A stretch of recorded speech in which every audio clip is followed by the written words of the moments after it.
Ah! I have my titties out. Sorry. I didn't mean it, officer. I'm sorry. Also, my mic is dialed a little too high. Let me turn that down real quick. Hi. Apologies for the delay today, everybody. Oh Jesus. Oh Jesus. It's been a weird one. So for those of you who missed the memo, I can delete that pin message now. I apologize for the delay. But hey, thank you very much for the Arca Super. I'm sorry, I know you've been waiting a long time. It's been ill-fated, certainly. And almost ill-fated again today, with the amount of shit that was going on. Essentially, it was really weird because I had a meeting with staff that ran really, really late. It was a great meeting. We got a lot done, but you know, those time zone differences, they kind of get you fucked up sometimes. And so I didn't manage to get, after I'd done everything, you know, gotten ready for bed, put the waiting room up and everything, it was like 6 a.m. But I was still like, nah, I need to be up and I need to be, you know, I want to do this stream. But it turns out that I had set the time for my alarm, but there's a little slider on it that is like, do I want it to be on or not? And I had forgotten that a couple of days ago I turned that off. And so I had a not a nightmare really, just a dream. You know, one of those stressful dreams where I woke up and was like going about my day, stressed about something else, and then in the dream I was like, fuck, I have a stream! And then I woke up, and then I looked at the clock, and I was like, fuck, I have a stream! It was really weird, you know, the dream was real. Just like the Dream Daddy is real. Hello everybody, welcome to Dream Daddy, a game created by the Game Grumps, featuring music right now by Ninja Sex Party, I imagine, which sounds really nice. This is going to be stuck in my head for a long time. Dream Daddy. New game. Dad tip 89. Look at situations positively. Alright, so this is like a visual novel. Hopefully I won't be covering up much of the text. If I am, I will simply move my fat ass away. Also, YouTube has just been so scuffed recently. Chat is not showing up in OBS at all. I'm needing to pop it out from YouTube and then just look at it next to the thing. Is my first proper VN? No, I've played others. There's this little... My favorite VN personally is called Present Memories. It's a classic. Anionet, Jean, Muli, thank you so much. And thank you so much. That's a name I can't read, but thank you very much. And Stella and Sal, thank you so much. Okay, let's play Dream Daddy. All right, here I go.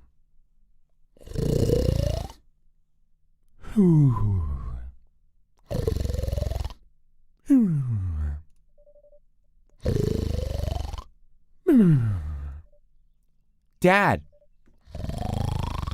Dad, wake up! Wake up. Pretend to be dead. Oh, wake up. Pretend to be dead. 5 more minutes. 5 more minutes. All right. I'm going to be honest with you. In real life, if ever I'm like at my parents', or I did this a lot. I did this a little bit while I was staying with Uki and Sho. If I'm asleep and someone's trying to wake me up for something, I will literally act like I'm dead. Like there are some times where if someone like my parents is trying to like get me up, I'll just be like, as though I'm so deeply catatonic that it's not worth trying to wake me up. So I would pretend to be dead. I let my tongue roll out of my mouth and start breathing. Amanda shakes me. Come on, Dad! That hasn't worked on me since I was 6! I'm sorry, Amanda. This is the end for me. Dad, I swear to God. Amanda, I bequeath to you all of my earthly present. All right, I'm covering it up. Let me move. Let me move a little. I don't want to be too small. Maybe I'll be up here. So I'm like on top of. Yeah, I feel like that might be fine. So I'm like on top of the thing. Maybe that'd be fine. I don't want to get too small. I want to have my chest out. I'm a dad now. I'm the Dream Daddy now, you know? We'll see how this looks. And then if it's too bad, I'll move again. It's all work in progress. It's all about getting it figured out. I bequeath to you all of my earthly possessions. Spread my ashes over my recliner. Okay, well, your corpse better not get into the moving van because it's leaving soon. I finally opened my eyes and sit up. I'm lying in the middle of the living room, spooning a moving box. Spooning a moving box. I yawn and stretch. Morning, man. Oh, that's me. Morning, Manda Panda. Yikes, Dad, breathe. Go brush your teeth. Yeah. Oh, sorry. Yikes, Dad breath. Go brush your teeth. Oh my God. Oh shit. Oh shit. Okay. Okay. Build that dad. I can make a dad. Okay. All right. What am I? Let me think. What am I? Oh, this is just okay. So that athletic binder dad. Very nice. Athletic tank bod. Slim tank bod. I like. Got the proper dad bod. I like this one. I like this one. That's more me. I'm very pale. You know that. Hair. Body hair. Do we have body hair today? Might be a good idea. Might be a good idea. I think it's in the spirit of being a dad to have lots of body hair. Diamond head. Ooh, what's more like me? Yeah, that's... It's a good character creator. It's really not bad, is it? Yeah, this one's more me. Hair. Alright. Perfect. Perfect.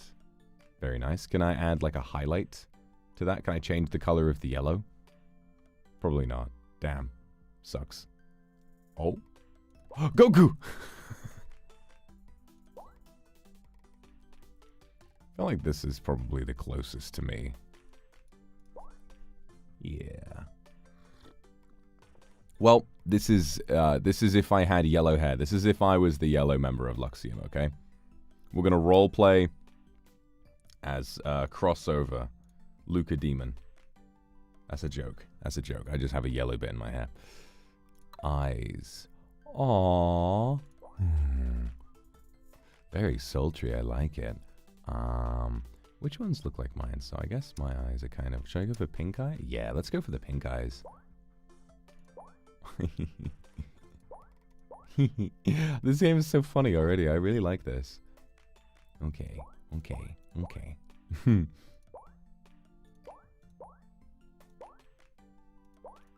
Okay. I don't know if I like many of these. I don't know about these. I feel like these are the closest to me. Yeah. Noses. Alright, I have no nose. My nose is kind of big, actually. I like my nose. No, not like that. Not like that. I don't like my nose that much, yeah. That's more like me. Mouths. I mean, that does look like my mouth. That does look like my mouth. Give myself a bit more of a... Should I give myself some kissable lips? Should I make myself super kissable? Nah, this is me. That's me. Well, I don't know. It looks kind of weird, doesn't it? Like just having a stretch. Well, we'll see how it looks like when I finish it. All right, brows, nice, thin. Yeah, that's me. That's me. All right. All right. Facial hair. Do we have my beard? Do we have my beard? They don't really have the kind of beard that I usually grow, which is sort of fluffy and stubbly and goes all around my face. They've got a mustache, but I mean, you know, I don't like wearing a mustache. I guess I'll be clean shaven. Why not? Glasses. I wear glasses. Piercings. We can live in the spirit of my big piercing. I'll have one there. Yeah, perfect. Clothing. Oh, these are all such great outfits. Holy shit. Yes. Yes, burger. Oh, is there one for grey sweatpants? Oh. Oh my. Oh my. Oh me, oh my. Oh my. Yeah, I feel like that's kind of the closest. Looking good, Daddy. This is so weird. This is so funny. Is there any way of changing the little yellow strand of hair? I get that's supposed to be Aaron's hair, but I got red in my hair. I don't want yellow. And that's Danny's hair.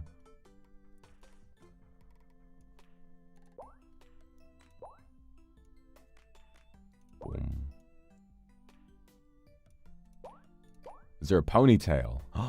Wait a minute. Wait a minute. There's not a... There's a bun. I don't think there's a single ponytail. That's odd. Should I go for the... Guys, should I go for the man bun or should I go for the Aaron hair? The fourth one. This one.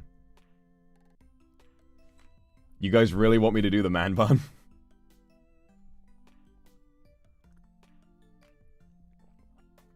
I'm torn. I'm torn. I like this one a lot, but the yellow is distracting. Everyone wants the man bun. All right, we'll do the man bun. All right, we'll do the man bun. Everybody seems to want the man bun. Okay. Okay.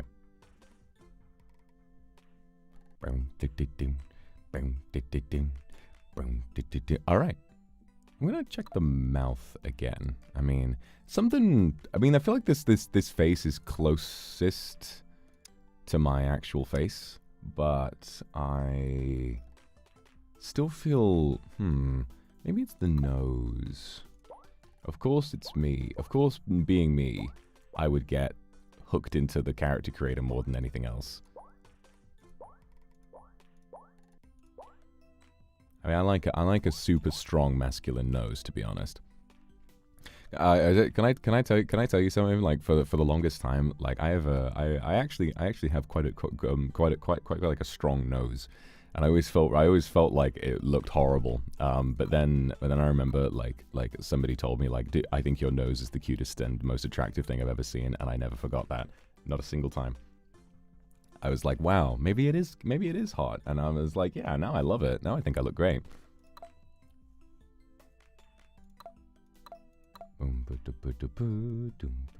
Stud piercing. Yeah, we'll just keep the ear. Okay, cool.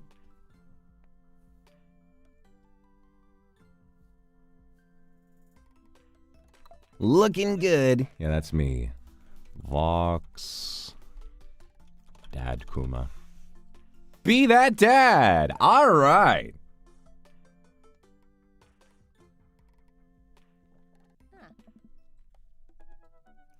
Did you fall asleep packing? I got most of it done, I think. Searching around the room, it looks like I did a pretty good job. Every box is sealed except for one. Oh, let me move again. Let me move. Oh, it'll be fine. I have to keep reopening chat whenever I tab out. It fucking sucks. Thank you, Phoenix. Thank you, Chilik. Thank you, Saku, Chilik, and Jean. Thank you so much. Oh, Chilik, thank you so much. It's your birthday yesterday. Oh, happy birthday. And Jean, thank you very much. How about a kiss on my nose? Oh, thank you. Wait, Straggler. What's in it?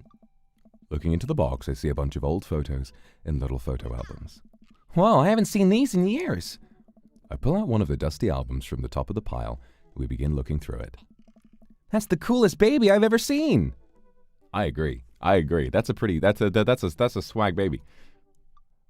The only way your father and I, the only way your mother and I, listen, we're a dream daddy. We've always dated daddies. The only way your father and I, the only way your father and I could get you to stop crying was to put the sunglasses on you.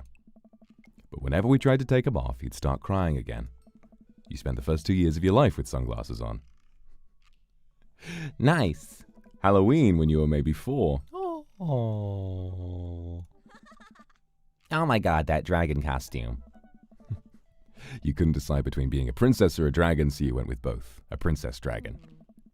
Why do I remember crying in that dragon costume? You saw yourself in the mirror and realized you were afraid of dragons. Seeing yourself inside the dragon's mouth was a realization of your greatest fear, I think. I have to move more.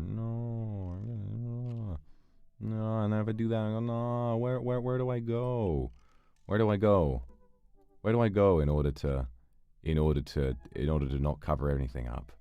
Damn. I have a plan. Watch this. I'm leaning in from the side. Like that. Perfect. Perfection. This is all I got. Right. Definitely repressed that memory. And this was you in your horse phase. Dad, I believe you named that plush Sir Horsington the Brave. I don't think that was his... Amanda lunges for the photo, but I quickly snatch it away and hold it above her head with my superior dad arms. Yeah, right? My superior dad arms. Yeah. Nice try, but this is important blackmail for later down the road. Go ahead and try me. I've seen pictures of you and your ska band. Ouch, kid. This communist manifesto had a chance back in the day. I look off into the distance and reminisce about the rad horn section. Hey, it's Emma P. No, Dad, that's Emma R. I didn't meet Emma P until high school. Honey, I promise you wholeheartedly, I will never stop mixing those two up. Dad, Emma R has been my best friend since I was 7. Give it like a little bit of effort. Right, Emma P was the one who tried to steal people's pets, fired a flaming tennis ball at the police station, pooped her pants during a sleepover. Fired a flaming tennis ball is a lot more fun. It's also a lot more funny if we imagine that this is completely fabricated and she's like, where the fuck did you get that from? Lighter fluid, tennis ball, tennis racket, right? Dad, that was you! Oh, right. I was a wild child. I was 6 when you did it.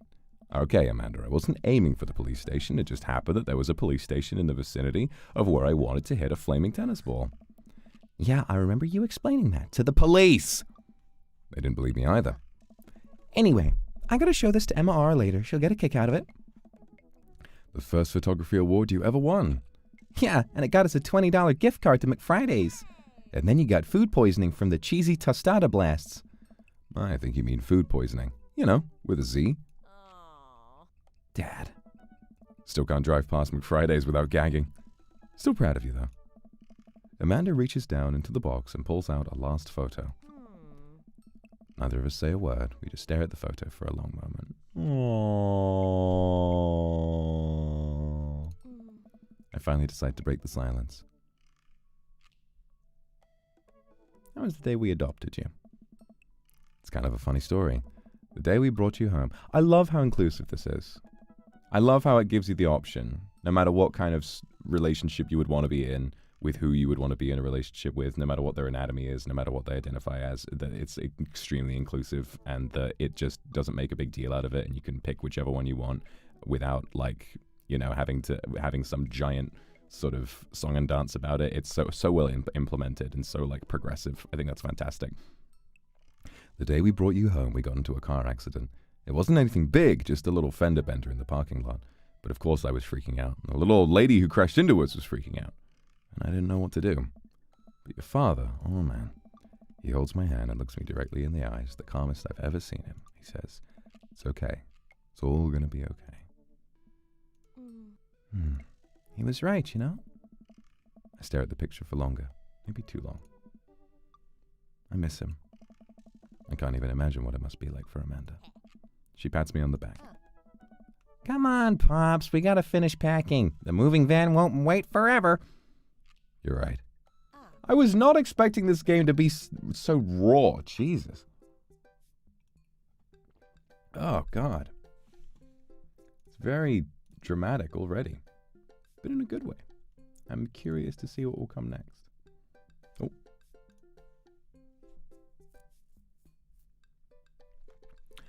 Amanda and I pile into the car and take one last look at the old house.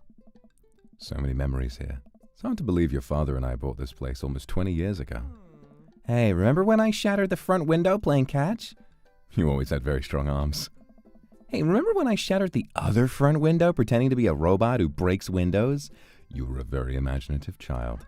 Hey, remember when I broke the back window? We get it, Amanda. You break stuff. There'll be plenty more stuff for me to break in the new place. Memories to make and stuff to break. You ready? We sit in silence for a moment. I watch my daughter grow up in this house. It will forever hold a place in my heart. And it stings a little bit to leave it behind. I'm ready. The moving van begins to pull away, and I get the car into position to follow it.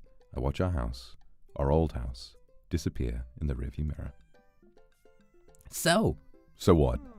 So tell me on our cool new pad. So sell me on our cool new pad. I clear my throat and do my best cheesy announcer voice.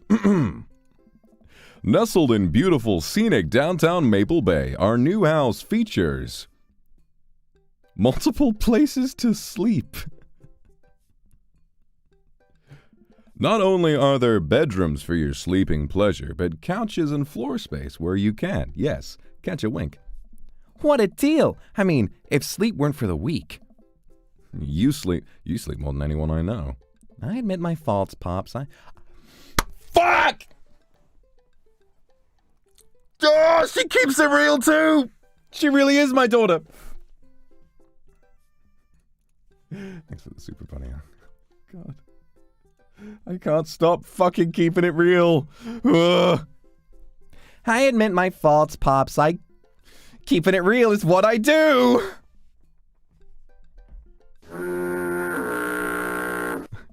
Anyway, it's also smaller than our last house. Cozier, one might argue. Good spin. I think it's great. Won't we be closer to a lot of cool stuff that we can walk to, so I don't have to waste gas? And I mean, trying to park downtown is, Amanda, you know you're going to have to learn how to parallel park at some point, right? Not gonna happen, Pops. I think someone needs to do a 3-point turn on their attitude. We're making dad jokes. This is the best game ever made. Thanks for the members, Lulu. I don't know how to do that either. Doesn't know how to do a 3-pointer. I don't even have my license and I can do a 3-pointer. Have you met the neighbors yet? Not yet, but the neighborhood seems pretty quiet. So you won't have to chase any rowdy teens off your lawn? You are the very teen you mock when you say that, honey. I'm in my last year of high school. I'm practically dust. Yeah, you're a real... Don't you dare. Senior. Dad, I know where this is going. Citizen. I'm just going to ignore that. But I won't forget it. So what's item number 1 on the new house agenda? Well, first we need to forge a path through the solid wall of boxes that's blocking the living room. I still have to install the washer and dryer. We need to go grocery shopping. Pops, cool your jets. You have to promise me that we're going to take a break and explore the neighborhood. Okay, you're right. We'll get some work done and then check the area out. We pull up to the new house. Oh, cute! We got some lawn chairs. We got a mailbox. Aww. That's nice. That's nice. I like that. I like that a lot. The lawn is freshly mown and the for sale sign is still in the yard. Hi-ya! And with a swift kick from Amanda, the for sale sign is no more. Nice form, sweet pea. I gotta do a better dad voice. Nice form, sweet pea. I got a problem with authority. I'm so proud. Man, all that karate chopping tuckered me out. I could really go for a sandwich. An ice cream sandwich. Sweetie, it's 10 a.m. Did you even see all the dogs in the park nearby? Don't talk to me until I've had my coffee.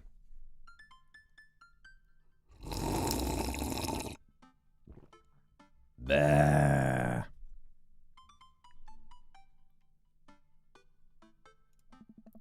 I gotta get my hands on a cover of the old bean juice, or I'm gonna be useless all day. I think we passed a coffee shop on the way here. Maybe we could check that out. Let's do it. Oh, we're going to... No, wait, there was a dog option. We could have gone to see dogs. Oh, I thought it was a useless dialogue option. I didn't think it was going to... No! Go back. Wait, can I go back? No, oh. Hopefully we'll get to see them later. Hold up. Ding, ding, ding. Bang, bang, bang. Bang, bang, bang, bang. I'm sorry, I can't keep doing this. I'm just gonna sit down here. Just gonna sit down here. Yeah, that'll be fine. I probably won't block too much dialogue if I do this. Yeah, that ought to be fine. A little bit of blockage is natural.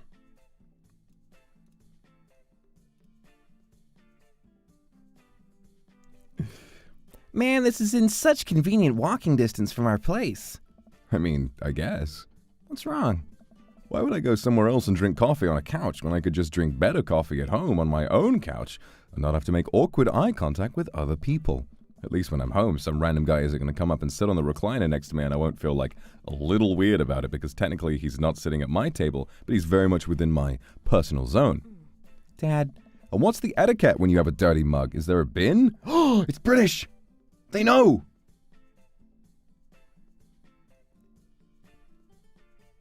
It's not a trash can, it's the bin! Do you go set it up on the counter because you don't know where else to put it? Or do you leave it there and feel your face flush hot with shame as you consider the possibility that there is in fact a bin somewhere, just out of sight, and that you're now the jerk who left their mug?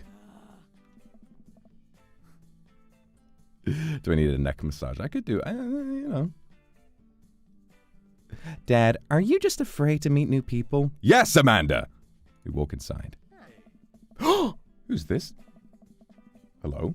The inside of the coffee shop is incredibly warm and inviting. But I like his tattoos, oh my god. And he's got my bracelet too. Vinyl records line the walls and patrons lounge around the well-worn-in couches. Some cool tunes spin on a record player next to a little stage. Welcome to the Coffee Spoon, guys. How's it going? What's with the name? Oh, it's kind of dumb. It gets mentioned in this poem I like, and I thought it was a good idea at the time. And I suppose now it's a good idea because, like, the business is still running. But people ask me that question all the time, and I give them the same answer every time. And now I'm standing here rambling, and I'm sure we're all getting more and more uncomfortable the more I keep talking. But man, we're in it now, and I can't stop. He's me. He's so me. He's literally me. He's literally me.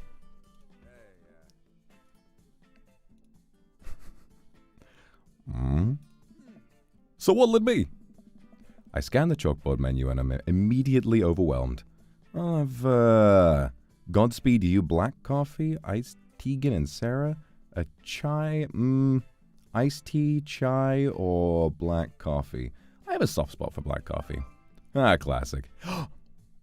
He liked it. I don't get it.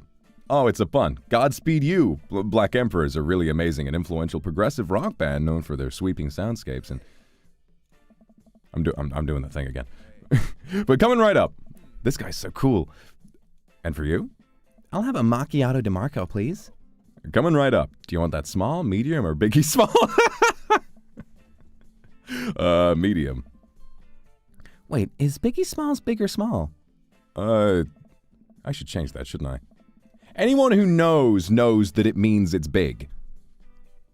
Matt sets to taking our drinks, and Amanda and I take a seat on one of the couches. What's his deal? Let the man make his puns. They're cooler bands than you listen to anyway. Hey! Scar was cool once. This couch is actually pretty comfy. Maybe not comfier than our couch, but it's alright. Good lumbar support. You sink right into it. That's such a dad thing to comment on is the consistency and of the couch. Okay, it's comfier than our couch. Amanda nudges me. This place is right next to our house, and that guy seems not only cool, but also just as uncomfortable with talking to other people as you are. You should totally become friends with him. I don't know. Come on, what do we say about meeting new people? I can't meet new people if I always stay inside and also don't go outside and also don't talk to people. See, we're making progress. Matt sets our drinks down at a table and I immediately burn the roof of my mouth. Youch! Still pretty hot. Good one.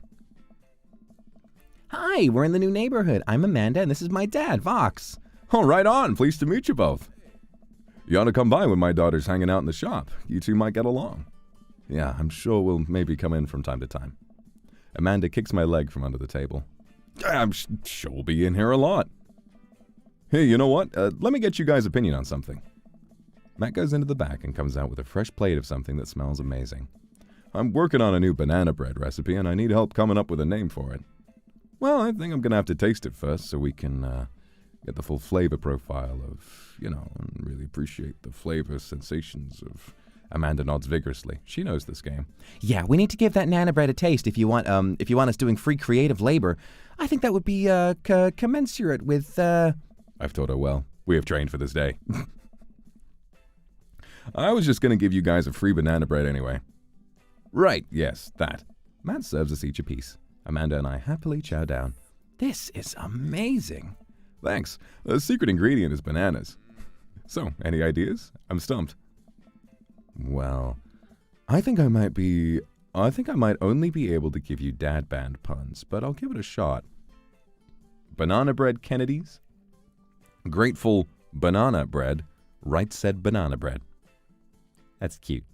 Right said banana bread. Right said banana bread. That's nice.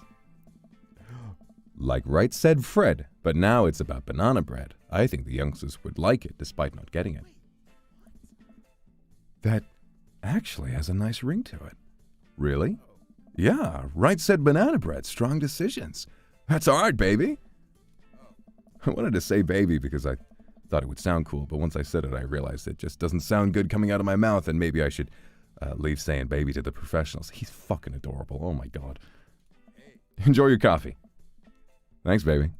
Shit! Oh my god, I've got Riz. Okay, this is a good game.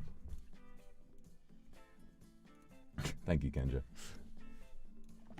See? Sounds good when you say it. Who is that? Hello? Across the way, a man catches my eye. He sits by himself, brooding over a cup of coffee. Our eyes meet just for a moment.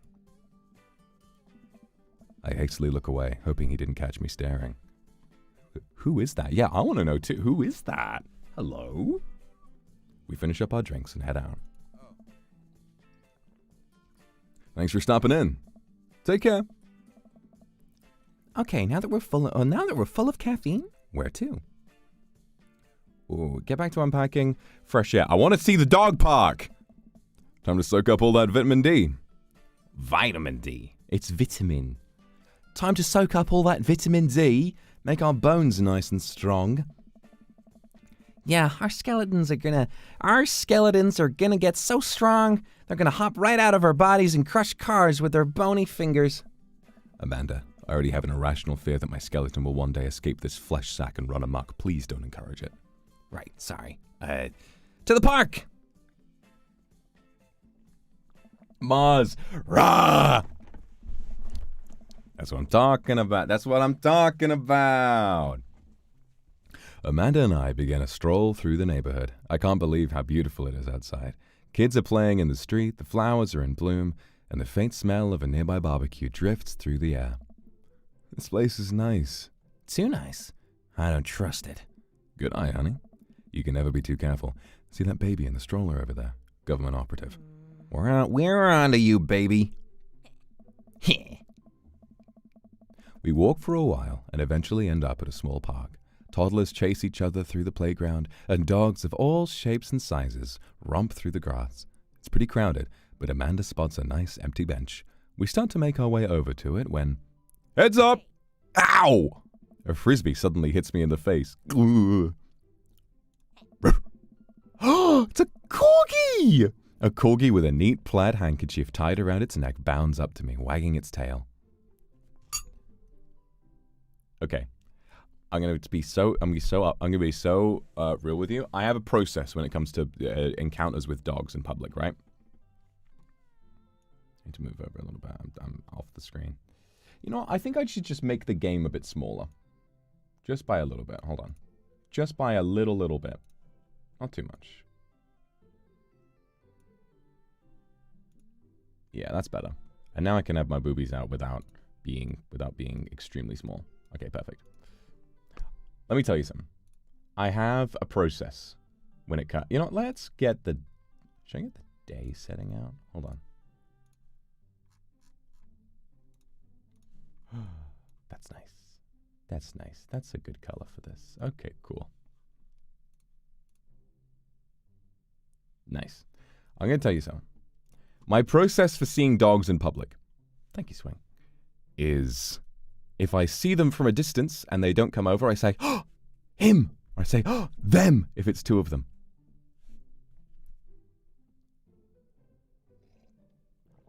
Him, in my mind, doesn't refer to the gender or sex of the creature. To me, him just means creature, and them means multiple creatures. I'll be like, him! I'll be like, them!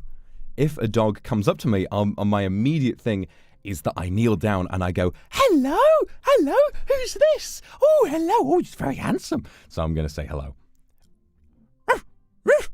He runs around in a circle and nudges my leg with his nose. Oh God, this is the cutest dog. Impart upon me your wisdom, tiny dog. Pet the dog. But where do I pet the dog? Give him those head rubs, chin scratches. We got to go from chin scratches first. I give him some little scratches under his chin. Ooh, his tail is wagging at the top speeds. You definitely could have caught that. Oh my God, look at the fucking size of this guy. Oh my God. A guy in a Hawaiian shirt jogs over to us and takes the frisbee from me. You know, what kind of accent would this guy have? I feel like he's sort of, if he's out here like walking his dog and we smell a barbecue, Irish. He's Irish? Well, you should be ready. All right, if he's Irish, okay. Is he actually of Irish descent? That would make I'd believe it. Let me try and access my Irish accent. I feel like it's not terribly accurate, but I can definitely try. I actually voiced an Irish character professionally once, but I don't think that project ever actually came out. You know, frisbees are traditionally caught with your hands, not your face. You're traditionally supposed to aim for people's heads. It's a new technique. I'll catch it with my teeth next time. Oh, damn! I mean, that's the spiciest answer.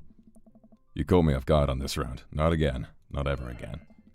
I'm just messing with you. I'm Brian, by the way. I'm Vox, and this is my daughter Amanda. I look over at Amanda to find her sitting on the ground, rubbing the dog's tummy. Hi, your dog's cool. Old Maxwell sure loves the attention. It's great to see another father and daughter out here on such a sunny day. Where's yours? Brian gestures over to a grassy knoll where a young girl sits on a checkered blanket. She's reading a book bigger than her head. She puts it down and heads over to us. This is Daisy. She's reading the brothers Karamazov. This is Daisy. She's reading the brothers Brothers Karamazov. Her teacher tells me that she... What the fuck is going on with my head today? Her teacher tells me that she has the reading comprehension skills of a high schooler. How old is she? 10. She's a precocious little youngster. My Irish definitely needs work. It's a bit inconsistent. I'm gonna keep trying. Whoa. My natural dad instincts kick in. I must brag about my child's accomplishments. It's got the Pokemon like... Bum, bum, bum, ba-da, bum, bum, bum. This game is fantastic. Pardon me? Oh no, it's happening. Go on, Daisy. Tell him about yourself. That's my girl. Amanda, get in there. Okay. Vox's HP, 80. Brian's HP, 80. Brag. Let's brag. Amanda here just recently won a local photography award. Wow, congratulations. Brian loses 10 HP. Daisy actually just won a statewide poetry contest. You lose 15 HP. Can't switch daughters. Oh, that's what that meant. DHTR, daughter. Okay, I see. I was confused. Can't switch daughters. Amanda is your only daughter. No. All right. Item. Grade card, Band-Aid, spelling bee photo. Perfect. Fumbling through your phone's browser, you managed to pull up a photo of Amanda winning her 10th grade spelling bee. Wow, congratulations, Amanda. Daisy's getting prepped for her annual spelling bee right now. Hopefully this will be her 3rd win in a row. Yikes, you lose 5 HP. Daisy just started a weekly chess club at her elementary school computer lab. She's the president too, of course.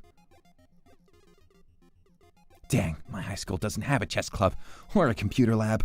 You lose 10 HP. We're getting fucked up. All right. Flee. We just run away. Band-Aid, nothing. Grade card. Is she gonna have good grades? She's gonna have better grades. Child art. She was a photographer, right? She might have it for drawing as well. You unfurl your wallet to reveal a tiny copy of a drawing of a cornucopia Amanda did in the first grade. Cute. It isn't very impressive. Oh, fuck. But Amanda genuinely appreciates you holding on to it. Brian loses 10 HP. Daisy sold enough candy bars this year to get the top prize. A canoe. We're taking it out next weekend. How is that even possible? Amanda could barely get one of those sticky hand things. It's extra powerful. You lose 20 HP. All right, this is fine. Grade card. Oh, can I go back? No, I'll go do the grade card. You pull a wrinkled copy of Amanda's last grade card out of your back pocket. Amanda. Dad? Awesome grades! Brian loses 25 HP. Let's fucking go. You really carry that around everywhere.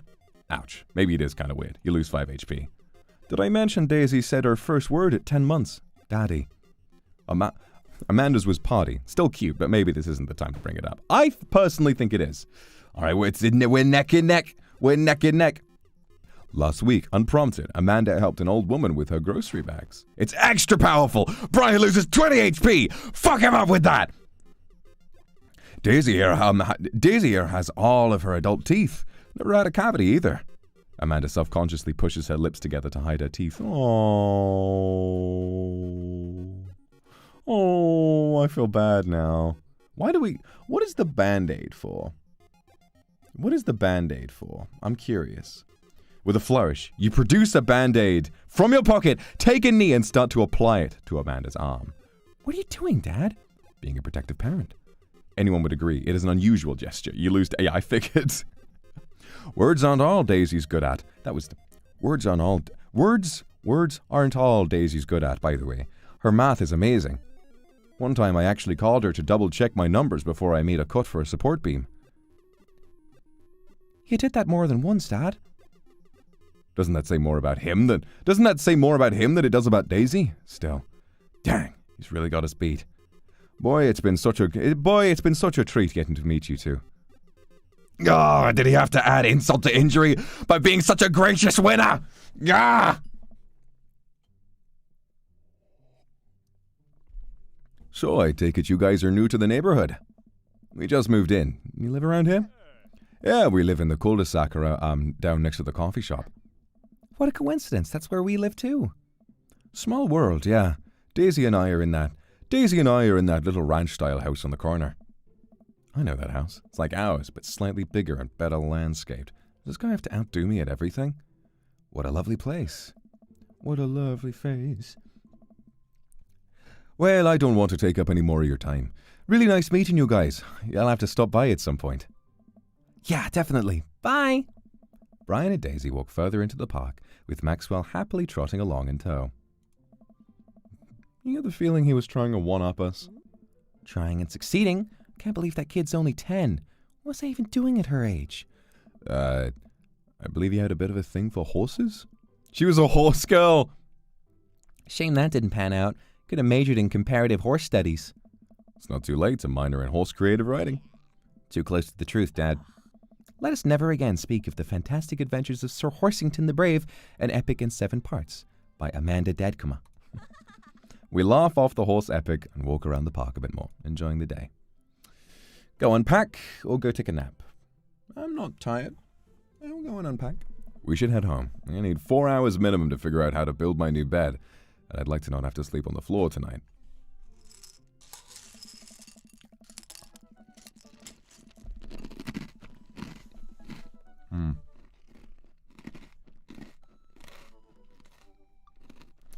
Thanks, Aqua for the super.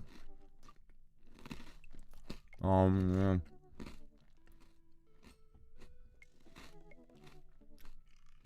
Delicious.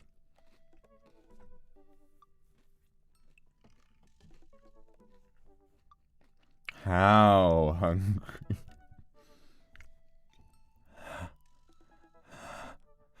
How hungry. Mogi mogi.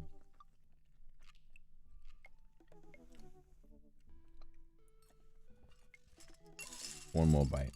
Just one more. Oh, just one more. Just one more? Okay.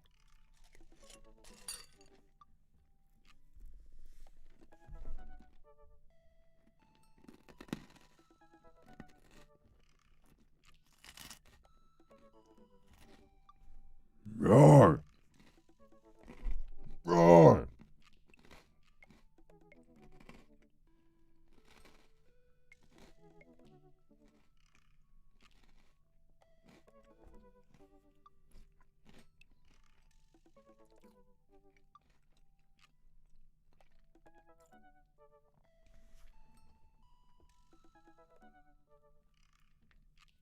It's Nesquik. It's chocolate. It's very nice. Okay. I'll sip my cup. Nothing like a good cup of cha to hit the spot. Oh, great heavens! I get to work unpacking the various boxes around the living room. A couple hours pass, and I get some good work done. The washer-dryer unit is both washing and drying, and we can actually walk through the living room without tripping over boxes. First visitor already? I walk over to the door and open it. Hello! Oh, this guy looks like Soldier 76. Oh, he's cute. Okay. A handsome, clean-cut man stands at my door, brandishing a plate of cookies. Hello? Hey! Oh, where are my manners? My name's Joseph. I'm your next-door neighbor. Oh, yes. Hi, I'm Vox. That's what my name is. I saw the moving van, and I thought I'd bring over some cookies. My daughter Christy wanted me to let you know she baked them herself. Joseph leans in and whispers, but between you and me, she just sprinkled in the chocolate chips. We both share a laugh. Kids, right? Wow, cookies, huh? So nice to meet you. Joseph hands her the plate of cookies with a smile. Well, thanks for the cookies. He does look like Ken! Why did I think Soldier 76 before I thought of... He does look like... He looks like an older, dilfier Ken. Oh, that's so funny. That sounded exactly like me. That freaked me out. Amanda, come back! She's gone. Amanda, come back! And she's gone. That's my daughter. Her name's Amanda. She's a charmer. Daughters are tough. Sons are also tough. Children in general are just tough. I hear that. I mean, there'd have to be something wrong with you to try and raise more than two. I have 4 kids. What have you done? Oh, I meant... Don't worry. You didn't mean to be rude. Oh, no. This is the first neighbor I've met, and my social life is already in a tailspin. I wonder if it's too late to move again. Yeah, okay. Is the missus around? Mister, actually. And, no. Not anymore. He died. Oh, I figured. Oh, I'm sorry for your loss. No, it's all right. Wow, this is uncomfortable. We stand there quietly for a moment, acutely aware of how awkward we both made things. I'm sorry, can you close the door real quick? I look at Joseph quizzically, but comply. After a second, I hear a knock on the door. Opening it, I see Joseph standing there with a huge smile. Hey, I'm your new neighbor, Joseph. I promise to not talk about your dead spouse this time. I'm throwing a barbecue at the cul-de-sac, and I'd love for you to come by and meet the rest of the neighbors in our community. What do you say, pal? Holy shit, he's fucking perfect. Holy shit, he's fucking funny. Yuki, thank you very much. It's gonna be your birthday soon. Happy birthday! Mwah. Hopefully I'll get to see you on the day. Oh, that sounds great. My daughter Amanda and I would love to stop by. Also, 4 kids is a perfectly normal amount of children to have. We shake hands to seal the deal. Well, neighbor, I'll see you at 3 p.m. sharp on Saturday. Sure thing, neighbor. Joseph starts walking away, but stops to think for a second and turns around. Hey, in all seriousness, raising a kid on your own can't be easy. If you ever need to talk about stuff, I'm the youth minister at the church down the street. Oh, I don't know, I wouldn't really consider myself a youth. You look pretty young to me, but suit yourself. Damn! And with that, Joseph's gone. He seemed nice. Amanda walks back into the living room, crumbs on her face and cookie in hand. That was the smoothest recovery I've ever seen. I should be taking notes. See? You're already fitting in great. Where'd those cookies go? They're gone. I'm sorry. If it makes you feel any better, they weren't very good. So you ate all of them anyway? Yeah. Pew. I guess that makes it break time. Any ideas? Joseph probably wants his plate back. I think we get a ton of good neighbor points if we bring this back. I'm going to go and talk to that hot man again. We're going to be the best neighbors in the whole cul-de-sac. We're going to kick all the other neighbors' butts. With kindness. Amanda and I step outside. Shoot, I'm actually not sure which house is his. I'd hazard a guess it's the big one with all the well-groomed blonde children sitting in the yard. Good eye, kid. And remember, we need to make a positive first impression here. Keep it light. We walk up to the kids and wave. Casually approach child. Hey guys, is your dad around? They all just stare at us blankly. Oh my god. These are the kind. I'm gonna be completely honest. If I move into a neighborhood and there are 3 kids that look like this, just like staring at me, sat in the lawn, I'm gonna feel a little bit threatened. I'm gonna be real. They look very scary. We just wanted to return this nice plate and thank you for the cookies. Jeez, these are definitely Joseph's kids. They all look exactly like him. They were really good. I mean, I heard they were good. I didn't get to eat any. I chuckle nervously. Well, okay, we're just gonna set this plate down on the ground real gentle and then back away slowly, right, Dad? Right. That's what we're gonna do. The kids' eyes bore into us as we scurry away. I can feel their gaze on my back, even as we approach our house. Scary. I need something to get my mind off those carbon copy kids. I need to rest my eyes. You've been awake for what, 3 hours? And that's 3 hours too many. As we're walking home, I hear heavy footsteps come up behind us. Vox, bro! Oh my god! I turn around and I'm greeted by a familiar face jogging up to us. Craig? Bro! Holy... Wow, I haven't seen Craig in forever. It's been too long, dude. Yeah, wow, you look great. Yeah, I cleaned up my act. Cleaned up his act? Are you kidding me? He's ripped. Amanda, this is my friend Craig. We went to college together. We were roommates for a while, too. Amanda, dude, you probably don't remember me, but you're so big now. Hello, and hello, cute baby. Oh, thank you. Last time I saw you, I think you were about her size. This is River. Say hi, River. He picks up her tiny wrist and waves it around. River gurgles happily. Fuck. So cute. Are you babysitting? Nah, dude, River's my kid. Man, it has been a long time. Feels like one minute we're rolling up to exams with bad hangovers, and the next we're both fathers. Where you been, man? I was working out in California, just relocated the business back to Maple Bay. No kidding, Amanda and I just moved to this side of town. How's Smashley doing? I mean Ashley. Ashley's her name. She actually still goes by Smashley, and we got divorced last year. Oh, dude, I'm so sorry. It's old news. We take turns taking care of River and the twins. It's all that's a new word. Copacetic. Twins? You have 3 kids? Ain't life something, bro? Kegstand Craig is a father of 3. Kegstand Craig?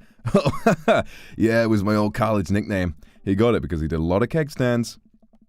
It's that thing where you do a handstand on a keg and then drink from the keg. Right. He was very good at it. Oh, bro, I hate to be that guy. I'm in the middle of my daily jog and I really gotta keep up my heart rate. Brought River along for, resistance training. You jog daily? I jog yearly.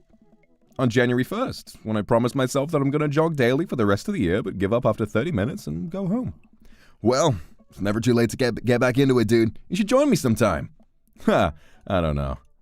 Come on, it'll be fun. We could grab breakfast afterwards, catch up, we could do a bro brunch like the good old days. All right, sure. Sounds great. Great, let's get that going soon. I better get moving. Good to see you guys. Craig gives a little wave, puts his earbuds back in, and jogs off. I can't believe Craig is ripped and has kids. I'm reeling. Why's that? Craig I knew is not fit to be responsible for any living thing, including and especially himself. One time I watched him drink an entire jar of marinara sauce for dinner.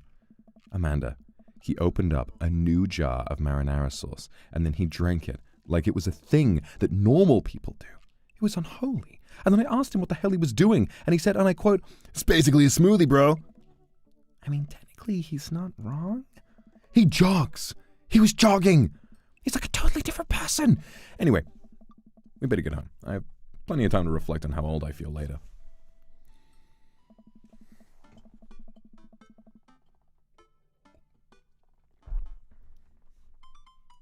Thanks for the super Harumi. Still can't compare to me. Yeah, you better not. I'm the hottest daddy in this whole game. This game was named after me because they knew that they could never possibly live up to the standard that I set. But I admire them for trying. Amanda and I flop down onto the couch. Amanda has to shove some empty boxes out of the way before she can sit. Too bad we're going to be putting my stuff right back in these boxes in a few months. No, don't say that. Dad, it's going to be okay. It'll be fine. I know. It's just, my little girl. It's going to be weird not having you around. I'll come visit. I'll text you every day. I'll take lots of pictures. I mean, obviously, I'm a photography major. You promise? Of course. You gonna be okay by your lonesome? Oh, come on. I'll be fine. I'll get a dog or something. A dog? Forget art school. I'll stay for the dog. Is that what it's gonna take? Medium-sized dog, handkerchief around the neck. I get to name it. That's what it'll cost for me to give up on my dreams. I'm a woman of simple wants and needs. Well, a dog is a lot cheaper than college. Suddenly, a pile of envelopes slides through the mail slot. Speaking of college, Amanda darts over to the envelopes and shuffles through them. She pulls one out and throws the rest back to the floor. This is from McGowan College of Art and Design. Open it. But I'm scared. It's just an envelope. Yeah, it's just like my entire future. Not a big deal. She takes a deep breath and rips the letter open with her teeth. We have a letter opener, but that's okay. I hold my breath while Amanda's eyes dart back and forth, scanning the letter. What does it say? The admissions committee has reviewed your application, blah, blah, blah. Her face drops. Regret to inform you that we are unable to offer you admission to McGowan College of Art and Design. She throws the letter on the coffee table. Oh, sweetie. It's okay. I kind of saw it coming. I know I shouldn't have put that experimental stuff in my portfolio. Their admissions officer told me they just want to see portraits or whatever. I pull Amanda in for a big hug. You're an amazing photographer. I know how much work you put into your portfolio. Some other school is going to want to snatch you up for sure. Yeah, I know. It's fine. Are you actually fine, or are you just saying that? I'm fine, really. Her face says the opposite, but I probably shouldn't push her on this. Oh, and before I forget, Emma R. and Emma P. are sleeping over tonight. So... You need me out of the way because I'm painfully uncool. I would choose more delicate phrasing, but yes. Well, I'll have you know that I conveniently already have plans for tonight, so I'll let you have the new place to yourself. Yeah? What are your plans? Quick, think of plans. Secretly the mayor of this town. Gotta attend a meeting. I'm going clubbing. I'm going clubbing! I'm gonna put on a nice outfit and tear it up on the dance floor. All the hottest dance moves. The lawnmower, the sprinkler, running man. You know, the ones all the kids are doing these days. Alright, but I'm not gonna come pick you up if you pull anything this time. Not again. I'm just kidding. I'm actually going to go out and watch the game? Nice. Which game? You know, the game. What's on tonight? The game. On TV. Somewhere other than here. Okay, cool. While you do that, I'm gonna do drugs. I didn't get a chance to read the rest of that. I clicked too fast. Shit.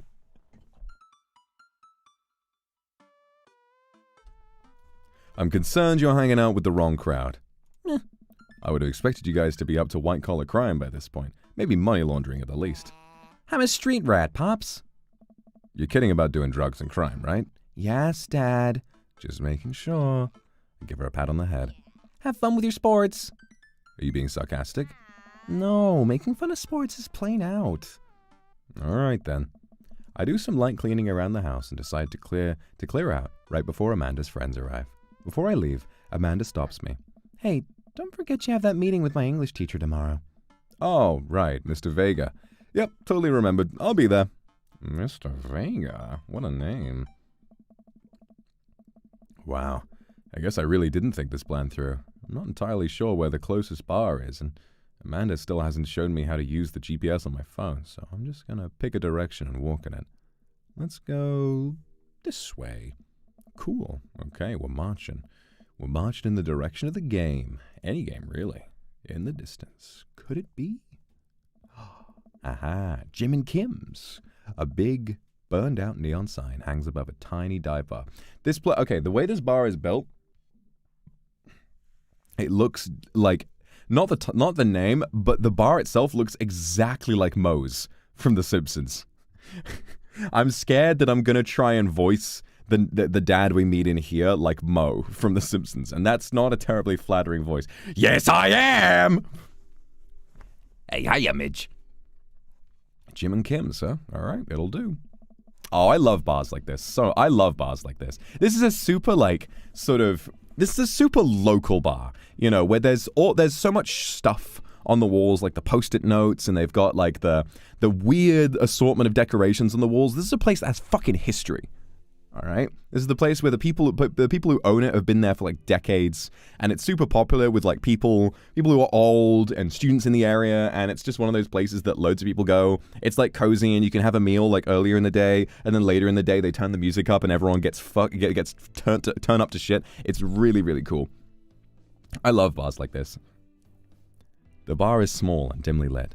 The crack of pool balls sounds in the back as patrons laugh and joke. A string of multicolored Christmas lights hover above the bartender. I can't tell if he's Jim or Kim. I pull up a seat at the bar. What'll it be? 1 beer, please. Sure thing, boss. The bartender slides me an ice-cold beer. I take a sip and enjoy the refreshing taste. Say, are you Jim or Kim? I'm Neil.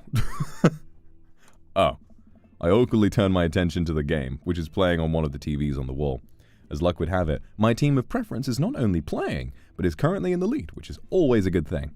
The brightly colored mascot, which is some kind of animal, does cartwheels. I silently cheer on my favorite team, hoping that I don't get into any confrontational arguments with a fan of the opposing team. Several people in this bar are wearing the distinctive colors of the team I dislike, although I believe from their demeanor that, like me, the passion for the team is all in good fun. Hello? A middle-aged woman holding a nearly empty wine glass slides up to the bar and sits uncomfortably close to me. Hey, sailor. Oh, hello. Good to see fresh meat in here. I'm Mary. Come here often? Oh, no, I actually just moved to this part of town today. I'm Fox, by the way. Are you watching the game? Yeah, my preferred team is in the lead. If they keep this up, they'll win the game with ease. The game. Oh, I love this team. I also love that game. I love someone who knows their way around. We love a woman who is direct. I'm getting the impression that she's a little drunk. Buy a gal a drink? Sure. You know, it's Dream Daddy, but you know, I can go for a little bit of both. I almost reluctantly single the bartender and order Mary a glass of wine. Neil jokes and back and forth with Mary. They're clearly friends, and this clearly isn't her first time doing this. She tips her glass at me. Suppose I gotta keep you company now. So, what do you want to know? What do you think of the game? They really are tossing those balls around, huh? Truth told, I wasn't really paying attention. I just saw a solid ball joke and I decided to go for it. That's respectable. So what else can you tell me about this part of town? It's quiet, that's for sure. If you want an idyllic little life with white picket fences, this is the place to do it. Every town has its secrets, you know? She takes a sip of her drink. That was a little too ominous for my taste. She leans closer. Would you like to learn some of my secrets? Oh boy. Maybe some other time? Suit yourself, sailor. Mary saunters off, setting her sights on the newest bar patron to enter. I happily watch the game over another beer. The game has gotten close in terms of points. A little too close than what I'm comfortable with. After a particularly skilled player scores a number of points off from the other team, putting them in the lead, I hear an affirmative grunt from another man at the bar. Go team. Yes, finally. Let me move Chad out of the way. Let me move Chad out of the way. We need to get a good look at this guy. Hello? Who is this?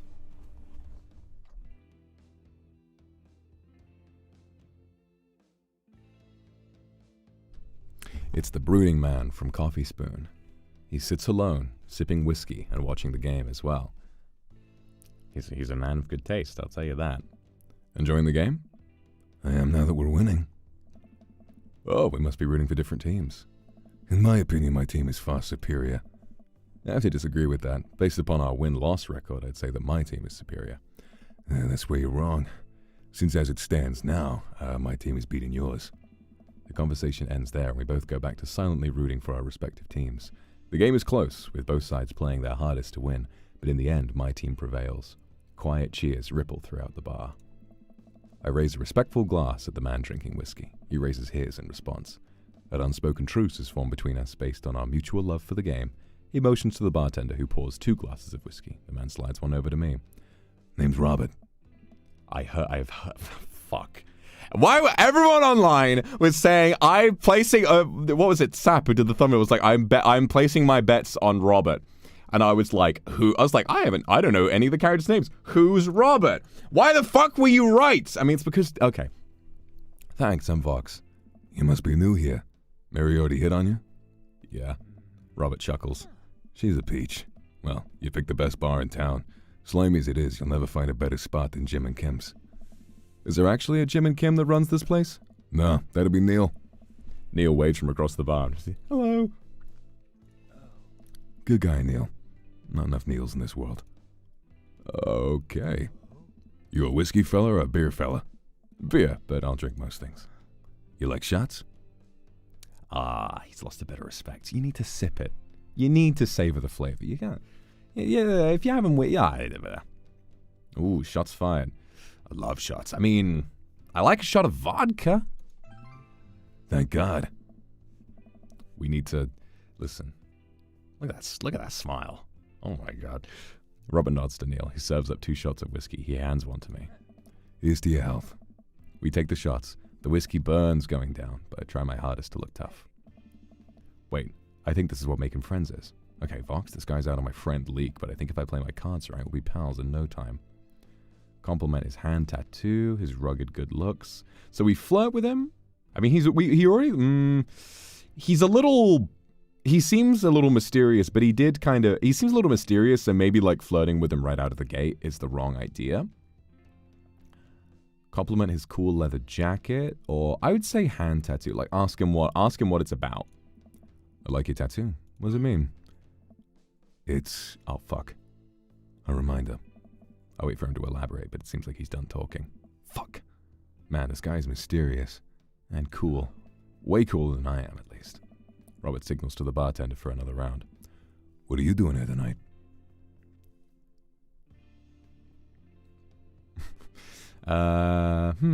Maybe this is a good start for conversation. I feel like saying trying to make friends is kind of putting a bit of an onus on him. One of my pet peeves, is when someone will literally you'll start a conversation. It's like, do you want to be friends? And I'm like, if I wanted to before, I don't want to be friends anymore. Like, it's just so much pressure to put on a person. Do you want to be friends? It's like, if we get along, inevitably we will become friends. It's not like a sacred pact that you take to become we are friends now. You just become friends. That's just how it works. Chat's like invisible up there. Let me just shrink it down here. Yeah, there you go.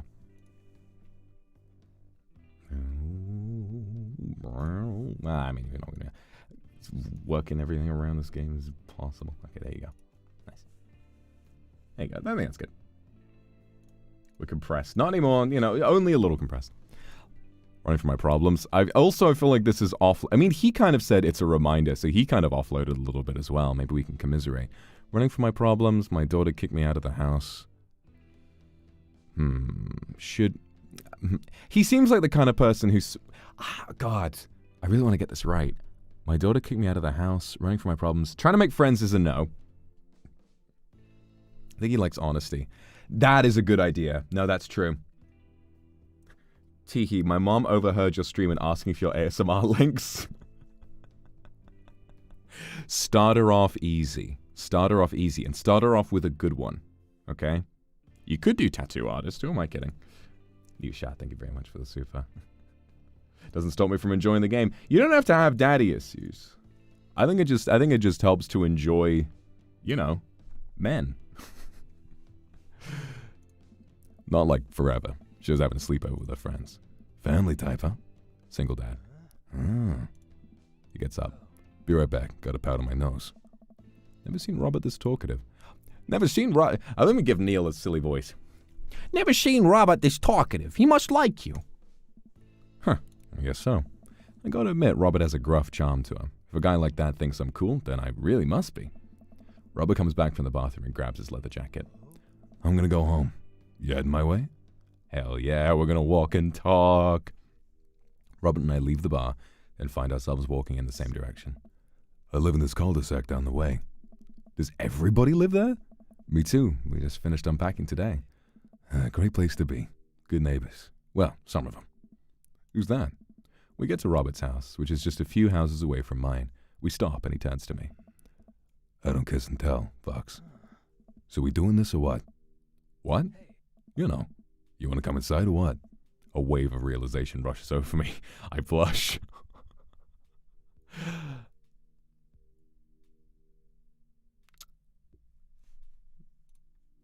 Looks like I was right on the money, huh? Yeah, shut up. Okay. Lay it on smooth, smile and nod. Lay it on smooth. Well, I don't see why not. Sounded smoother in my head. Let's do it. We're already in there? I follow him up to his door. He fumbles with his keys for a second and unlocks the door, leading me inside. The moment the door closes behind us, he pushes me up against the wall and kisses me, grabbing my hips. Come on. Oh my god. I thought this was like an end of the route thing. Robert takes my hand and leads me up the stairs, into what I assume is his bedroom, but it's so dark that I can't see anything but Robert's intense expression. He kisses me again, and I can hear him shucking off his jacket. I clumsily take off mine too. His hands run down my chest, and suddenly he's tugging at my belt. I don't normally do this. You want to stop? Man, I love the addition. It's my favorite feature in any video game is consent. Do I want to stop? It's a lot. No, I don't really want. No, good. Robert continues to unbuckle my belt and guides me to the bed. Let's have some fun. Shit, okay.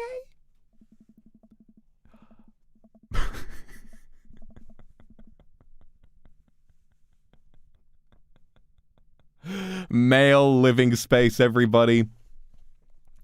Sunlight streams in between the slats of the blinds. My head is pounding.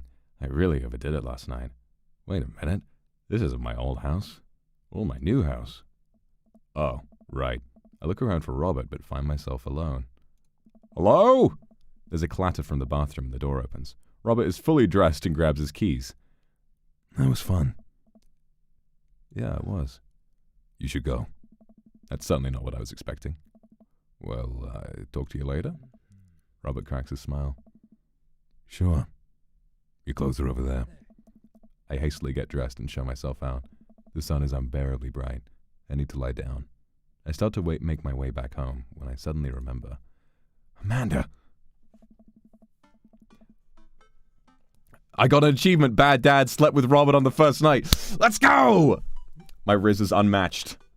Very lively. And Avis, thank you so much for the super. Yeah, I like the voice I've given Robert. I rush back home and throw the door open. Something smells delicious. Amanda! Amanda runs out of the kitchen and looks slightly disappointed. Aw, man, I was kind of hoping you'd gotten kidnapped and I was going to have to come rescue you. No, I made a friend at the bar last night and ended up sleeping over at his place. Where are the Emmas? They left a little while ago. Oh, you guys have fun? Yeah, watched some movies, ate snacks, stole a car, you know, usual sleepover stuff. You teens and your larceny. So, this breakfast that's cooking, what's that all about?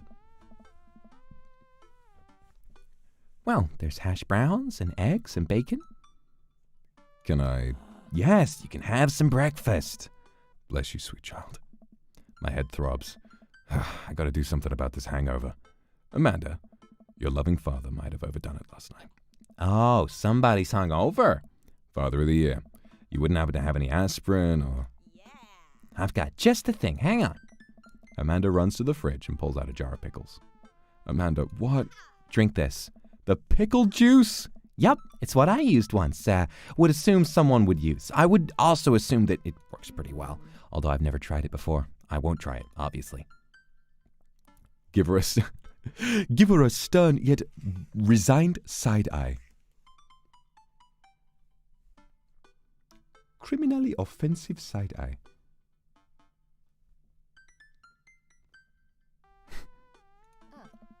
I eye her suspiciously. I eye the jar of pickles even more suspiciously.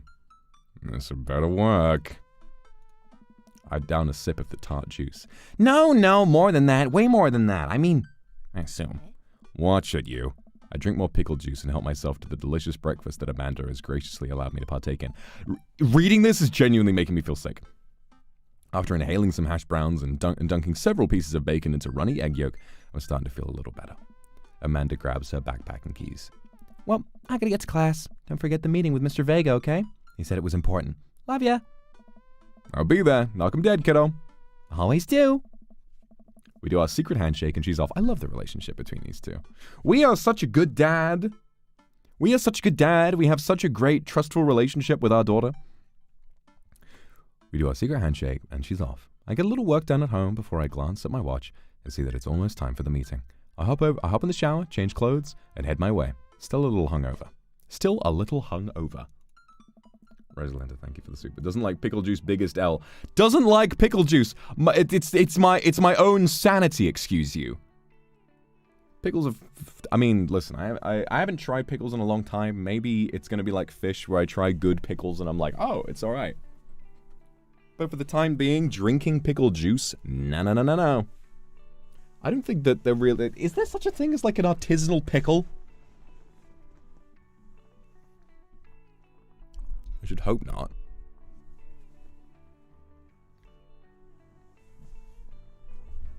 Seeing so many differing opinions in chat about pickles. And I want you to know, pickle enjoyers, I don't give a fuck.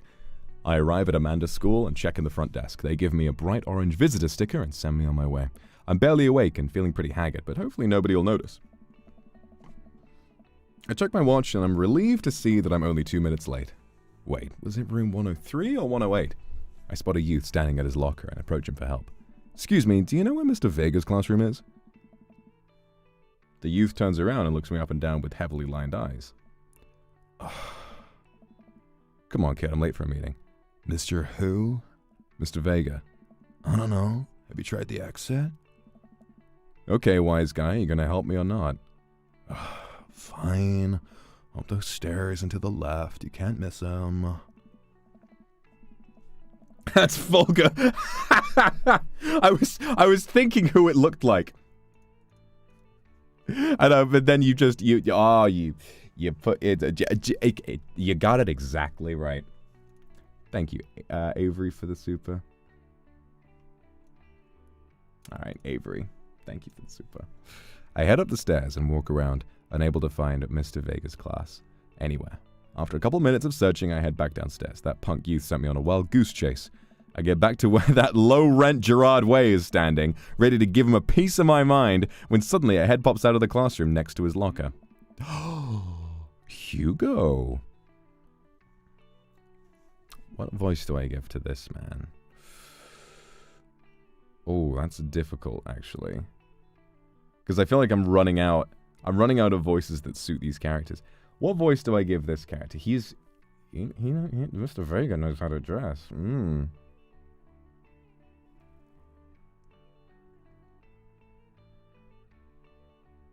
The Rock voice? Something posh? Okay, I can do my posh. Lucian, don't you have a third period to get to? Fine, Mr. Vega. Wow. Now I'm officially 10 minutes late. I glare at him as he walks away. We're not cool. You must be Vox. This period's almost over. Would you mind waiting in the back? Mr. Vega leads me in, and I take a seat in one of the comically small students' desks in the back. I might get stuck in this. All right, where were we? Now, who can tell me about the unreliability of the narrator in J.D. Salinger's Catcher in the Rye? Yes, Colin. Colin stands up and does the thing where he blows into the crook of his elbow to make a fart noise. I love doing that shit. I love doing that shit because it's like, it's the loudest fart noise that you can make. Like, armpit farts are more like hilarious, like this. You know, like they're more funny, but then the like blowing into your elbow, it just makes the most cacophonous noise. It's like you're sharting so hard you might be able to take off. Listen. Like insane. If your farts sound like that, see a doctor. Colin, okay. The whole class erupts in laughter. All right, everybody. Very funny, Colin. Please sit down.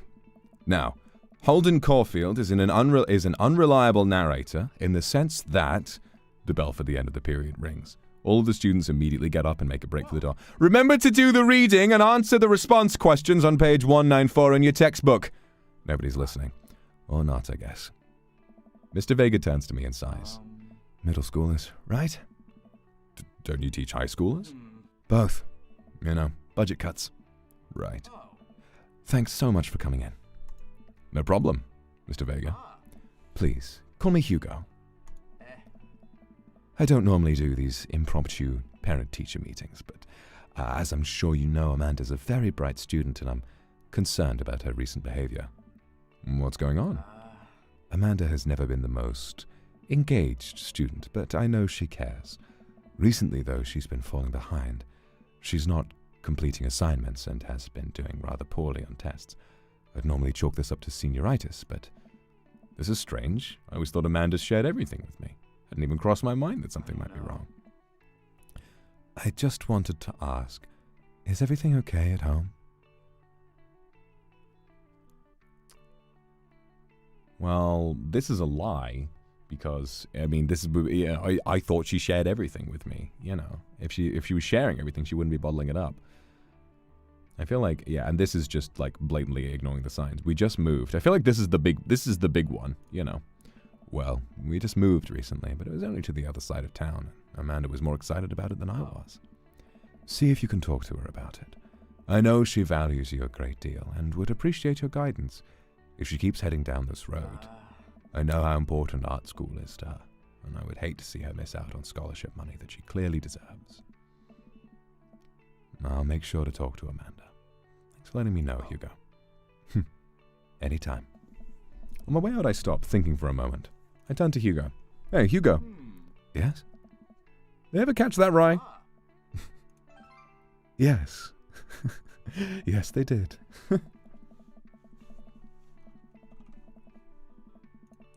Paying, thank you very much for the super. I leave the classroom and make my way out of the school. I'm still a little bit in shock that Amanda was able to hide this so well from me. She's always been such a force for positivity in my life, especially after we lost her father.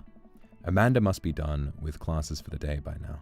I'm sure she would appreciate a ride home, and maybe I can talk to her about what's going on. I pull up to the carpool, and Amanda hops in the passenger seat. So, did you have fun gossiping about me? Mr. Vega and I actually just gossiped about our celebrity crushes. So you talked about Mario Batali the whole time? It was a very productive meeting. I'm pretty hungry. Can we grab some dinner? Sure thing. We can make something at home. Let's go to the mall. Yeah, we're in a new part of town. We gotta scope out the restaurants. Does that sound good to you? Yeah, sure. Why the mall? Jeez, can't a dad take his daughter to the mall? You buy me things? I will buy you a thing, singular. Sounds like a deal to me. We drive in silence for a short while. Amanda plays a game on her phone. I should say something. You know, sometimes when a kid gets older, they find that they have to keep things hidden from their parents. And that's okay, because sometimes that's what kids do. And that's okay. Sometimes it's good to have the parents' perspective because, you know, maybe the parents have also dealt with similar situations. And maybe they're a little cooler than you give them credit for. Anyway, what I'm trying to say is it's good to share. I love you. Have you been reading my tweets? You have a Twitter? What? Never mind. Look, sweetie, Mr. Vega said you haven't been participating in class and that you're not turning things in. Oh, I'm fine, Pop. Senioritis and all that. I thought you liked Mr. Vega's class. That's fine. He's fine. We pull up to a stoplight and I eye Amanda. She's still texting. I want you to know that you can talk to me about anything. I can tell that whatever it is, she doesn't want me knowing about it. That's frustrating. I heard that Emma is going to that fancy art school in California. That's exciting. Yep. Are you bummed that you guys aren't going to the same school? Yep. Amanda keeps texting. She stifles a laugh. It's so funny. It's You wouldn't get it. Okay. Who are you texting? Noah. Who's Noah? My friend. Does he go to your school? Yep. Do you like Noah? What? No, Dad. Oh, I can't believe you would. Dad! I mean, jeez. Why would... Ugh. Gross. Sorry, just asking. Dad, he's just my friend. Guys and girls can be friends. He's my friend. Okay. Jeez. This is going well. Well, good talk. Love you, kiddo. She leans forward and turns up the radio. I guess that conversation is over. To the mall, then. This is funny. Thank you, Kendra. Robert and Voxat. I want to see all of it. We arrive at the mall. A big indoor shopping center with a couple different floors. It's kind of dead, but that doesn't stop a mall security guard from yelling at a group of loitering teens. Let's eat something disgusting for dinner. Hell yeah. Language, Missy. Heck yeah. Better. This is a good Christian game. We approach the food court and evaluate our options. There's greasy restaurant after greasy restaurant. My heart burns just looking at the menus. Nobody looks happy to be here. What are you in the mood for? Bread dipped in sugar, bread with cheese on it, or just want to inject some fat directly into your bloodstream? I extend my hand to her. Would you do me the honor of sharing some nachos? She takes my hand with a grin. It'd make me the happiest, cheesiest girl alive. We order a giant pile of chips and unnaturally orange cheese from a very unenthusiastic and possibly stoned teenager. We take a seat at a rickety table and dig in. These are bad. These are very bad. But also strangely delicious. We have to eat through the pain. We enjoy the fluorescent cheesy goodness together until we're all out of nachos. So, something's been bothering me for a while.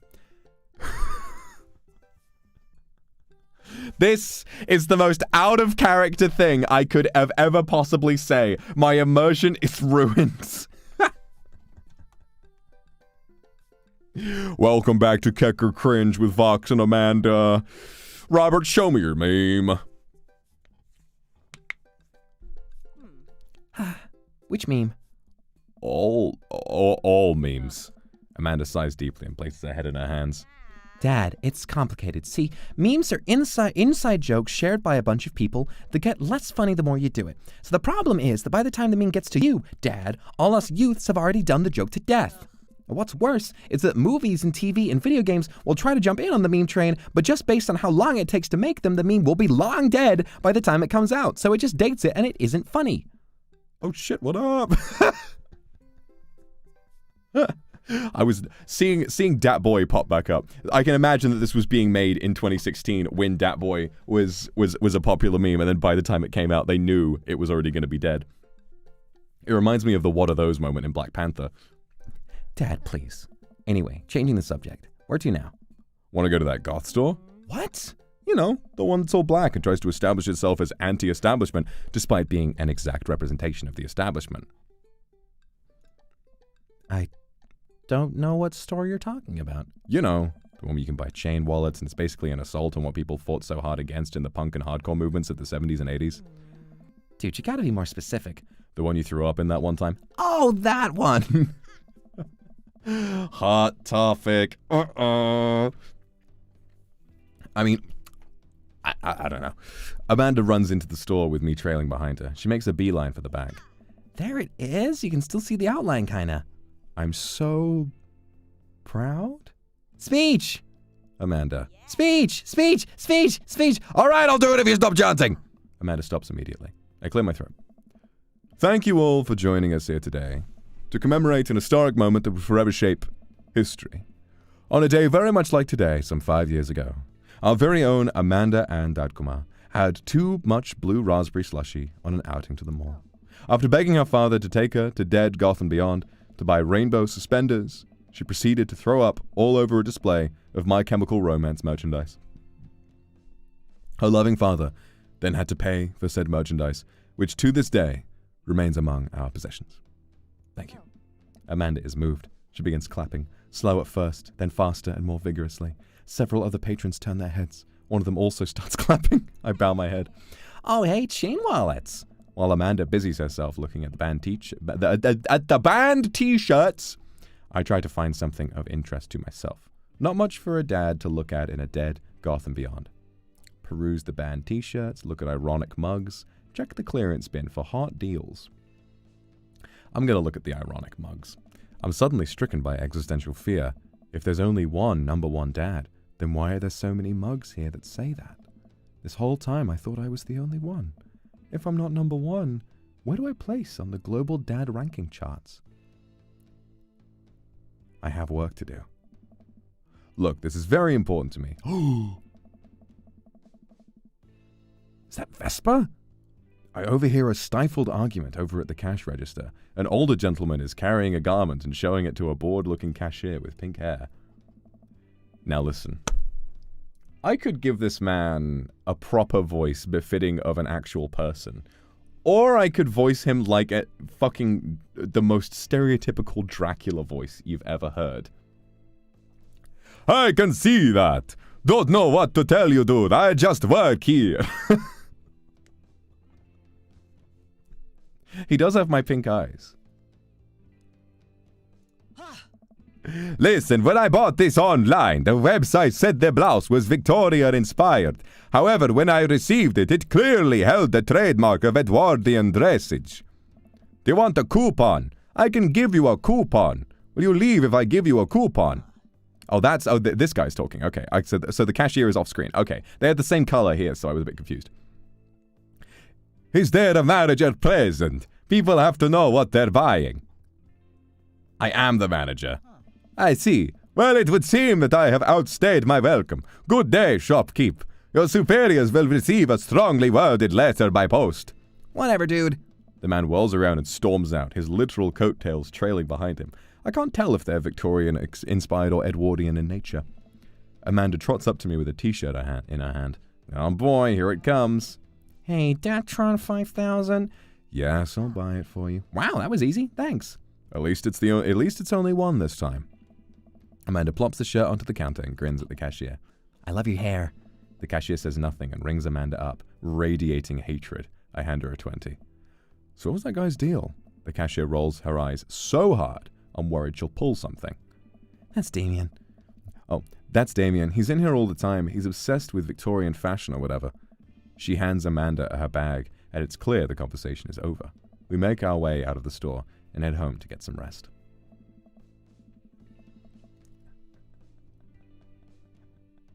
Please don't do him dirty like that. What? That's Hotel Transylvania. I mean, that's traditionally what, like, a stupid Dracula voice is like.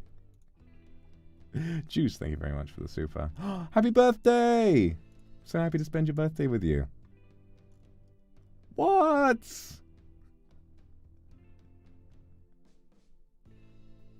It's kind of interesting because I don't know, my reaction to him was not anything on par with my immediate strong reaction to a character like Robert. Listen, if we get into like a serious conversation with this character, I'll probably try and give him a normal voice. But, you know, the Dracula accent is definitely funny. Kendra, thank you very much for the super. Yeah, like, what's wrong with... Dracula needs to have friends, too. Dracula needs to have friends, too. Amanda and I sit on the couch trying to find something to watch over bowls of ice cream. Oh, cool. Long Haul Paranormal Ice Road Ghost Truckers is on. Your favorite, right? Oh, hell yes. They have to make it over to the Canadian tundra before the ice road melts, but they're also hunting ghosts. Also, the trucks are haunted. This is an episode I've already seen, but it's one of the best. Callum and Flint Dogbone, the twin brother truck driving ghosts, the twin brother truck driving and ghost hunting duo find themselves in the greatest peril yet. Oh no! The ghost done got control of the truck. I can't steer on them there on them there. Damn fuck. Wait, let me try again. Oh no! The ghost done got control of the truck. I can't steer on them there damn ice roads. Let me use this EVP meter to try and communicate with the spirits. Flint, we're about to die. Almost got hit. If you listen carefully, it sounds like it's saying you're gonna die. That's because we are about to die, you. This is art. The episode ends and Amanda excuses herself to go and start arguments on the internet. I stay up a little longer, curious about the exploits of Callum and Flint Dogbone after their disastrous ice road incident. Afterward, I crawl into bed and get a good night's sleep.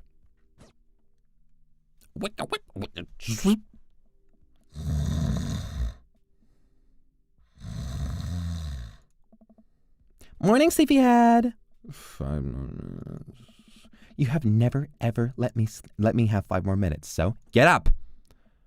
Fine. We have cereal for breakfast and spend the morning putting together furniture. Amanda is much better at... She's not talking, I am. We have cereal for breakfast and spend the morning putting together furniture. Amanda is much better at interpreting the tiny manuals. We're able to put together a few shelves and one desk, but I'm pretty sure it was supposed to be a bookcase. So, you excited for the cookout today? Excited to beef up my grilling skills. If there's food, I'm excited to beef up my grilling skills. I'll see this as a learning opportunity. If I can snake some hot grill tips, I think we can consider it a success. Don't you want to meet some of the people in the neighborhood?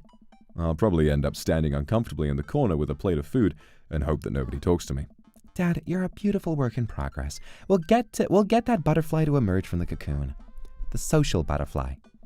Well, we better start getting ready. We definitely don't want to be late. What? No, we have to be fashionably late. Who shows up to a cookout on time? You know what? We're going early, just because you said that. I head out the door, and Amanda reluctantly follows. We walk across the street to Joseph's house with a store-bought veggie plate. I'm a terrible cook if it doesn't involve a grill. I just want a grill, for God's sake! Pardon me, thank you for the gifted, and Jen. Thank you very much for the super. Ooh, I'm sorry. Listen, I'm really sorry for emitting so much fatherly charm, but I literally cannot help it because I am so charming. So you're just going to have to cope, okay? If it's too much for you, I'm sorry. I guess we're not as early as we thought we were. Joseph's background is already packed. Fuck, I keep thinking it's her. She keeps showing up on screen with the narration, and I'm like, oh, she must be the voice of my inner monologue, surely. I guess we're not as early as we thought we were. Joseph's backyard is already packed with people, and the smell of hot dogs wafts through the air. Small children run through a sprinkler, and adults chat in small clusters. I set our veggie plate down on a table next to 2 other veggie plates. Hey, there's Joseph. I wave to get his attention. The moment he sees us, he jogs over, arms open wide. Welcome, I'm so glad you 2 are here. And you brought veggies. Let me introduce you to my family. Kids, come on over. This is Chris, my eldest. Hi. This is Christian and Christy, they're twins. They stare creepily and say nothing. Then, of course, there's our youngest, Krish. Wait, where is Krish? Maybe Mary put him in his crib. They're literally...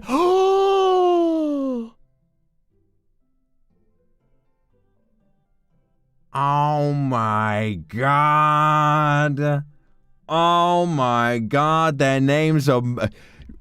First of all, this woman is married. I mean, I'm not surprised. I should have noticed the ring. Second of all, their names are Mary and fucking Joseph. Okay. I saw one from the bar the other night. What is she doing here? Oh, and how could I forget my lovely wife, Mary? Joseph pecks her on the cheek and she smiles. Ah, Mary, sweetheart. Did you put Krish to bed? I'll have to go look for him. What? You'll have to... Joseph takes a moment to regain his composure. Mary, this is our new neighbor, Vox, and his daughter, Amanda. I'd shake your hand, but I have a glass of wine that I need to tend to. I love her. Nice to meet you, Mary, for the first time. Charmed. Well, I have to go over there now. Mary leaves. Oh, God, this is so awkward. I wonder if Joseph knows. I wonder if Mary knows that Joseph knows. I wonder if Joseph knows that Mary knows that I know. It takes all of my energy not to run away from the barbecue and start fresh in a new city. My wife has a wonderful sense of humor. But please, you two enjoy the barbecue. All the guys are really excited to meet you. Amanda and I mill around and try some of the food spread out on the table. I pick at some of the deviled eggs. Amanda grabs a small paper plate and immediately begins piling it with baked goods. I don't want to have to make friends. Come on, Dad. Who are you going to party with when I go off to school? I don't want to have to do pleasantries. Dad. They're going to talk about weather. Go. Do it. Make a friend. And how could I possibly abandon my only child at a social function? That's bad parenting. This plate of cookies is my new dad. Bye. Amanda shoves me into the corner of the yard. Well, here goes nothing. I look around the party and I'm surprised to see some familiar faces. Isn't that the barista from the Coffee Spoon? Oh, dang, Robert's here? Didn't that guy throw a frisbee at my head? Isn't that the guy who was throwing a fit in Dead Gotham Beyond? Isn't that Amanda's teacher? Hey, I know Craig. But wait a second. All these people live in our cul-de-sac? That can't be right. I better investigate. Thank you, Toya. Voice act. Yeah, I'm having fun today. All right, we're going to talk to Robert. I walk over to Robert and Brian, who are chatting over drinks, determined not to be weird about what happened that night. I hope Robert feels the same. Hey, guys. Vox, how the heck are you? Settling into the neighborhood all right?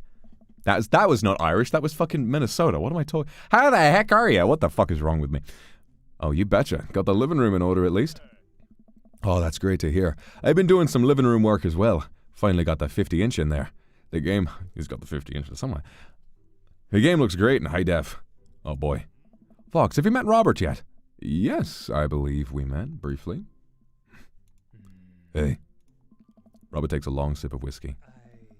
Robert robotically extends a hand. I shake it as he stares unblinkingly into my eyes. Oh God, what does it mean? How's it going? It's good. Robert focuses on the whiskey he's holding. He takes a long sip. Great. Look at my friends becoming friends. Us dads gotta stick together, you know? Us dads? Robert has a kid? Oh, I didn't know you had kids. Robert continues to stare at me. Jesus, does this guy ever blink? Yep. Cool. That's cool. We stand in incredibly uncomfortable silence for several moments until... We gotta get off this haunted truck. Oh no, the ghost locked the doors. they're pretending to be the ice road truckers. That's so cute. Daisy and Amanda run up to us, thank God. Quick, hit the emergency escape button. But trucks don't have emergency escape buttons. Then hit the brake, I guess, and then we'll get out of the truck. The imaginary truck. Anyway, we're safe from ghosts, but how will we ever survive this Arctic tundra? Daisy, you have to eat me. Are you prepared to do that? I'm prepared to do anything to survive. That's cold-blooded. I like that. Although I'm not sure I have the materials required to properly cook you. Wait a second, are you guys playing long-haul ice road paranormal ghost truckers? Yeah. Amanda and I love that show. It's the best, especially that episode where Callum hides Flint's keys and Flint retaliates by breaking an ancient cursed urn and sending the spirit after him. Yeah, it's such high-quality reality television. All right, Daisy, I found us a couple bugs. They're going to make a great meal, lots of protein, gonna keep us from starving out here in this harsh, icy wasteland. But there's a whole table of food right over there. Daisy, it's a game. We're playing pretend. It's what kids do. Live a little. Amanda gives Daisy a handful of gummy worms from the table. They eat them with mock disgust. Let's go find kindling for a fire.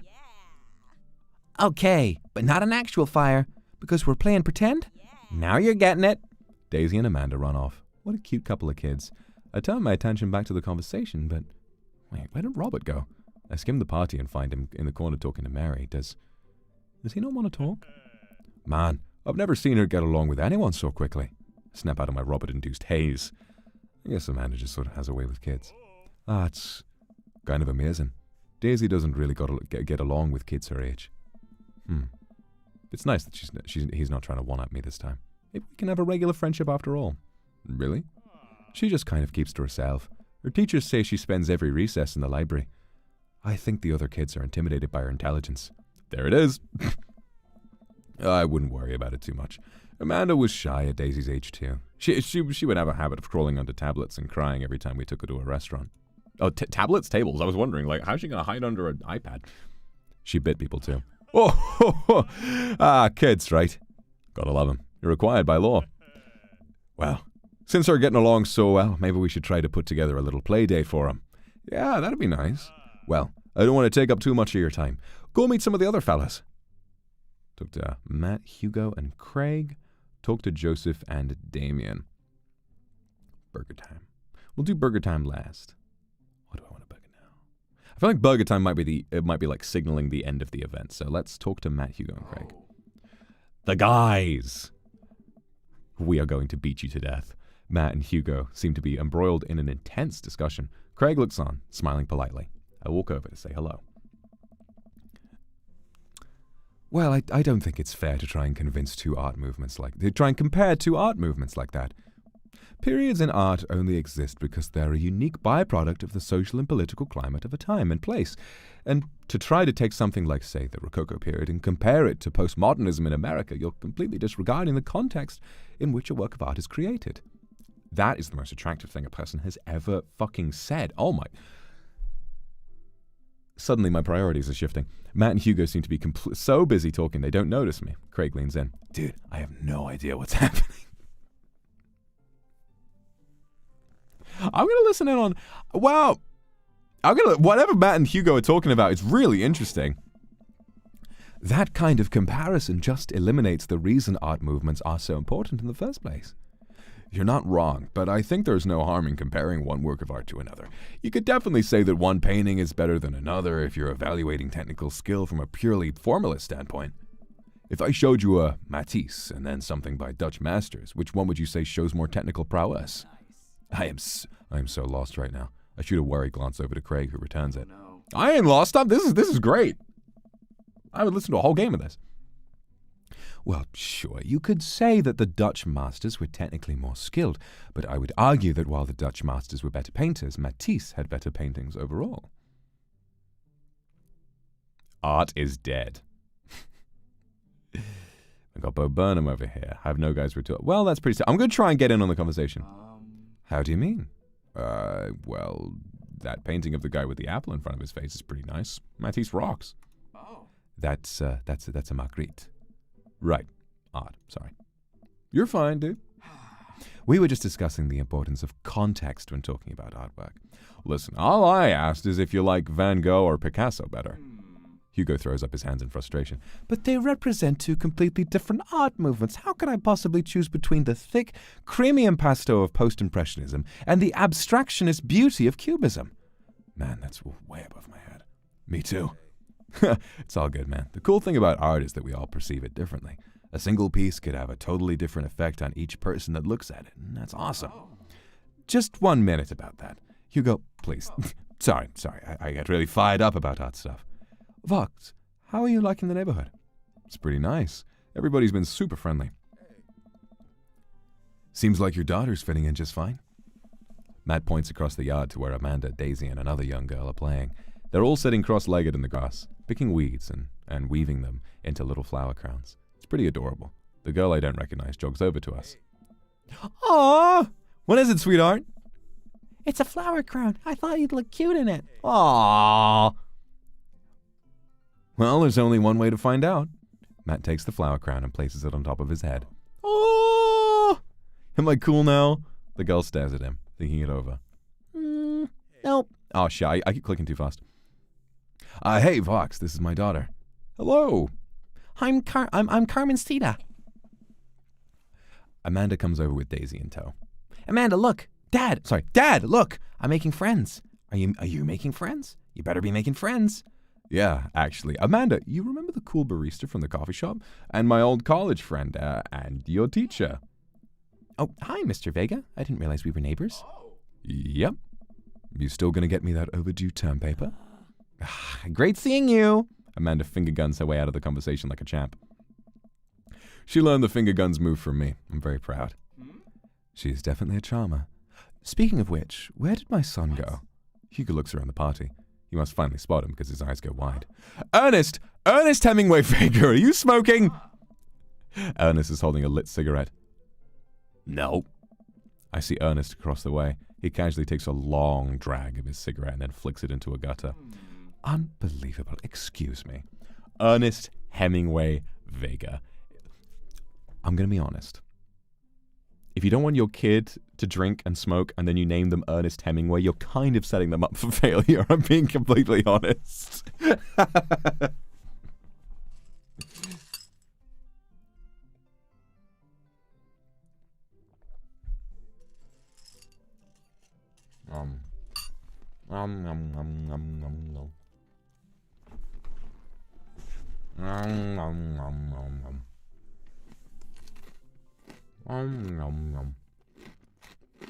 No. The moment I wanted to stop and read chat for a moment because I'm having my cereal, chat is dead. Man, what's been going on with YouTube lately, huh?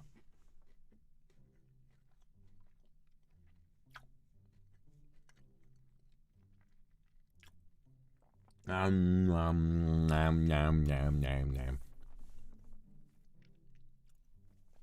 we're back. Okay. Good timing, I guess. Hugo marches over to Ernest, and I turn my attention to Matt and Craig. Kids, right? Man, I do not envy Hugo. The last barbecue we had, Ernest tried to shove a sparkler down Joseph's pants. And the barbecue we had before that, he actually burned down... Hang on, what's this guy's voice? And the barbecue we had before that, he actually burned down half the yard. And then it spread onto my lawn, and burned down half of my yard, too. Hugo walks back over to us, practically dragging Ernest behind him. Oh, look at this fucking kid. Hey, everybody. Sorry about that, Fox. This is my son, Ernest. Hello. Ernest looks away, sulking, his hands shoved deep in his pockets. Hugo nudges him impatiently. Hey. Nice to meet you, Ernest. What grade are you in? Does it matter? Ernest? Okay, I'm in 8th grade. God, are you happy now? Sure you were just dying to know. Yeah, good for you. Can I go now? I'm tired of talking to old dudes who blame my generation for the failing economy. Ouch. Ernest! Oh yeah, because I'm totally embarrassing you. Ernest puts earbuds in and storms off to stand in a corner. Well, that was certainly something. He seems nice. Hugo puts his head in his hands and sighs. I'm so sorry. He's having a really rough time. As much as I want to be the cool dad, I have to be the authoritarian dad, and he clearly resents me for it. I mean, I think as a dad and a teacher, that's about as authoritarian as you can get. Honestly, are any of us cool dads? Is it even possible to be a cool dad? What? I'm cool as a cucumber. See that right there? You can't say that. My kids think I'm cool. But for how long, Craig? How long do we get to be the cool dads? I don't know. I think we just have to accept the fact that as dads, we become the machine that we once raged against and accept our fate to unironically wear socks with sandals. Your kids may think you're cool now, but the moment they hit puberty, you're doomed. Amanda's 18 and she still thinks I'm cool. I yell across the yard to my daughter, Amanda! I'm cool, right? Amanda just laughs. She keeps laughing. I see a point. As much as we all want it, I don't think it's important to be a cool dad as it is to be a good dad. We can't all be best friends with our kids. It just doesn't work. Look at me and Ernest. Our job as parents is to make sure that our kids turn out okay. Yeah, you're right. It'd be nice to have it both ways. Hearing these guys talk about this makes me want to think of my relationship with Amanda. We get along so well, but there might come a time when it won't be like that. It's college when that happens. Don't let us eat up your time, Vox. Go meet some of the other people around the neighborhood. Damn. This game, I was not expecting like the dialogue and the interactions in this game to be so heartfelt and so genuine. When this game came out, it was such like a big meme that I kind of just, I don't know, I thought it would just be funny. But damn, it's really insightful and fantastic. Chan, thank you very much. Happy birthday. Okay. Georgia, so is Burger Time like the end of the event? Probably not, right?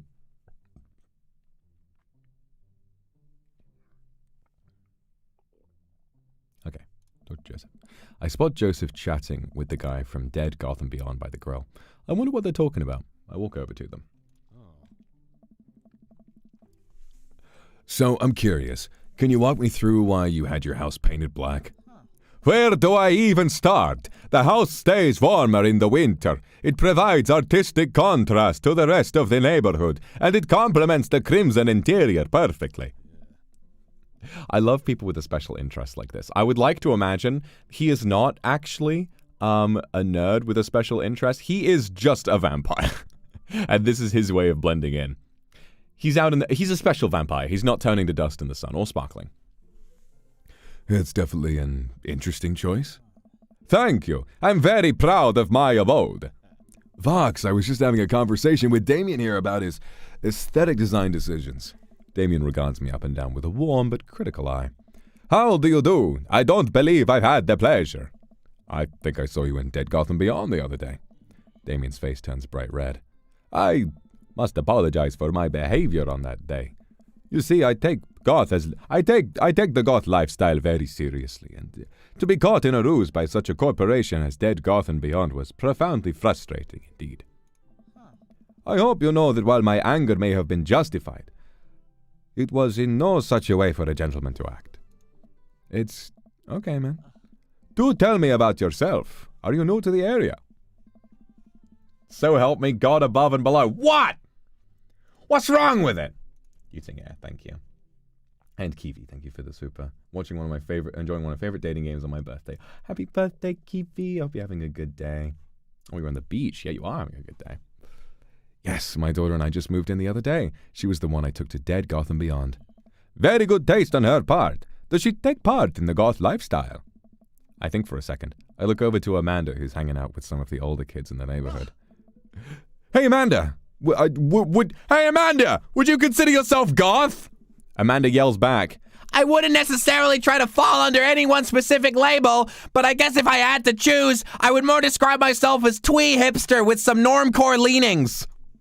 Bats are cool, though. Ah, pity. Are you enjoying the party so far? Oh, definitely. Thanks so much for putting this on. It's nice to be in a cul-de-sac where everyone is so friendly and welcoming. Amanda walks up to the conversation. I also like The Lost Boys a lot. Really good movie. Does that count as goth? That it would, my dear. I don't believe we've had the pleasure of meeting. Damien Bloodmarch at your service. With a name like Bloodmarch, how can I not give him this voice? Come on, guys. You gotta have some sympathy with me here. Teal VT, thank you very much for the super. I love the guy. He's so cute. I'm sure we'll see. Producing a single rose and offering it to Amanda. Amanda blushes and returns the gesture with a curtsy. My, do you know how to treat a lady? Hello, Amanda. Seemingly out of nowhere, Joseph's twin kids appear. Are they speaking in unison? Hey, won't you come play with us? Come play with us forever. Guys, enough with the creepy twin shtick. We've talked about this. Christian and Christy slowly back away. Where do you think they get that from? Mary pops into the conversation, wine in hand. I don't know. Mary takes a long sip of wine. I think I might have taped over a VeggieTales VHS with The Shining. Who knows? She takes another sip of wine. Where's Krish? Wasn't he with you? You had him a moment ago. He's probably stuffing dirt in his mouth. He'll be all right. Toddlers are pretty resilient. Mary tips a glass to me. My first time to the rodeo. It's my fourth. I have squeezed 4 little... Sweetheart, would you do me a favor and please find Krish? That would be great. I'm sure he's fine. Mary. Okay, jeez. It's so great that this game has really interesting, well-written, complex characters who all have flaws but are deeply likable in their own way. And then the one, apart from Amanda, who's 18, the one adult woman that we have met is a deeply neglectful parent and is most likely either has done or is trying to cheat on her husband. Fascinating.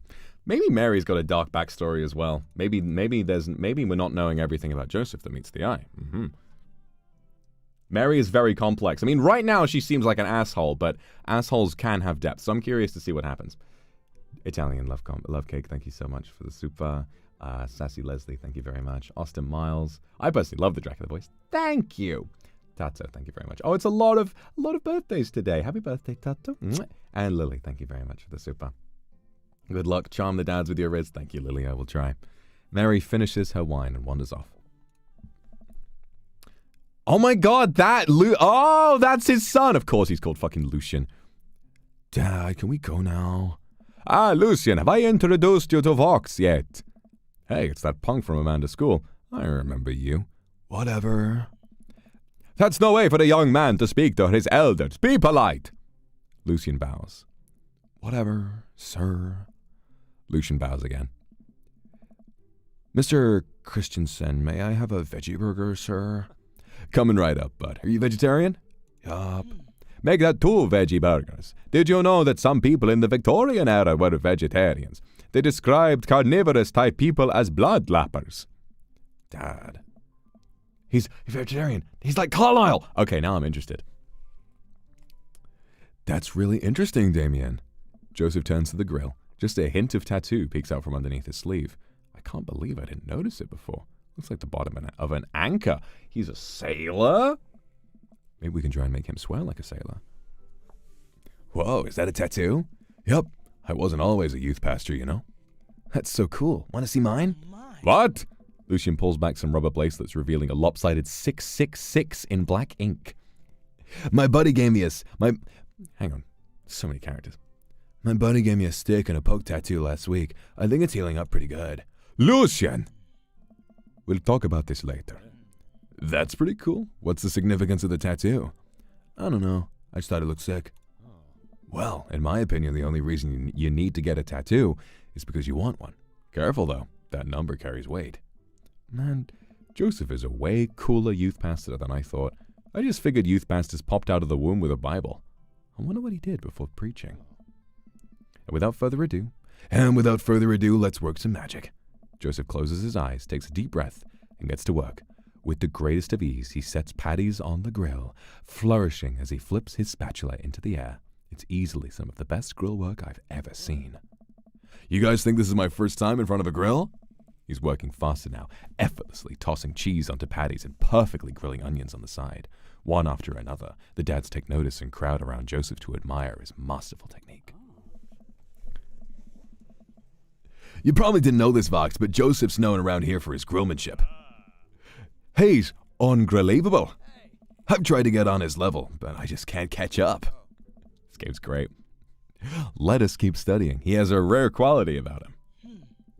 Must we keep talking about this? Can't we just appreciate the artist? I've never seen him make a mistake. Okay, we need to stop. This is getting too cheesy. Please stop! All of the children at the party boo the glorious display of puns in unison. All right, guys, the food's ready. Please form an orderly barbecue. Amanda groans. We all grab our food and hang out, enjoying perfectly cooked cheeseburgers. This game's great. Thank you, Emma, for the super. Oh, happy birthday for the 21st. Happy birthday, Emma. And Kendra, thank you very much for the super.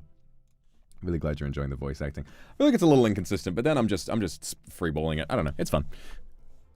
Man, it's so wild how all of us dads live in the same cul-de-sac. Kinda nice, isn't it? Feels like there's a real community here. Totally helps when you're just a single dad trying to raise a kid. We're happy to have you here, man. I think you're gonna like this neighborhood a lot. Plus, Amanda seems to be getting along with all the kids. If she decides to get into the babysitting game, she'll really make a killing. Hey, why don't you add us all on Dadbook? Dadbook? Yeah, it's a great social network for dads to keep in touch with each other. We're all on it, so if you ever need to reach out to anyone, it's the simplest way to do it. Sorry, I'm just an old-fashioned dad. Social media goes way over my head sometimes. Don't worry, Pops. I'll help you figure it out. The rest of the barbecue goes smoothly. We all trade stories and drink beer as our kids play on the lawn. Amanda breaks up a fight between Carmen Cedar and those weird twins. I think they wanted her soul. Successfully completed chapter 1. Yay! Amanda and I walk back to our place as the sun sets over the neighborhood. Pretty fun party, don't you think? I got that burger in me. I got that burger in me. Felt like I was at a networking event. I wish I could have been playing Paranormal Ice Road Truckers. Nah. I mean, he's got that burger in him. He's got that borg in him. Sweetie, if I can impart any sort of wisdom upon you right now, and not that this was a bad situation, but if you're ever in an uncomfortable situation, always look for the silver lining. The silver linings get you through to the other side. We had rockin' bugs today, and it was good. Amen. Well, hey, at least you met some other cool dads. You should hit them up on Dadbook. Maybe I will, if I ever figure out how social media works. I have a good feeling about this place. Me too, Dad. Since I'm I'm hearing that Mary is apparently a complex character. I'm having some predictions about Mary and Joseph's predicament, I'll say. If I had to... Okay, no spoilers. No spoilers. This is my fan theory about what's going to happen to these two. All right, do not spoil it if I get it right. I think that because Joseph is so Christian, he was raised to aspire to the nuclear family ideal. Perhaps they both were, right?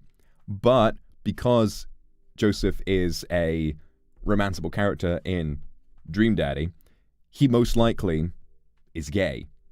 And these two probably got married when they were quite young, right? And so they may, holding these values and being afraid of the idea of divorce because they believe in the sanctity of their marriage and they have these kids to take care of, there is pressure, unrelenting pressure upon the pair of them where Mary wants to be loved, clearly is attracted to men, and Joseph may have forced himself to marry a woman because of the culture in which he was grown up in. Bearing in mind that obviously some of you may be from the States, some of you may be from different parts of the world, but especially in this kind of... I'm not sure which state this is in, but Christian influence in the U.S. is extremely strong. Depending on the state, very strong in lots of different places. So that's my theory. It's something that... It's an environment that, obviously nothing wrong with whatever you choose to believe in, but, culturally, I feel like that makes the most sense to me, but we'll see. Amanda and I arrive home with the remnants of our veggie plate. Seems like nobody was really into the cauliflower. Any big plans for the evening? Actually, yeah, I'm going out with some friends. Oh, Is that okay? of course. Just keep me posted. And be home before midnight. You got it. And be careful. I will. Make good choices. Of course. And call me if you need anything. Dad, you're not going to do the thing where you wait silently for me to come home in the living room with all the lights off, are you? What? Oh, I've never done that, and I never will do that. Okay. Do you have plans tonight? Yeah. My plans were kind of to eat ice cream and watch TV with Amanda, but I'll find something to do. I love that father-daughter relationship. These two are so great. I'm gonna see how long I can sleep for, throw a party, work on some stuff. I want to interact with more of the characters. Oh, shit. I clicked by accident. Fuck. The sun hasn't even gone down yet. I still have sleep to catch up on from when I was going to throw a party. Damn it. I still have sleep to catch up on from when you were a baby. Just let me be. I'm just relaxing tonight. Have fun, okay? Great. See you later. I watch Amanda drive off into the night. I really do hope she has fun. I plop down in front of the TV and turn on some Wine and Dine Mastermind with celebrity chef Gavin Chapman. Looks like Gavin's making a roasted rack of lamb with rosemary mashed potatoes. Oh, fuck yes. I love cooking shows. Side tangent. My dad and I have this tradition, right? Or we used to. Right? Sort of many many years ago, before I truly I could cook for a while, but before I got like a special interest in cooking and it became like a hobby for me, my dad and I would sit down and we would watch old episodes of British MasterChef. Now, American MasterChef is so different because American MasterChef is Gordon Ramsay being like, it's shit. It's fucking shit, and all of that. It's like, you do not serve me raw flour and kind of shit like that. The UK MasterChef is different. One in chat if you've watched an episode of UK MasterChef with Greg Wallace and John Turode, I think his name is. How many people seen UK MasterChef? Quite a few, actually. Okay. For those of you who don't know, it's different because you've got these two guys. You've got John, who is the actual super knowledgeable cook. Like, he's sort of like the straight man. He's like, there to just deliver the facts about the food. He's like, yeah, so I really enjoy the flavor of this one, but I have to be honest, it's just, the texture is just a little bit too dry. You had a family member in MasterChef USA. That's always so exciting. Seeing someone go on TV. Ruby Lupine, thank you very much.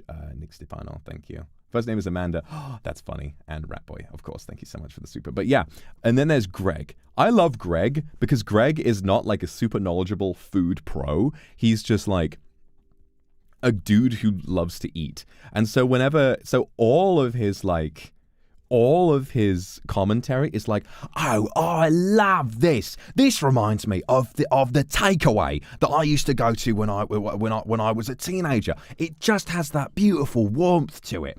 And he's got this great voice. And then every time the contestants are starting to make their food, he'll walk up and be like, so, what are you making for me? And they'll be like, and they'll start giving this really detailed thing. And they'll say, well, when I was growing up, I used to really enjoy this meal. So I figured I would do a play on it. And whenever the camera cuts back to Greg, he's doing a different face. He's like, or he's like, or he's like, or he's like, or he's like, or he's like, he just always has some giant mug on, like while they're talking to him. He's like, they're like, yeah, so I'm a huge fan of English pub food, and so I thought I would try and prepare something inspired by that, but with some influences from sort of local cultures and things like that. And he'd be like, wow. And I just get really into the dynamic between these two. I'd love to be able to cook like that. Although I think if I was actually good at cooking, I'd use my powers for evil. Like just make baked Alaskas all day instead of any food of real nutritional substance. Man, Gavin Chapman just caught that thing on fire, but he didn't mean to do it. What a professional. I lose my track of time as I blaze through several episodes of Wine and Dine Mastermind, and also one episode of some cooking show called Meat Hell. I'm not even sure what that one was about. It's just a lot of yelling. I glance at my watch. Man, it's almost midnight. I should check in with Amanda. I send a text. Hey, kiddo, you good? I wander into... He just fell over. I'm Genki and cute today. Aw, thank you. Thank you for the super acros. Unless she's driving home now, in which case I hope she doesn't respond soon, because I definitely taught her better than to text and drive. I reach into the freezer and grab an ice cream sandwich. It's a little late for this, but I think I earned it after a long day of socializing. Check my watch again. And then my phone. Nothing yet. Okay, see, now I'm worried. Do I call her? Do I call the cops? No. It's too soon for that. Send her a gentle reminder text. What's up? Half an hour passes. Now I'm really worried. The episodes of Gavin Chapman's Meat Hell are not only assuaging my anxiety, but possibly exacerbating it with all the yelling. So I keep pacing around my house, waiting for her to come back. Why didn't I find out where she was going? Who was she even with? Why don't I know any of her friends' phone numbers? Why don't I even know any of her friends' full names? Who is Emma P? I decide to send her another text. Amanda, please text me and let me know you're okay. Can't help but think of all the awful things that have happened to her. Oh, thank God it's her. Amanda opens the door and shuffles in. Finally, she's back home. I'm glad she's okay. Sup? Sweetie, thank God you're safe. Yep. But now that I know she's okay, I'm really mad. Why didn't you answer my texts?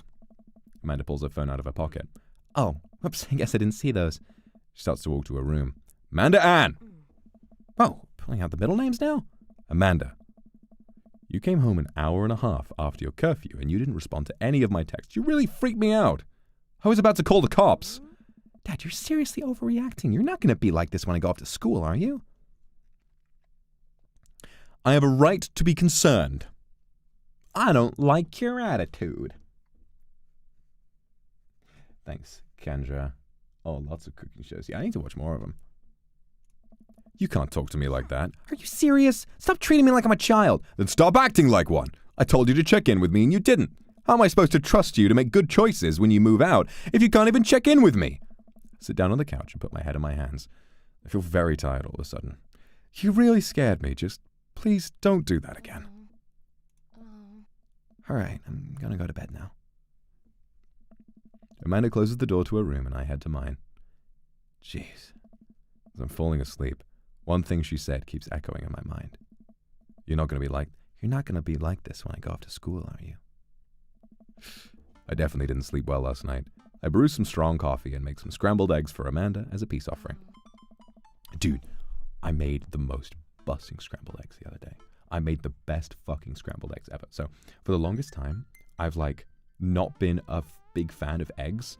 I always used to kind of be like, I'll eat them, But I used to enjoy them when they were a part of something else. Like egg fried rice, you don't really taste the egg. It's just added protein, right? But I'm telling you right now, if you guys like scrambled eggs, follow Gordon Ramsay's tutorial on scrambled eggs, the Hexclad one. I want to get those Hexclad pans are stupidly expensive, but I kind of want them. The thing about I'll like quick tutorial from me, just in case anyone likes scrambled eggs. Okay. Saucepan. Depending on how many eggs, I had 3. That was enough for me. If you're making it for multiple people, maybe like he does it with 6. I would say like 2 people, 6 eggs is probably enough. Get the you put the eggs in the pan first, no heat, right? Cold pan, eggs. Then couple knobs of butter, a whole slab of butter. It's good. It's good. I don't know what to tell you. It's good. Heat it up. Wait until it starts cooking. Stir. Keep stirring. Keep stirring. Keep stirring. Break up those yolks. Get it all homogenized and everything. Do not season because it makes the eggs running. It makes the eggs like all sort of seedy and gross if you season them too early. You stir, stir, stir, and then after a minute on, when it starts to cook properly and it starts sticking, off the gas. Take it off the heat. Then keep stirring. Right? Keep stirring for 30 seconds. It will continue to cook in the pan while it's off the heat. Then back on for another minute. Keep stirring. Turn the heat down. Then you season and you start adding a little bit of salt. You start adding maybe some chili flakes if you like that kind of thing. And then you keep stirring, keep stirring, keep stirring, and then basically on, off, and it's done. So simple. I made that yesterday morning and they are so fluffy. They're so fluffy and easy to eat. It's delicious. So delicious. And then my favorite thing, I didn't have any chives, but I had some spring onions, some negi. And so I chopped those up super fine, and I sprinkled those over the top of the eggs, and I had those with some sausages. And I'm probably gonna go out for dinner tonight, but tomorrow I think I will make those again. They were really good.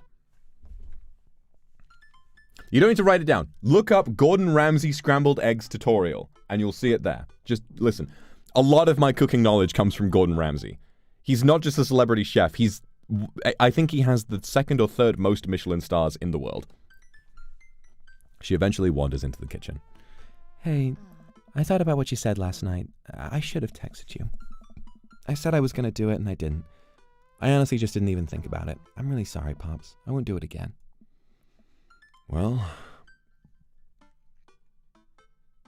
I'm sorry for freaking out on you. This is also, getting mad when you were really worried is fine, but also, like, it's good to acknowledge that doing that may have also made them upset, you know. I find that whenever I have, like, a disagreement with somebody, whenever I have a little kind of, like, whenever I get mad at someone and I feel like I kind of go off on them a little bit, I'm like, hey, why did you do that?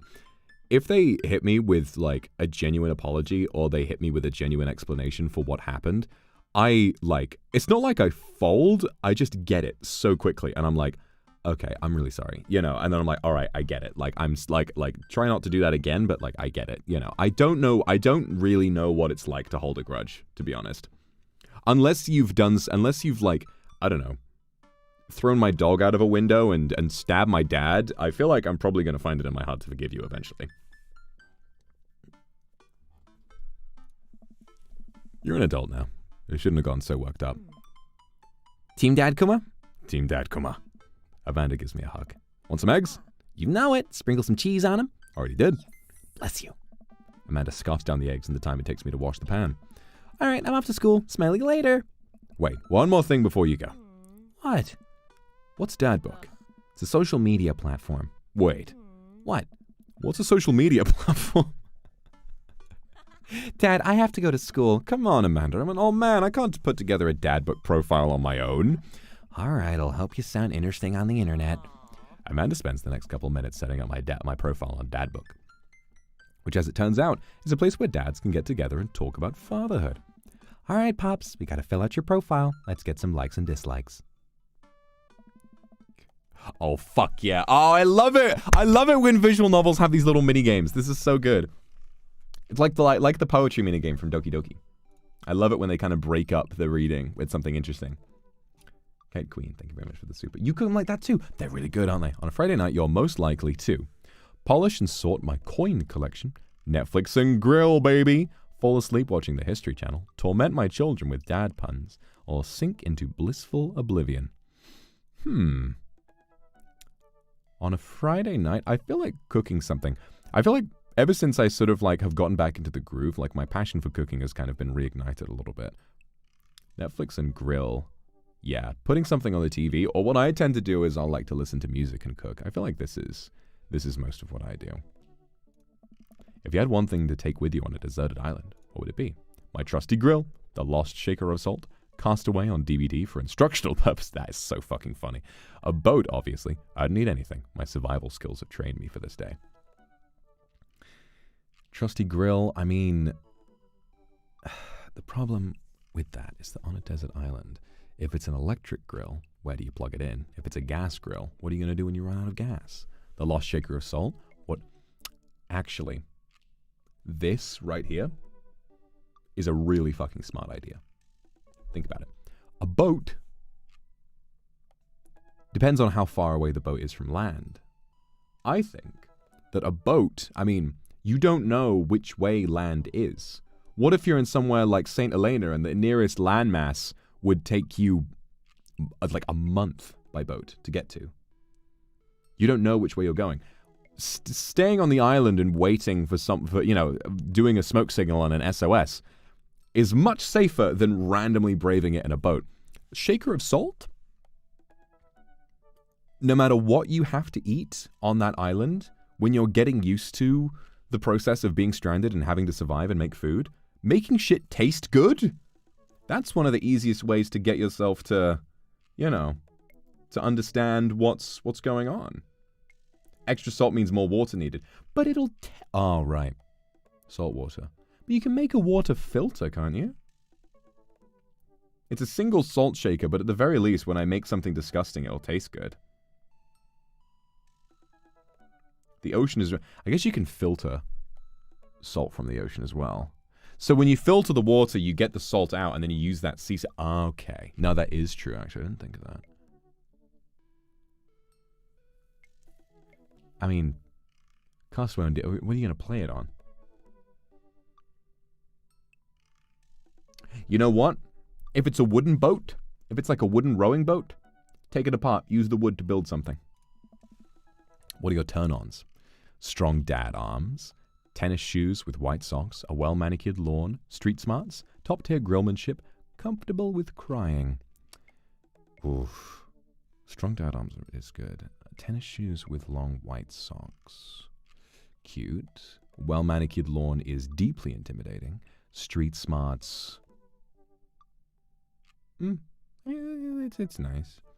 I think top-tier grillmanship. Because, I'm going to be real with you, I think most of, when I sort of find myself attracted to someone, it tends to be because I'm, intimidated in a way. I'm always like, grr, why are they better than me at something? I feel like being competitive with another dad over how good of a cook we are is the perfect foundation for a little bit of yaoi to take place, What did you want to be when you grew up?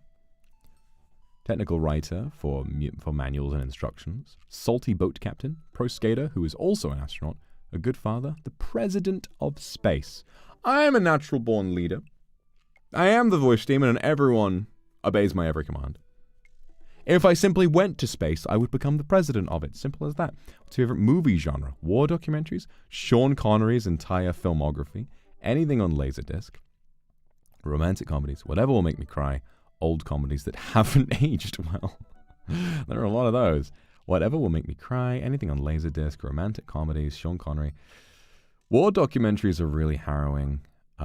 Sean Connery, I've seen a little bit of Sean Connery. You know what the most underrated Sean Connery movie is? Dragonheart. I remember watching that with Akumama a long time ago. I really enjoyed that movie when I watched it. Anything on Laserdisc? Romantic comedies? Honestly, yeah. Well, whatever will make me cry. I do like depressing movies. Yeah, whatever will make me cry. What's your ideal date? Napping together? Doing a 1,000-piece puzzle together? Eating a healthy dinner at 4 p.m., trying to geocache but getting completely lost, arson, and being emotionally vulnerable. Eating a healthy dinner at 4 p.m., doing a 1,000-piece puzzle, napping together. I like adventurous dates. Trying to geocache and getting hopelessly lost, arson. Yeah, I feel like getting hopelessly lost is a nice way to spend a date, I don't want to set fire to anything. Yeah, you know. Trying to get lost with someone is definitely my ideal date. You know, spending the whole day together. What do you never leave home without?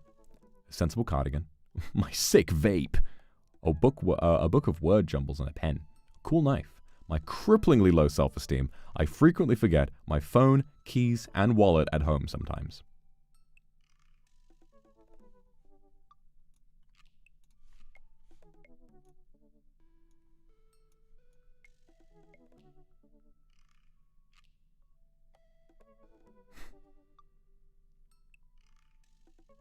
They put me in the game. They've been spying on me. They know everything. They know everything. I spend a lot of time thinking about conspiracy theories, how proud I am of my child, potential ends of the world, if I'll ever be able to love myself as much as I love my grill, when I can get my next cup of coffee, or lawnmower modifications. See,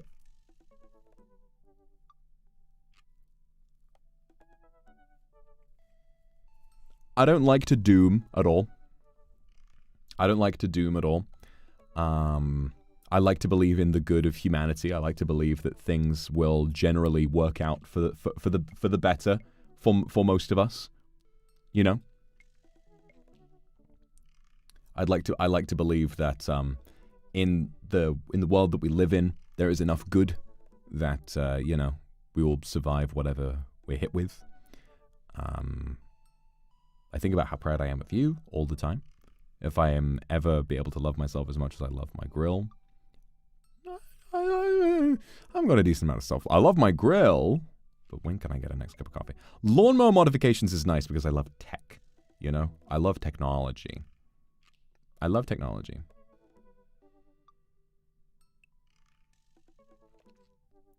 Yeah, lawnmower modifications. Profile complete. See? That wasn't so bad. Yeah, that was actually kind of fun. I could totally spend all day on here just looking at people's profiles.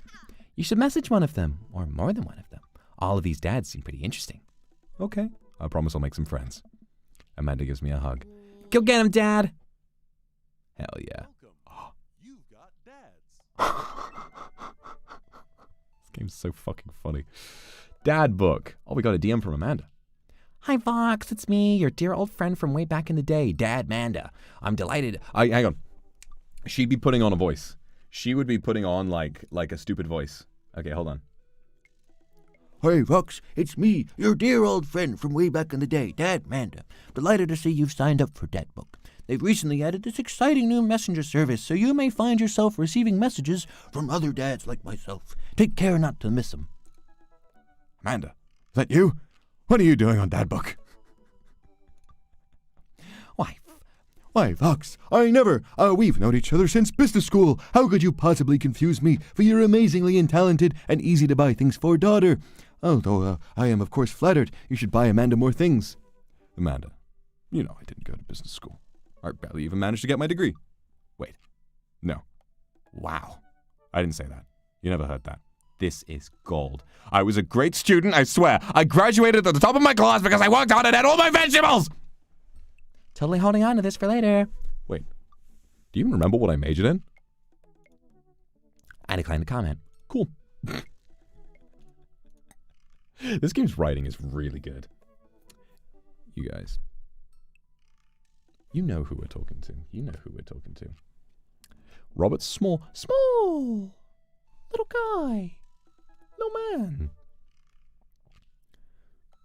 When the internet gains sentience and decides to destroy us all, they know it'll use this information against us, right? On a Friday night, you're most likely to Make a deal in an alleyway. Have it go badly. Who's a cop? Was it Giacomo? I trusted Giacomo. Oh my god. He's like Mike from Breaking Bad. Now listen, here's how it's gonna be. If you had one thing to take with you onto a desert island, what would it be? Gun. What are your turn-ons? Don't talk to me. What did you want to be when you grew up? A grifter. What's your favorite movie genre? Italian neorealism. What's your ideal date? Grey Robin. What do you never leave home without? At least 4 knives. Spent a lot of time thinking about. You ever really look into a rabbit?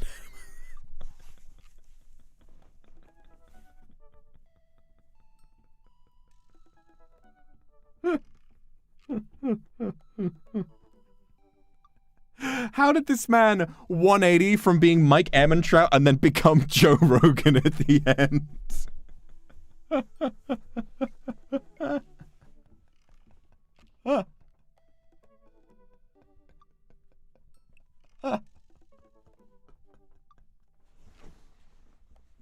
Dude, have you ever really looked at a chimp? I mean, chimps are fucked up, man. All right, I'm gonna message Robert. You ever really look into a wild animal's eyes? Robert was pretty nice. A little odd, but nice. And ruggedly handsome. We should hang out. I type out a message to him on that book. Hey, Robert, good seeing you again at the cookout. Want to grab a drink? I sit there for a couple seconds, hoping he'll message me back. Hey, it says that he read my message. Yeah, anxiously wait for a response.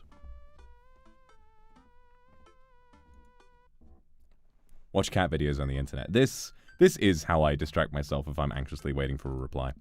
I start down a rabbit hole of cat videos, and Robert quickly vanishes from my mind. I didn't realize how long I've been doing this, but by the time I watch maybe my 30th cat video, Robert pops back in my head. I jump back over to Dadbook to see if he's responded yet. Nothing. Well, guess the guy's busy. Might as well make the best of my day. I get up, walk to the living room, and then sit down and turn on the TV. Ooh, History Channel. I really enjoy history documentaries. Ooh, Naked and Afraid, catching the deadliest the deadliest ancient aliens is on. Okay. I'm so cold. I'm so scared. At this rate, I don't think we're gonna catch these aliens by day 50. I'm having trouble following this. Ancient astronaut theorists predict that being naked makes you 10 times more likely to find ancient aliens. Some suggest that aliens are fascinated with the human physique, most notably the butt. Okay, I'm back in. I lose several hours to whatever the hell that was. Sighing, I get up and walk around the house. My stomach grumbles. Time for lunch, huh? Well, I guess it's time for the old chef dad come out to cook a gourmet delicacy. I walk over to the refrigerator and open the door. Make a sandwich, microwave some eggs, mustard jar. Sandwich. Make a sandwich in its entirety while standing there. Who needs plates? The sandwich, lost art. The standwich. I admire my work for a second before I clumsily drop the entire thing on the floor. No! I look around and remember that Amanda's not home. Is this still good? 5-second rule, right? I reassemble my sandwich, peeling pickles off the floor and putting them back where they belong, in my mouth. Wait. I'm a wreck. I finish my snack and walk around the house some more, bored. When's Amanda coming home? Oh, I just remembered something. When we were packing up the old house, we found an old basketball hoop that we would hang off a door. It would really help bring the living room together. I wonder where I put that. I spend a couple minutes poking around the new place until I find it. After installing it above one of the doors in the living room, I'm ready to dunk. Come on and slam. I take a leap from the free throw line, from the free throw line, and rocket that sucker down the net. The crowd goes wild. And welcome to the jam. I pull up from the 3-point line, breaking ankles and sinking a fadeaway. And I forgot the rest of the words to the song. If you wanna jam. No look behind the back hook shot. Everybody's on their feet. Something, Space Jam. Dad? I turn around to see Amanda standing in the doorway. Her eyes are a little, oh, almost as if she'd been crying. Hey, Amanda Panda, you alright? What are you...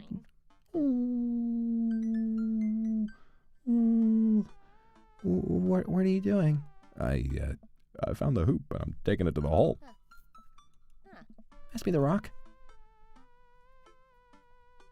Laser the ball to Amanda.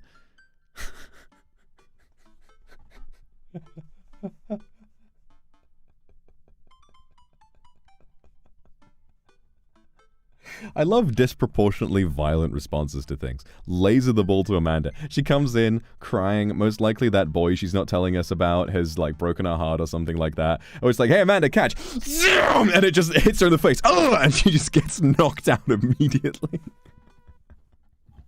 Want to see what happens. I lead the league in blocks. Set the record for rebounds in my rookie year. Think you can handle this? What's a rebound? Oh, when someone misses a shot and the other players try to retrieve it. That's Just kidding. Amanda zigzags past me and tips a layup to the hoop. Heart of war, bitches. Amanda, language. Sun Tzu didn't care about language. I would argue that Sun Tzu cared very much about language, so once you write something as timeless as the art of war, then you're allowed to swear. Amanda sticks out her tongue and dunks for another 2 points. Seriously though, are you okay? You look like you've been crying. Oh, dude, I'm cool. I just saw like this really cute dog on the way home, and let me pet its belly. I couldn't contain my emotions. You have to. No, wrong answer. Wrong answer. Bad parenting. You need. This is one of the main things that breaks my heart about, like, I mean, you know, I'm not a parent, obviously, but I feel like I know at least like a couple things that are really important, and genuine trust with your child is the most important thing that you can foster, right? Because, I mean, I want to know what's wrong, but I need to, like, if she tells me nothing's wrong, you should believe them. You know, not believe them, but act like you do so they feel like, you know, you're not, you know, prodding to try and figure out everything about them. The instant you do that, your kid is going to be so, like, nervous about actually telling you the truth. You need to tell you when she's ready. Exactly. Exactly. There are so many parents who will, like, monitor their kids' messages, and, you know, it's good to, if you have a sense of trust, it's less likely that they'll feel the need to hide things from you. And it's when a kid tries hiding things from you that they actually wind up getting into the bad situations that you monitored them because you were scared about them getting into, you know. The big one in this day and age is kids getting into really unsavory friendships and relationships online. You know, internet safety is a big thing for parents, but instead of, like, fostering an environment where the kid says, hey, I met this person online, and you can give them a genuine heart-to-heart talk about, like, oh, you know, sure, but just be careful, you know. There's like, tell me about what they're like and stuff like that. Be ready to put your foot down if it is really dangerous. But the instant you start putting tracking apps and you start like, hey, show me your phone, they're going to show you nothing. They're going to be careful about their messages. That's not how kids work. They're not going to, like, suddenly tell you everything just because you force them to. You know, you need to treat them like a person. Tell me more about this dog. Gladly. She was a little French bulldog named Jacqueline, and her tongue was permanently stuck on the roof of her mouth. She had a little sweater on. Wow. I probably also would have cried if I got to pet her. She was so excited for tummy rubs.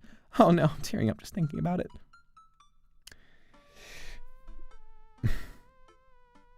It is difficult, though, because casually saying, there's not anything else, is there? Sometimes that can be what a person needs to hear.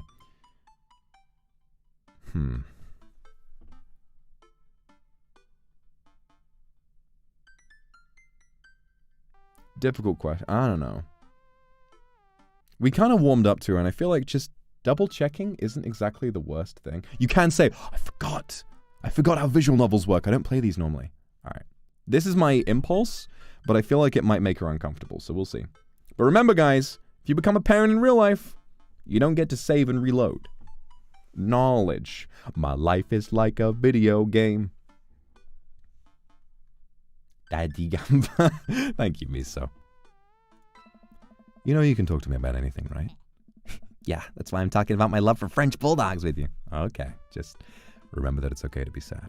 Remember that I love you very much. What was best for you? That's all. All right. Jeez, don't make me cry again. We did it! We stuck the landing! Let's go! Oh, okay, just making sure.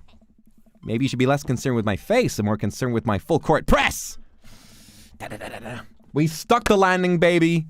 We genuinely, we pushed just the right amount to where she felt cared for, but not to the point where she felt like she couldn't trust us and that we couldn't trust her.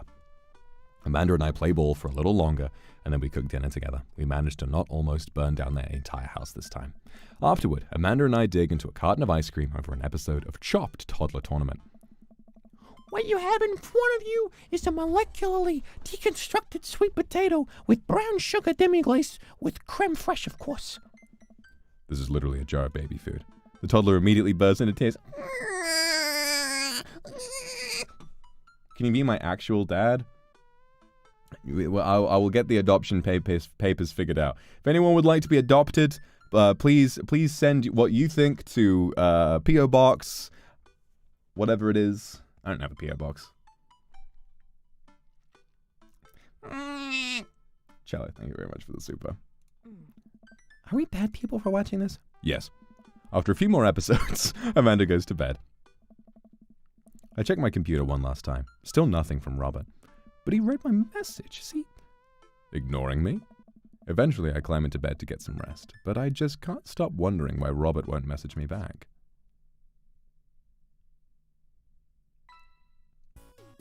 Date complete? Date complete? What? I've had better. That was a date. Dad points and daddy points. C rank. What could we have done better? When did the date happen? Cello, thank you very much. Thank you, Mamo, for the super adoption application or wife application. Which one are we doing? How about wife application? And then I will use the same sort of strategy of, you know, I would say genuinely forming a foundation of actual trust is a good thing to do in any relationship, whether it be parent-child, whether it be romantic, or among friends. I would say that if you want to have someone in your life in a serious fashion, trust, it tends to be quite important. Mochi Bunny, thank you for the super. And Anne, thank you very much. I want you to be my daughter's dad. All right, you can hook me up after, okay? All right, let's see.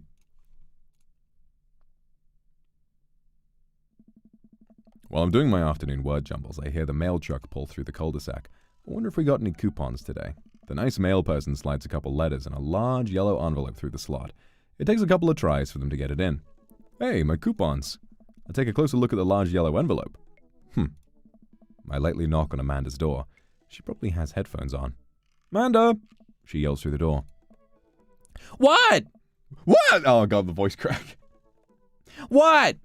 I have something for you. I'm kind of busy right now. Can you come back later? Okay, just thought you'd want this big old envelope we got from HIA. Immediately, and Amanda pushes her door open.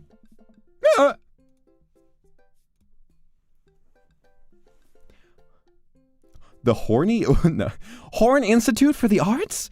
I mean, if you're busy, I can come back. Father, please. I handed the envelope, which she tears open with her teeth. That's probably bad for your teeth. She doesn't seem to hear me and spits out a piece of envelope. She pulls out a letter and unfolds it. And? Suspense is killing me. This is her dream school. Amanda's face is unreadable. I can't believe this. Oh, honey, it's okay if you didn't. I got in! Oh, I got in! Amanda tosses the letter aside and gives me a big hug. Congrats, sweetie, that's amazing! I'm so proud of you! She pulls away and looks at the letter again. Oh my God, I really can't believe I got in. Well, of course you got in. You're a great student. You nailed that interview and your photography is incredible. Wait, Dad. I know this one's really expensive and it's so far away. I think for a moment. HIA was one of the more expensive schools that Amanda applied to, but I know she's had her heart set on it for the longest time. It'll be tough, but we're going to make it work. Really? Of course. Amanda hugs me again. Thanks, Dad. Okay, sweetie, we're celebrating tonight. Dinner, your choice, wherever you want. Wherever? This is so fucking adorable. Amanda and I walk along the bayside, tearing into our foil-wrapped burritos from a nearby food truck. You could have chosen anywhere in Maple Bay. Cost was not a determining factor. Please, Dad, you know I'm a simple gal. Just give me a Rito with a view. Can't say I'm mad. Amanda and I sit in a patch of grass and watch ships sail lazily through the bay. And the dorms are right near a bunch of cafes. There are all these galleries nearby. There's a discount if you bring your student ID and... Amanda, slow down. You're gonna choke on your burrito. I know. I'm just excited. Did I mention that students get their own studio space once they're seniors? And we get all the professional photo editing software for free? It's nice to see Amanda so enthusiastic about HIA. But I wish she wouldn't do it in between bites of her burrito. I thought I taught her to chew with her mouth closed. I wonder who my roommate's gonna be. You take a survey online and they match you with someone who's with a similar major and interests. I bet we're gonna be best friends. Craig and I were. Good roommate can be a lifelong friend. But don't even get me started on bad roommates. Oh no. I'm just kidding. We didn't have a bad roommate. Our only other roommate was a puppy that Craig brought home on one night. We spent a semester fabricating a story about our new foreign exchange student who had a really bad cough that sounded exactly like a dog's bark. Carl ruled. Oh, they let you have animals in the dorms if you get a note saying you need one. I bet I could forge one. I think I'd get a rabbit. Or maybe a snake. Maybe both. Would the snake eat a rabbit, though? Oh, boy. I think I'll leave all that up to you. She's so excited. I don't want to disappoint her, but I need to be real for a second. So, you know I had that talk with Mr. Vega. He didn't tell you about the dumpster fire, did he? What? No. I don't want to put a damper on the good news, but I need you to knock it out of the park these last few months of school, okay? If you really want to go to Horns, we need that scholarship money. I know you can do it. Okay, I promise I'll try harder. I pat her on the back. Think you can handle a 14-hour drive to come home for the holidays? There's going to be some treacherous ice roads to cross. Don't even get me started on the paranormal occurrences. Well, it'll be worth it if I get to see you. My eyes immediately well up with tears. Ooh. Oh. Oh, Dad, don't cry. Sorry, I'm just very, very proud of you. You're all grown up now, and you're such a good person, and I hope you know how important you are to me. Dad, stop. You're going to make me cry, too. It's too late, honey. It's happening. Dad, I can't get tears in my burrito. It's just going to make it taste sad. I pull Amanda in for a hug and kiss her on the forehead. I love you, kiddo. Love you too, Pops. Man, I wasn't I don't know. I didn't know about... You've got dads. I didn't know about, like, the father, like, how fantastic the father-daughter relationship in this game is. I didn't even know the daughter was a character until I played it, and this is, like the most sort of richly developed and well-written part of the entire game. It's fantastic. Craig. Hello, Amanda's dad. It's me, your friend Craig, who loves sports. I have a nice and smart children who are good at computers. Hi, man. Great to hear from you, buddy. What's up? I'm still storing. Strong. I'm strong. Huh. Don't I know it. I've been reading up about... whey protein. You use that at all? I figured it'd help me develop a bit more muscle. Yep, I know what that is. My children are having a tea party. They wanted me to invite Amanda, but we can't find her on here. You're also invited. Physical invitation to follow. Cool, I'd love to come. I'll let Amanda know. Thank you, Amanda's dad. Attend that party! My daddy issues are crying over this. It's okay. It's okay. Our experiences in life lead us into all the places that we love. And even if there are parts of your past that have made you upset and that you regret, they did in some way lead you to the things that make you happy today, okay? Don't feel regret or sadness for things you didn't get to experience when you were little, because the life you have now happened as a direct result of everything that you've been through before, the good and the bad, and you should be thankful that you are here and you're alive and that you have the good in your life at this moment, okay? Everyone's life comes with a unique set of ups and downs. I'm sorry that you had that down, but there must be a lot of ups that you get used to as well, okay? Mwah. I'm proud of you. I'll be your dad, all right? How was the game, sport? Yeah, you talked to that girl you like? Yeah.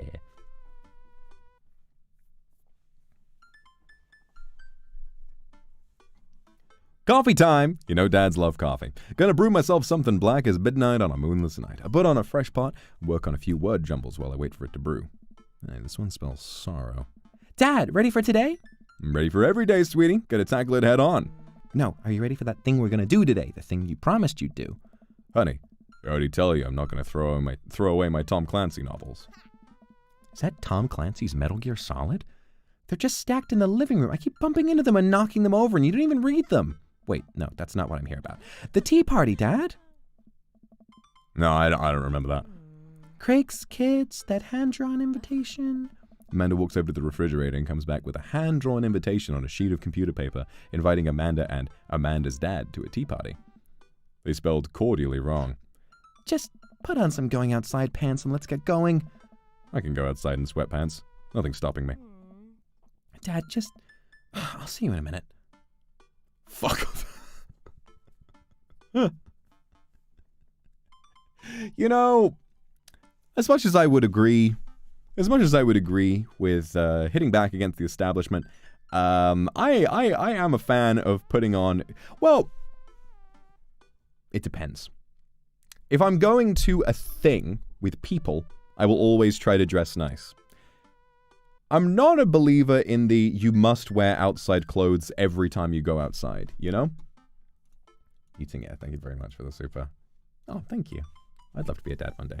Listen, it's tea party. We will be wearing our outside pants. That's what I would do. But I do believe that if you're walking across the street to go and get some groceries, you don't have to dress up. If you're in your pajamas, just fucking go in your pajamas as long as you're decent, you know? Fuck it. You're going to the grocery store.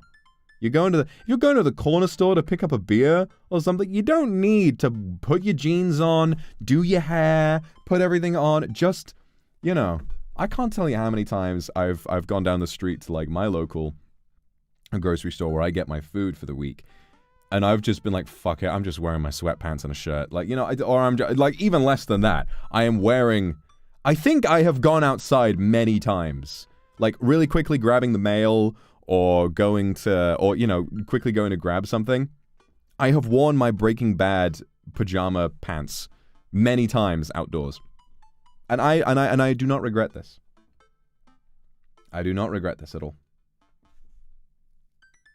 I have these pajama pants that have the little Walter White sketch on it, and it has like quotes like, it just says Breaking Bad with the logo, and then it also says like, I am the one who knocks on it, and I've worn those outside quite a bit. Those are a present from Akuma, actually. Rosa, been half asleep in boxes in a large hoodie running down to my dorm store for a Red Bull at 3 a.m. There you go! Right? Who gives a fuck about what you look like? You're not there to impress anybody. You're not gonna meet, you know, your celebrity crush at the grocery store. Just wear whatever you want to wear.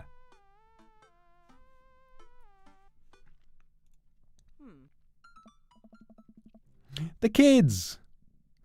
Okay, before I do more, my mouth's getting dry. I'm gonna go grab some water. I'll be right back.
Oh boy, smooching time.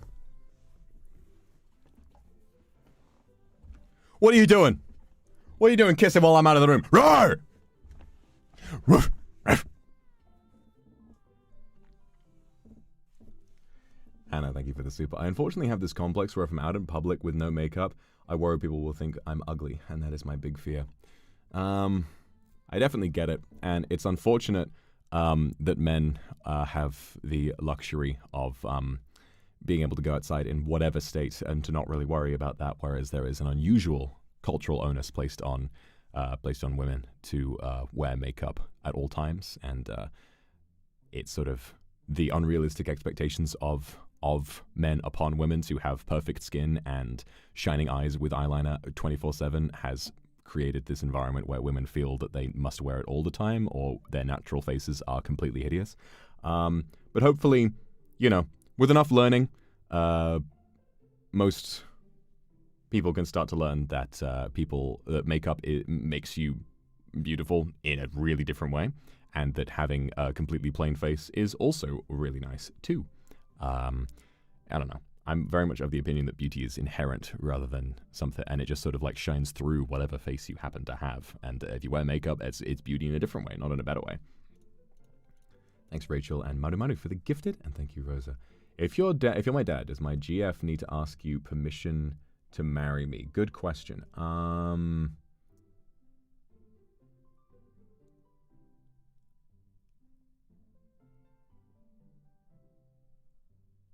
Yes. Unfortunately, yes. I gotta make sure you're in the right hands.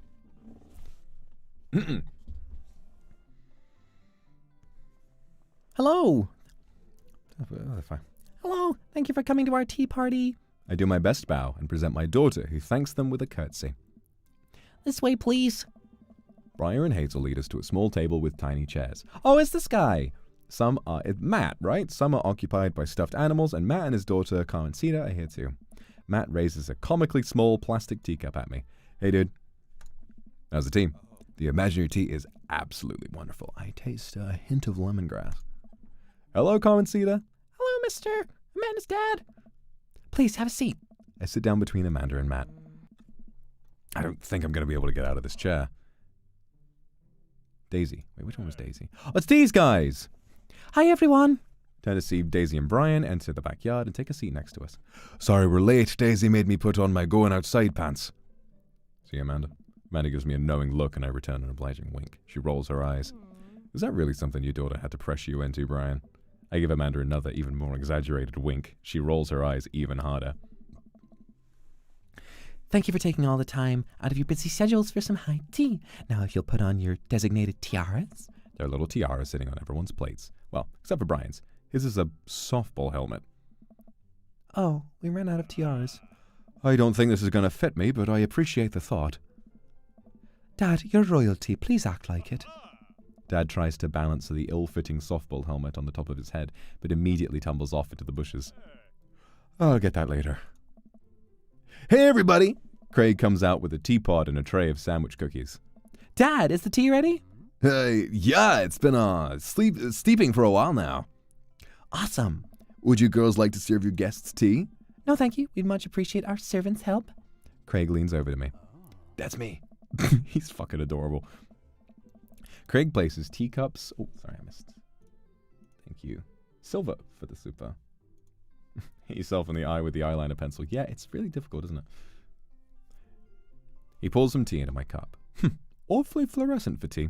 I clink my teacup with Matt's and take a sip. Good lemonade. It's tea. Right. Yeah, very good tea. I lean over to Amanda, who's happily enjoying her tea. So, what do we do at tea parties? We enjoy the splendors of upper-class society, Father. She takes a dainty bite of her sandwich cookie. Marvelous. So, the meeting of princesses has been called to order. Hear, hear! But I'm a warrior princess. I hunt stuff, and I have, like, a really cool sword. Can I be a space princess? I'll allow it. And I'll be a rock star princess. I'm also the space princess. Can there be more than one? Space is pretty big, don't you think? I changed my mind. I want to be a space princess, too. Dad, what are you? Do I get to be a princess? Duh. Well, I guess that makes me the History Channel princess, the hacker princess, or the rude boy princess. Hell yeah, baby, I'm the rude boy princess. If I drop my crown on the floor, I'll make sure to pick it up. I'll make sure to pick it up, pick it up, pick it up. Nice.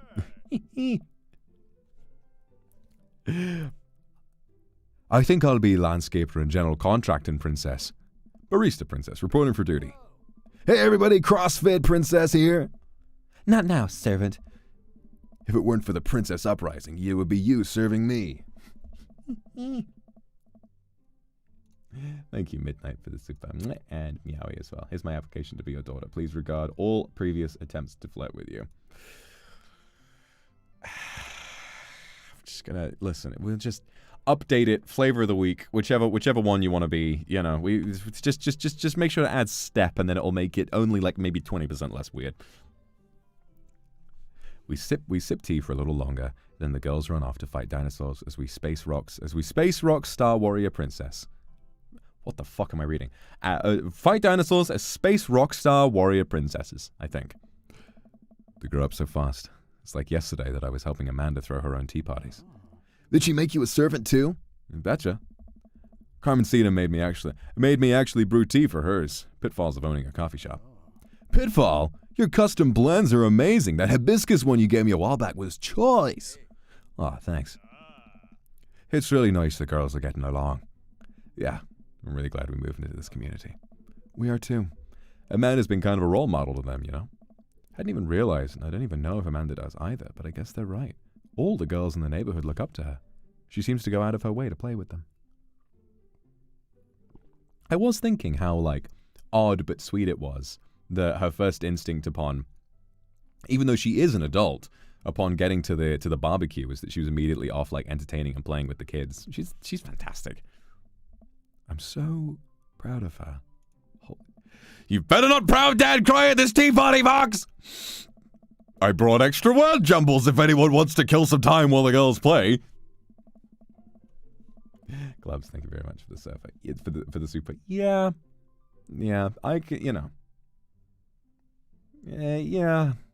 If you ever, you know, I mean.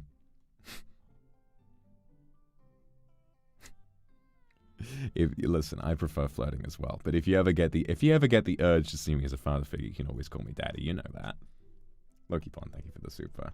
Yes. I'll sort through the applications in the morning. I'll have my secretary go through them. The day rolls on and the girls get all tuckered out. Amanda spends the whole day playing with them and taking their pictures, promising that she'll send them the best ones later. We'll all clean up and help put away the tea sets and tables, then head out as Daisy and Carmencita fall asleep on their dad's shoulders. Oh. Take care, guys. Thanks for coming. Bye, rude boy princess. You want dinner? Nah, I filled up on cookies. Me too. I'm tired. Dude, same. Playing with a bunch of little kids who all simultaneously want your attention and approval is surprisingly exhausting. But in a good way. Also in kind of a scary way. How so? I feel like I gotta be on my best behavior for them, and I don't want to let them down. Is this because you still feel bad about dropping the F-bomb in front of your cousin that one time? I corrupted her, Dad. She's secondhand smokes now. Well, those kids really look up to you. I'm glad they have you as a role model. What you doing, stepdad? Oh, you know. Just trying to navigate the pitfalls of having a wonderful fan base who are deeply attracted to you, but also want you to be their dad. Thanks for the super, Clessy, and Foxyberry, thank you for the super as well. You're cute too today. We'll talk about that. Shucks, Pops. I ruffle Amanda's hair. Welcome. You've got dads. All right. Time to take another crack at Robert. Gloves, thank you very much. And midnight. Need a partner in crime? Listen, I feel like I've got my partner in crime right here. I feel like if I get into a relationship with this guy, we're going to wind up doing something wrong. So we've already done one date. Let's see what happens here. Let's try and message him again. I really enjoyed the night I spent with Robert, but he's been dodging me ever since. I really want to see him again. I've tried messaging him a few times, and Dadbook says he hasn't read them. Haven't seen him come out of his house, actually. So I just sent him one last message, figuring that this will produce the same result. Hey man, don't know where you've been, but we should grab a drink soon. I'll walk away from my computer because at this point, I know he's not messaging me back anytime soon. He's gonna message us back this time. Blackground, thank you. No, I think I'd prefer that too. Kendra, thank you very much. Everyone's throwing their hat in the ring. I will accept your girlfriend applications. Even if you listen.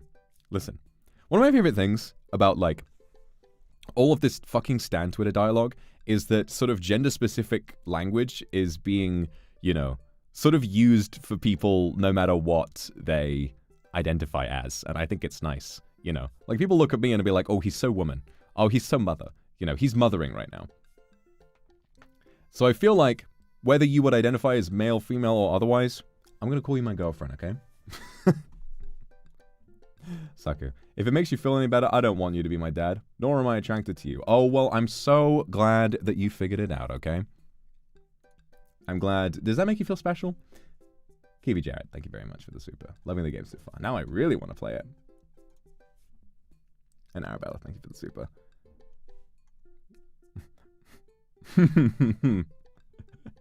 Try and make her a reality. Oh, damn, really throwing your hand in the ring. I linger in my kitchen. I'm all caught up on work. The house is relatively clean. Maybe I should do something nice for Amanda. I'll bake her favorite pie. I root through the pantry and pull out all the ingredients. Are we going to make a... I'll shower you in coconut cream pies. Da, da, da, da, da. That's a song from the Donkey Kong Country TV show. This is an old family recipe that I used to make with my grandmother when I was a kid. I lost the actual recipe card a long time ago, but I think I'll be able to remember how to bake it. I start mixing the ingredients together for the crust until I get a nice dough. I throw some cherries into a saucepan to make the filling. Normally I don't like to multitask in the kitchen, but this cherry pie is a piece of cake. Pie? It's a piece of pie. I'm making a pie. Ah, man. can never remember what temperature you're supposed to set the oven at. Pretty sure it's 375, but I could be wrong. Who am I kidding? I'm never wrong when it comes to pie. My special twist on my grandma's recipe includes a secret ingredient that not even Amanda knows about. It really makes the cherries extra flavorful. God, why can't I remember what the secret ingredient is? Let's say almond extract. More cherries? You know, you don't want to overstuff it. Oh, it's almond extract. Duh. Oops. Oh, I poured a little too much in. Way too much. I'm sure it's fine. Baking is an art, and some of the most beautiful art is made from mistakes. I finally get the pie in the oven. How long am I supposed to leave it in there? 50 minutes? I'll just wing it. Amanda's going to be so excited. That kid loves a good pie. I have a seat at the kitchen table and do word jumbles until Amanda comes home. I can hear the door slam open. Yo, Pops! What smells like pie in here? It's pie, sweetie! Thanks, Midwest Avenger. Love cake. Fire Rose, thank you so much. You're all being so sweet to me. You got me blushing. You got me with a big smile. Hey, Loki Pond, good luck with that. It's a nice part of the industry to be in. Amanda darts over to the oven and looks inside. Yes! Hey, it's not done. Be patient. What's your angle here? What? Pies are an objective-based confection. What are you trying to get out of me? I've been leading a double life. Amanda, I have terrible news for you. I'm actually a pro skateboarder, an aspiring astronaut, and bank robber. The lifestyle is calling me back and I must go. One last job. You know how it is. This pie was the only way I knew how to tell you. Well, I appreciated the years we spent together, but a trade-up is a trade-up. Remember me when you're kicking your feet up in Ibiza. Thanks for the pie. We share a cordial handshake. I wait a few more minutes before taking the pie out of the oven. I set it on a rack to cool and guard it so Amanda doesn't dig into it before it's ready. Huh. What? Does it look kind of weird to you? Oh, that's just me taking artistic license on what cherry pie means to me emotionally. I'm just saying this because, it seems like you might have baked this pie incorrectly, and you're currently, right now, trying to pass it off as a good thing. It's art, sweetie. Was it art when you accidentally baked a whole, uncracked egg into the center of my 12th birthday cake? Wow, Was it art when you tried to make brownies and accidentally created chlorine gas? Well, that's a little bit of an exaggeration. Was it art when you... Just eat the pie, Panda! I cut a few slices and we sit down to eat. The cherry filling oozes out of the sides and the buttery crust glistens. I watch as Amanda takes a bite. What's wrong? Is it not good? Amanda winces and fans her mouth. No, I just burned the heck out of the roof of my mouth. This pie is amazing. Sorry for doubting you. I breathe a sigh of relief and take a bite. She's right. The pie is pretty incredible, as it always is. I'm really proud of you for making a pie without burning the new house down. I got a few dad tricks up my dad's sleeve. Maybe fathers aren't as bumbling and stupid as the media makes us out to be. Maybe we, as a society, should have a little more respect for fathers as a whole. Perhaps we should. Dad, your sleeve is on fire. I run to the sink and put myself out. Pride will be my undoing. Amanda and I clean up the kitchen and play a little more living room hoops before she retreats to her room to do homework.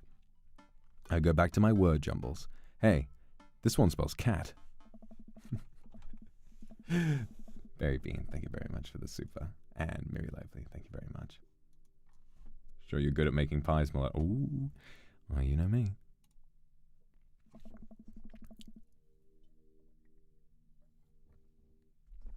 I decide to take...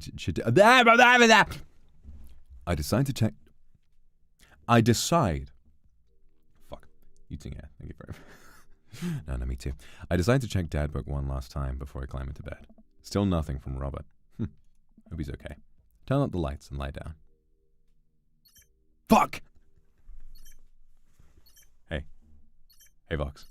Come and hang out with me. Let's go! Let's go! Oh, what is that? I was just on the verge of falling asleep. I climb out of bed and try to identify the source of the dinging. My computer screen illuminates the dark room. I walk over to it, ready to turn it off, when I notice what's happening on screen. Oh, winky face. Oh, winky face. We got a winky face. Well, that's not exactly subtle. But, I mean, I did have fun with him the other night. Okay.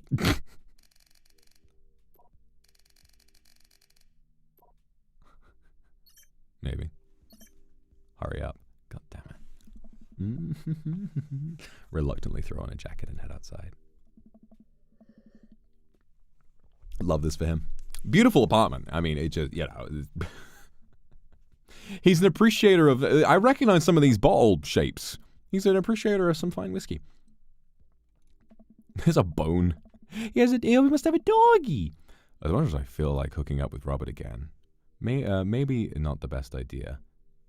That's a problem for tomorrow, Vox. Hey. So, how are things? Robert stares at me. I know you're not here for small talk. I shrug. Yeah, you got me. Robert closes the gap between us and whispers a series of increasingly filthy things in my ear as he backs me into his room. I'm starting to think maybe this was a good idea after all. Hey. Robert nudges me awake. Oh, hey. Look at that smile. Look at that smile. Look at this guy. He tries to act all tough. Look at that smile. There's so much glee in that face. Look at that smile. You kicking me out? Kicking is a strong word. It's more like a gentle, friendly push. Gentle and friendly are not words I would ever use to describe Robert. I sit up and stretch. Oh, God, I'm so sore. I haven't had hickeys like this since college. Jesus. He's a man who knows how to love. I'm not doing this again if you're just going to force me to leave. Yeah. You'll say that next time, too. Fuck, he's an asshole. He's an asshole, but he knows what he's doing. I throw my clothes back on while Robert smokes a cigarette on his balcony. See you around, I guess. Yep. Damn. I'm so easy. You're easy. Look whose stream you're watching. I know what you are. Avery, thanks for the super. If I proposed marriage to the perfect human being, how would I do it? Oh. Interesting question, and kind of in theme with the game. Well, if you want to be the one to do it, you should not do it. So, from what I understand, I am not married, nor have I been married ever. But, from my understanding, if you want to marry somebody, it needs to be a conversation that you have had beforehand. You need to have discussed the idea of having been married. Jumping on them and saying, let's get married when you're, they may be in a completely different frame of mind. Bring it up in a completely casual conversation. Like, you ever thought about what it might be like if we got married? Gauge their response. If they don't seem too distracted by it, give it more time, couple of weeks for them to sort of maybe bring it up again. And then, if you're tired of waiting, you got to be the one to do it. Asami, thank you very much for the super. And Chris. Yes, I can fix him. This man is a freak. But I can turn him into a loving freak. And that's what I want. Okay, Arnie, just so sweet. I walk back home, my bones creaking. Ugh, what's his problem? Boing. Date complete. Fiscal responsibility. Flip up sunglasses. Whiskey. Paranoia. Blood. Silence. What is up with the ranking system? How do you improve at that shit? Knife Dad 2 out of 3. One more date to go. You can't just sleep with the guy in hopes of getting his heart. Yes, I can! Watch me! Avery, thank you very much. We have talked about it every time we meet up. In that case, do it. Go get that ring. If you're waiting for her to do it, she still hasn't done it and you're tired of waiting, go get that ring. What if I give you a bell pepper to propose? See? That's some channel history right there. That's a good memory. Very wifely quality. Nice job. Well, it's been a long day. I'm about ready to pack it in. Thanks, background. How do you know that? Where in the game does it indicate? Just because he acts like such a dominant man doesn't mean I can't put him in his place. How do you know that's not what I like to do? I'm just about ready to pack it in. After a few bites of ice cream from the freezer, turn off all the lights and walk down the hall to my room. I wonder if Amanda's still awake. That kid needs some sleep. As I pass her room, I can hear a faint sound, but I can't quite make out what it is. I get a little closer. Is she crying? I knock gently on the door. Amanda? The crying immediately stops. Not right now. Her voice sounds strange. She sniffles. I need to make sure she's okay. I open the door. Oh, Amanda. In the dark, I can see Amanda's outline in the middle of her bed, knees hugged up against her body. Is everything okay? I don't want to talk about it.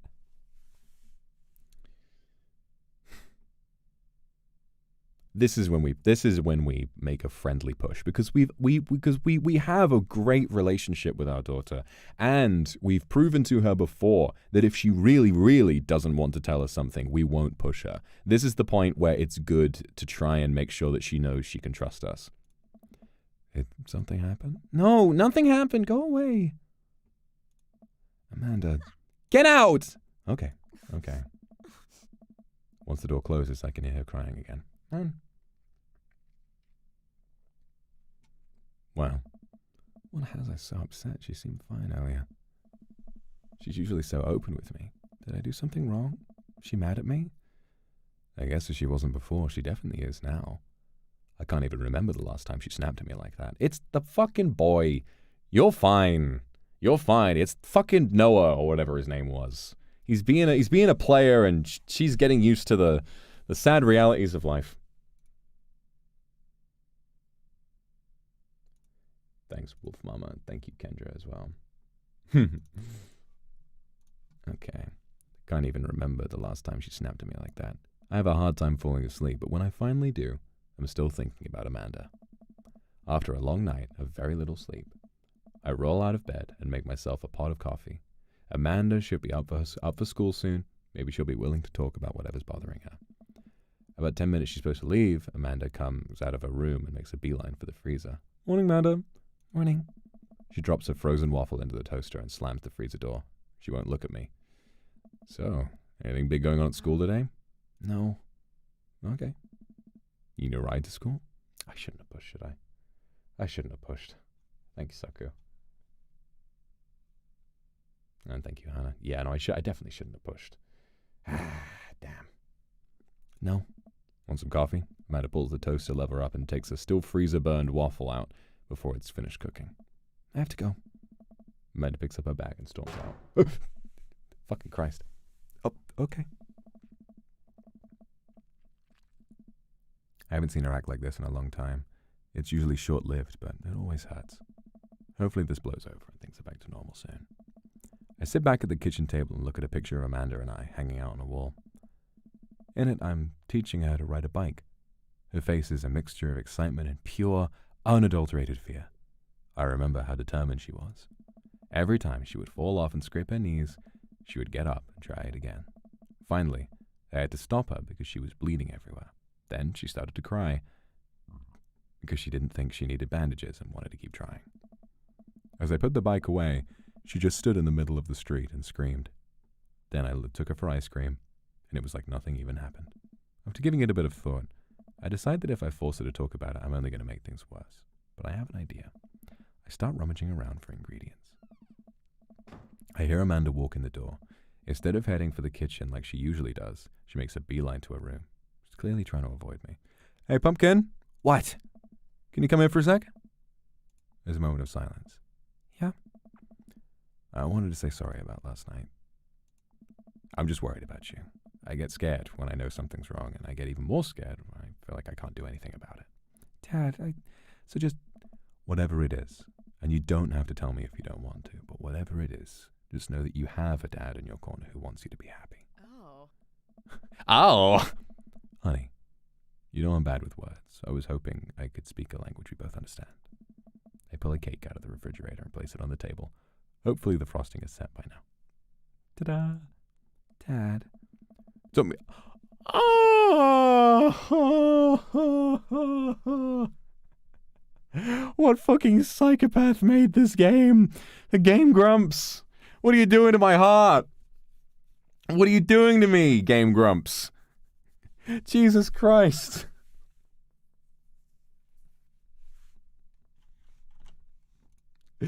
Chris, thank you for the super.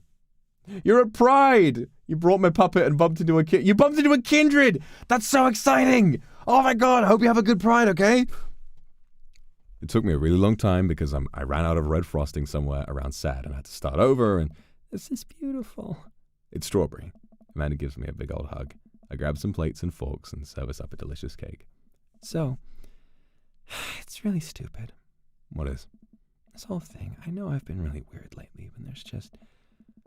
I don't even know how to explain it. I feel like I might have to make you a chart. I'm listening. Shall we take notes? I guess I should start from the top. So you know Emma R. is going to that fancy art school in California, right? Emma so that's her, the best friend, or the other one. I think Emma R. is the best friend. The other one is Emma P. You got... Yeah! Let's go! I'm a good dad. Thank you, Gene, for the super. Anyways, ever since she got the acceptance letter, I've been feeling like she's drifting away, you know? She's been spending a lot more time with Grace and Emma P., and I thought it was all in my head for a while. Then I found out from Rosie M. that both of the Emmas, Grace and Noah, all went to a party at Mackenzie F's on the same night. They all told me they were busy studying at the Calc AB final. Yikes. So, another important piece of information is, God, this is embarrassing. I have a crush on Noah, and, that's the thing. What? Oh, I had no idea. I definitely didn't know that. Okay. You're a bad liar. So are you. I learned from the worst. Anyway, so the only person I've told about the crush was Emma R., and she promised not to tell anybody. I didn't confront them about the party thing because I didn't want to start drama, so I just keep quiet and keep going about my business. And then one day I invite everybody out to get nachos at the mall, and after not texting me back for like 2 hours, even though none of them ever put their phones down for more than 60 seconds, they all say they're busy, like simultaneously. So I tell them, never mind, I'll just eat nachos at home, right? But we're out of chips, and I really wanted nachos. Totally understandable.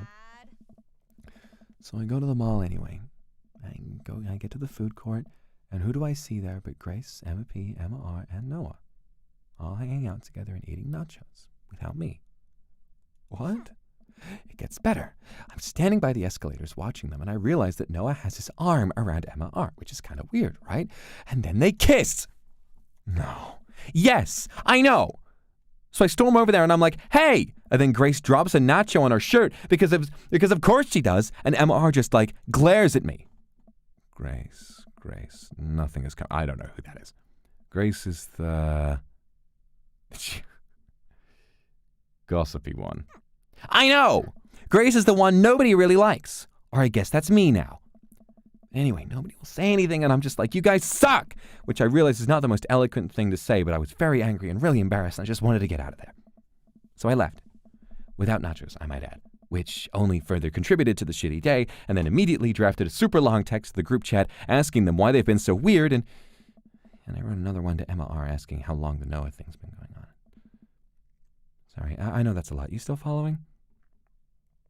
I have no idea. I know what's happening. What did Emma R. say? Oh, okay. Got a load of this. Emma R. says, you know what? Let me just read it to you. Amanda pulls out her phone and reads word for word an arduously long string of text messages. Can you believe that? I cannot believe that.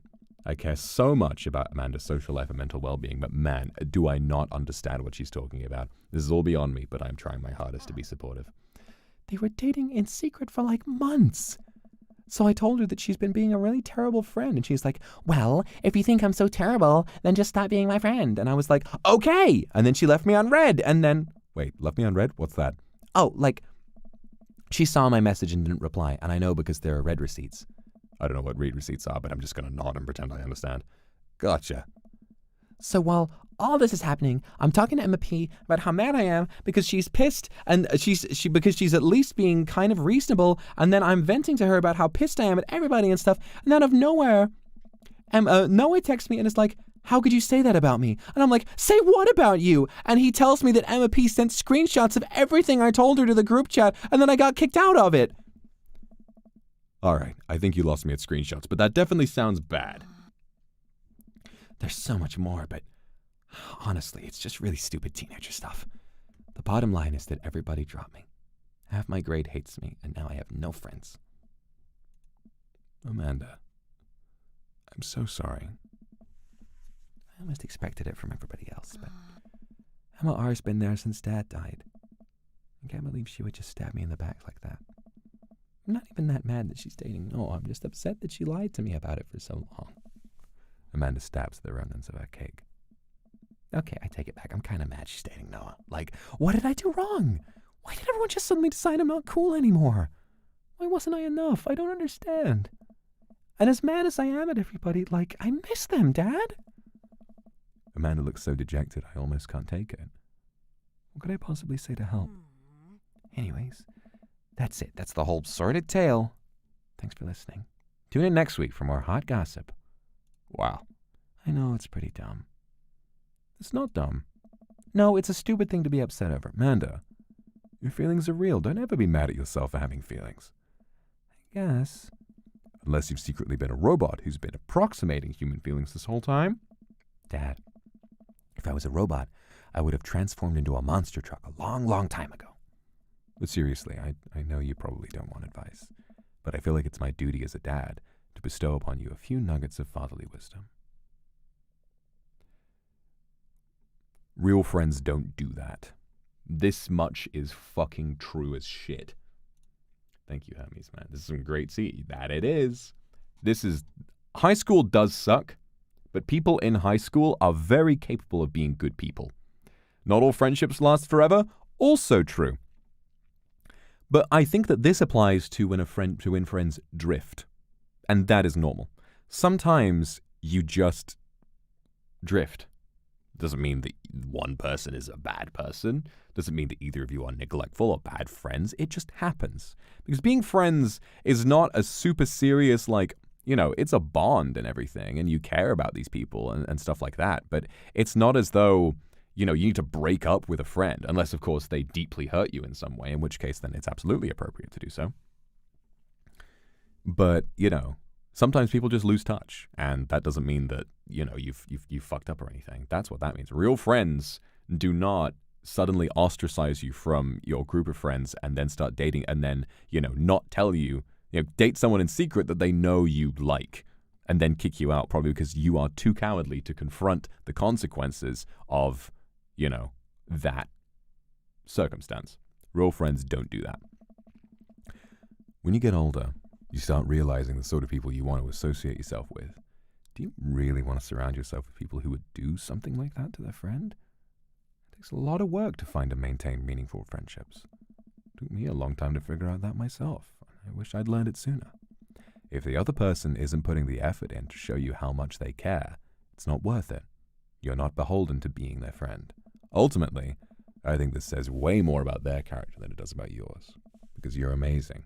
And if they can't see that, well, that's their problem. I'll keep that in mind.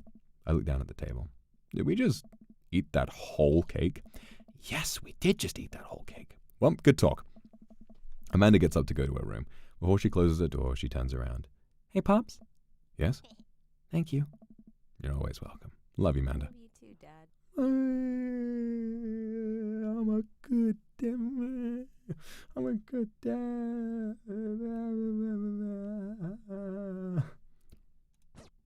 Well. Welcome. You've got dads. All right. It's another message from Craig. Hey, buddy, so I have a favor to ask. Robert invited me over for dinner, and I know it's kind of a faux pas to invite another bro, but I've known the guy for years, and I still can't get a good read on him. I know it's going to be super awkward if I go by myself. Will you please come with me? I love food. I especially love food that's free. I don't know why you're so sweaty, but overcooking, but sure. Yeah, dude, I'm down. Thank you. Really hope that's a relief. Eat that dinner! Oh, man. I don't know how to feel about social time with Robert. Still, I guess free food is free food. Yeah, dude, I'm down. Thank you. Craig and I decide to meet up before heading over to Robert's place. Craig's waiting on my porch, bottle of wine in hand. Vox, boy, am I glad to see you. Likewise, man. Classy of you to bring wine. Oh, it's not wine. It's sparkling apple cider. Robert literally has a wine cellar, so I think he's good. Well, or at least I think he has a wine cellar. I'm genuinely unsure if he was telling the truth or not. I can never tell with him. Thank God it's not just me. I never know. He's so deadpan about everything. I usually just laugh it off, but that guy's an enigma. We start walking over to Robert's house. Does Robert even know how to cook? I have sincere doubts about whether he even knows how to shave properly or iron his shirts. I feel like you learn to cook after you learn those two first. One time I saw him grab a hot dog from a trash can. I mean, it was at the very top of the trash can, like sitting above it, but still, if he were on trial, I think the jury would define that as in the trash. In his defense, I've definitely considered grabbing food from the top of the trash before. Well, yeah, I think we've all considered it, but the difference is that Robert actually did it. True. Maybe he's the enlightened one. Maybe we're holding ourselves back. For the record, I have never considered that. I don't get what the fuck these two are talking about. It's cute, but like, what the fuck? We arrive at Robert's house and ring the doorbell, but the doorbell won't chime. Must be broken. Craig knocks on the door a few times. Since when does Robert have a dog? There was a fucking leash and a bone in there. I don't know, that's weird. I can hear Robert just inside. 1 second! This is uncharted territory, Vox. What if he's the one making barking noises and there is no dog? Don't say that, we're not even inside yet. Finally, the door opens. Robert looks pretty stunned to see me and quickly adjusts his posture to try and hide it. This is going to be weird, isn't it? Vox, didn't know you'd be tagging along. Did Craig not tell Robert I was coming? Oh, come on, Craig. I can leave if there's not. No, it's fine. Come on in, wipe your feet.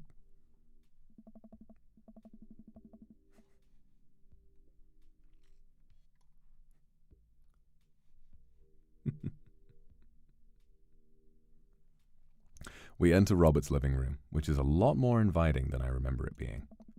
Make yourselves at home. We can still hear barking from the other room.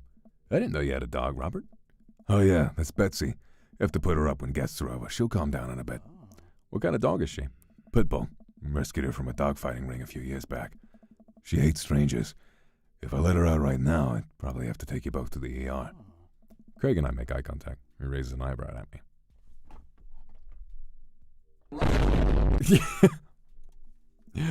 Oh, okay. But, I gotta go finish dinner. Mate, also buco. Robert leaves the room, presumably to get to the kitchen. Craig leans in and whispers, Was the dog fighting thing real or was he kidding? I don't know. What's also buco? I don't know. Did he make up that word? Until I have also buco in front of me, which we can only assume so. We sit in silence for a second while taking in Robert's living room. Are we about to get sawed? Nah, usually you wake up in those situations. We voluntarily walked into this one. Although he did look pretty shocked to see you. Maybe you being here threw off his plans. His murder plans. This is so weird. Robert finally walks into the room, carrying 3 paper plates of steaming food like a waiter. I don't have a dining table. Don't trust him, so we're eating here. What is there not to trust about a dining table? Also, I don't have real people plates. Hope that's okay. Robert sets plates in front of us on a coffee table. I still can't tell what it is. Looks like meat. Maybe. Lots of sauce. I can make out some vegetables. I think that might be rice, but it could also be pasta. Guess there's only one way to find out. I take a bite. Oh my God. I take another bite. The medley of flavors in this dish is amazing. The meat is so tender, and the risotto, I think that's what it is so creamy. Robert, this is literally incredible. You cooked this?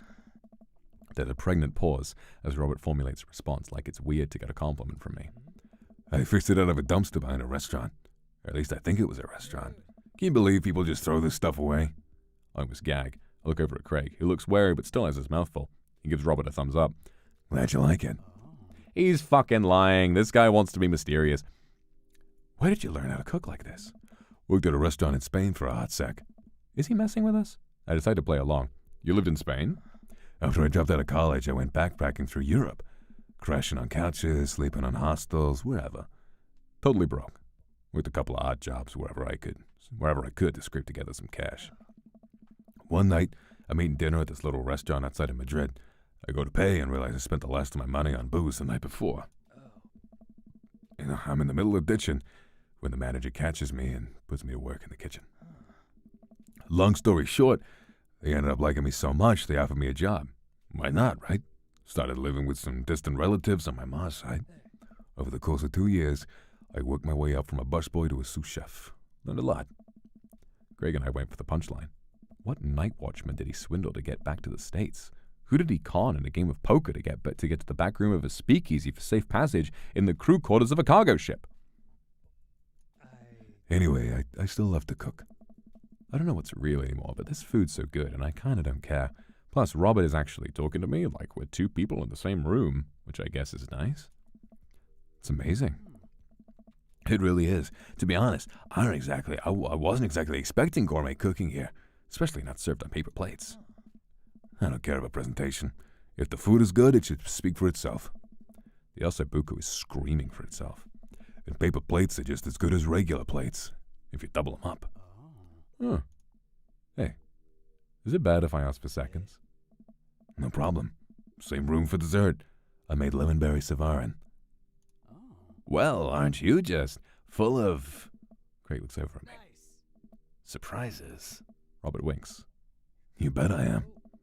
You can come over for dinner anytime. Craig. I'm gonna go get seconds. Me too. After consuming way more ossobuco than my body could handle, and then really ensuring a later food coma with a generous serving of whatever savarin was, Craig and I decide to head out. Thanks for coming. I'm making an attempt to be more social. Something tells me he's not going to follow through on that. Man, if you'll have me, I'm here. Especially if there's ossobuco involved. That's cute. Welcome. You've got dads. It's time. It's time. Mars, thank you for the soup. My earbuds are dying, so I gotta go. Thank you for the stream. This game is a soft spot for young gamey. Happy you got to play it today. I imagine it would have been. I imagine it would have been great, like, growing up, sort of, you know, you're young, definitely sort of like, maybe you haven't started questioning it yet, maybe you have, and then, you know, you've been watching the Game Grumps, and then they kind of, in this very sort of approachable way, kind of introduce you to the concept, and suddenly you're like, whoa, I like men! You know. It's really great to have influences like that. You know what they say about third dates. They get pretty serious. You might not have time to browse Dad Book for a while. You ready? Yes, we're going for that final date. Malik, thank you for the super. I haven't heard from Robert in a while. Guess it's a good thing, but I can't help but kind of miss him. About to go to sleep one night when I hear a knock on the door. It's him. He's coming for us.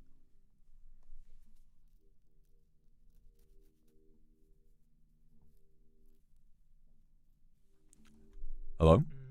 Hey, I look behind me to make sure Amanda's not around. What do you want? I think you know. I'm not doing this anymore. Robert, no. I don't have time to deal with whatever this is, all right? You clearly have zero respect. What? Wait, no, wait, go back. Go back.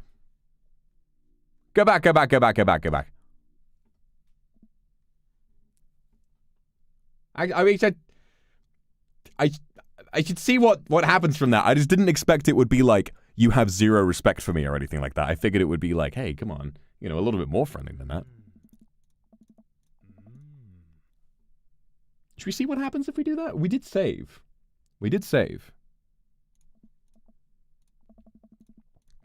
Fine.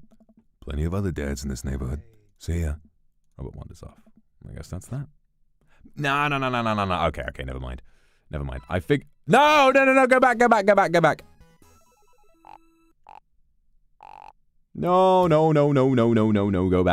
back. We go back, we try again. We saved. Load. No, you don't. Hey. Ba-da-ba. Give me 5 minutes. Robert winks at me. I swish some mouthwash, throw on a generous amount of deodorant, and put on some chapstick.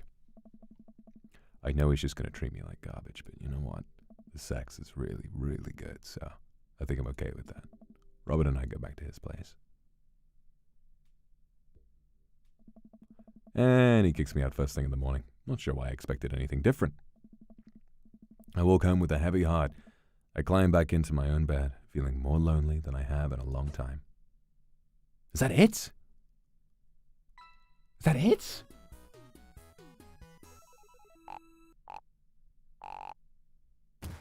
What? Dad tip, trust no one. Yeah, I see that. Whew. I think I have everything finally set up. Amanda should be here any minute now. I think that's her car in the driveway. Okay, gotta act natural. Be cool, Vox, be cool. Amanda walks through the door with a suspicious look on her face. What did I expect? I thought we were gonna go through, go through the process. And then get to his heart that way. Maybe I should have played hard to get. Maybe he'd become obsessed with me. Hey, Dad. Off to a good start. Something fishy? Rats. I'm gonna be my own red flag. Damn right.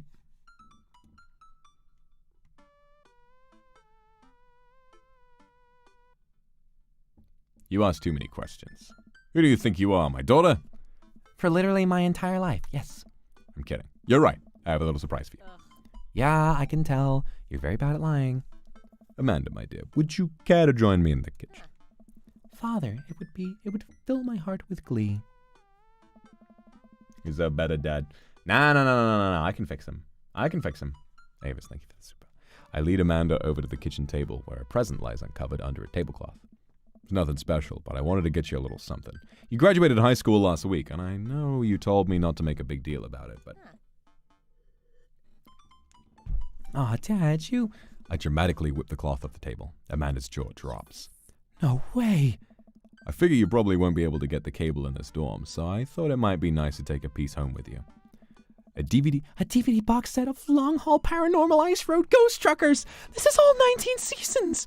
And bonus material, including commentary with actual ghosts featured on the show. Dad, I love this. Thank you. She gives me a big hug. I'm glad you like it. Hey, you want to hang out with me in the backyard for a bit? Toss the old pigskin or something? Totally. Follow Amanda to the back door. Oh, it's a surprise party! Wow! You told me not to make a big deal, but you seem to have forgotten that my entire mission in life is to make a big deal out of your accomplishments. So consider this your graduation party. Surprise! Dad, everyone's here. Well, yeah, everyone wanted me to come and support you. Is that a mac and cheese? Sure is. Fully customizable, down to the type of mac. There's an ice cream cake, the good kind with crunchies in the middle. I don't know what to say. Don't say anything. Just go have fun with your pals, all right? So proud of you, Amanda. Amanda smiles and runs to her friends. I should make the rounds and make sure everyone's having a good time. Oh man. Not on your end, but like the little window I've got open for chat that broke down. God damn it.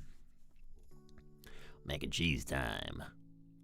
Vox! Brian, you made it! Ha! I don't pass up on good Mac. What do you think of the party? It's not bad. Just not bad. Yeah, it's not bad. Don't let him bait you. Thank you for the lovely compliment. Daisy trots up. Hi, Amanda's dad. Hey, Brian's daughter. See how that feels? This is a really great party. Thanks so much for inviting us. You're very welcome, tiny child who knows how to pay a compliment. Brian and I lock eyes. This isn't over. Hey, bro. Bro! This is a real rager, taking our older age into consideration. I'm trying to be in bed at a reasonable hour tonight. Don't let me get too wild. Don't worry, dude. I'll keep an eye on your fruit punch intake. You know, I'm really glad we're bros again. Me too, dude. Briar and Hazel peek out from behind Craig. Hi, little ones. Hello. Hiya. Thank you for all the ice cream cake. Wait, girls, how much of that did you eat? Briar ate 4 pieces. Ask any witness. No, I didn't. Hazel had 4 pieces and wants to pin it on me because we look alike. I have your face. Nobody will ever believe you. Oh, boy. I'll let you guys figure this out. Good seeing you, Craig. Let's hang out soon, yeah? Totally. Tell Amanda congrats for us. Looks like you settled into this neighborhood quite nicely. Yep, couldn't ask for a better cul-de-sac. Well, I'm glad. Hopefully we'll see you more at church events. We got a big schedule planned for the rest of the year. Sure thing, Joseph. And maybe if you aren't doing anything later, we could hang out sometime. Sure, Joseph, that'd be great. See you later. Hugo comes up to me with a plate of mac and cheese. The perfect cheddar to mac ratio. Beautiful work, Fox. Thanks, Hugo. You know, I'm really pleased to see Amanda going to her dream school. I'm glad she turned it out for the finals. Me too. That scholarship money will really help. Oh, so she got it in the end. Zoom. Amanda, come say hi to your old teacher. Hey. Congratulations. Congratulations on graduating. I know you're going to do great things at art school. Pew pew. Ha, yeah, thanks. Amanda starts to back away. Wait, I just realized you're not my teacher anymore, so I don't have to be afraid of talking to you. You no longer hold power. You have no power here, Hugo the Grey. You're right. Go forth, adult. I can no longer give you detention. Yeah, I'm gonna break anything I want and there's nothing you can do about it. Are you still mad about that time I gave you detention for breaking my globe? Nope. And I'll have you know that the globe didn't even fit through the basketball hoop in the first place, so. She'll fit right into college just fine. Hey, Robert, glad you could make it. Yep. Robert takes a sip of his drink. Why is he being so cold to me? Everything okay? Sure. Why won't you talk to me? I thought we had something. Come on, Vox, you know what this was. You were an object to me, same way I thought I was an object to you. Figure we were on the same page here, at least from how you were acting. I don't want to be in this if there are feelings involved. I got too much to deal with as it is. I'll catch you around. Damn it! Fuck! You're right, I should have been hard to get. We can go back, we can try again.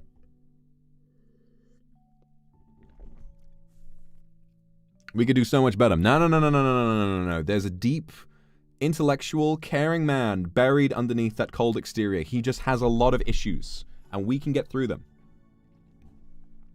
Hey, man. Matt. Let me know when Amanda leaves for college. I'll have a fresh batch of right said banana bread ready for her. Thank you. I know she'll love that. What a splendid garden party! My deepest thanks for extending an invitation to my son and I. This icebox cake is divine. Yeah, thanks, dude. Good cake. Thanks for coming by. As the party starts to wind down, I take a seat on our back porch step. The sun is setting, and everyone seems to have eaten their fill. Amanda wanders over and sits down next to me. Killer party, Pops. What can I say? I was inspired. So, I also have something for you. For me? Why? Not to be completely genuine about my feelings for once or anything, but growing up wasn't easy. But it could have been a lot harder if it wasn't for you. Dad, you've been there for me through everything. There's been times in my life where I thought you were my only friend. I was scared of going to college and being so far away from you, but I realized that everything you've done has been to prepare me for this. And I'm ready. I wouldn't be who I am today without you. Don't cry. I swear to God, Fox, if you cry again. You're the best, Dad. I love you. I'm crying. Anyway, that was enough emotional vulnerability for me for one day. Present time. Amanda hands me a tiny wrap package. I tear the wrapping off to find a framed picture of me and Amanda. It's us. Kind of shocking all our photo albums are just pictures of me, huh? Figure we needed at least one together before I leave. Amanda, thank you. Watching you grow up has been the happiest experience of my life. You're such a talented, intelligent young woman, and I'm so excited to see what the future holds for you. Knock 'em dead, kid. Always do. Amanda and I share a hug. This is only the beginning, Pops. Plenty more memories for us down the road. Memories to make and stuff to break, right? Oh, I'm gonna break so much stuff, intentionally and unintentionally. You're gonna have to pay for most of it. It'll be my honor. Amanda and I wave goodbye to the partygoers as they leave. We sit together and watch the sun slowly dip below the horizon. I'm glad you made some friends. Yeah. I know that's maybe not what you were looking for, but these people care about you. I love you, Dad. We'll always have each other. You're right. It's going to be hard at first, but this is the next chapter in our story. And I'd be nervous about it, but I know that you're always going to be looking out for me the way I'll always be looking out for you. Team Dad Kuma? Team Dad Kuma. Aw, you can't beat the whammy bar. Oh no. Aww. So we fucked up Robert's ending, but we got the good Amanda ending, and that is important. I feel as though while the draw of the game and what's on the surface is these Dream Daddy, Daddy. The draw of the game is how hilarious the concept is, but the genuine execution is what keeps you playing. And the really, I mean, the best part of the game, we haven't gotten to the end of anyone's route yet. But for me, so like Amanda and her development as a character was fantastic. You know, the relationship between us and our daughter, and genuinely just getting to support her and doing our best to like be a good dad to her, was really my favorite part of this game. I love the way she's written. I love the way that we're written as someone. Designer, oh, that's me, Akuma. But yeah, no, really, really proud of the way that this turned out, and I'm really proud of Amanda, my daughter. I'm so glad she's going off to college. So glad she's going off to college. So glad she's going off to live her dreams. Okay. Okay. See, there are so many mini games we haven't played. All right, listen. Listen. This is all great. There's one more thing I want to do. We're gonna beeline it.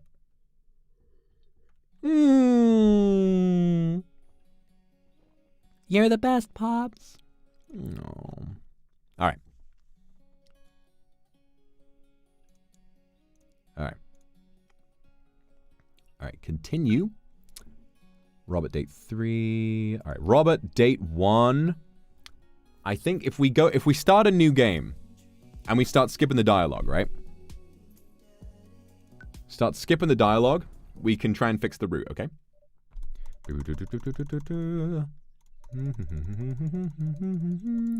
can remember these choices. I can remember these. La-di-di-da-di-di-da. We're gonna do it. Build that dad. Oh god, I gotta make myself again. Okay, bada boom, bada boom, bada boom. This one. We'll go with this hair this time. We'll go with this hair this time. Eyes were these ones with the pink. Noses, we had this one. Because obviously I don't want to be anyone else. I just want to be myself. Mouths, this is fine. Brows, we got to get these ones. Facial hair, we'll stick with none. Glasses, none. Piercings, we'll get the stud again. And clothing, we're going to have the suit again. All right, great. Looking good, daddy. Name Vox.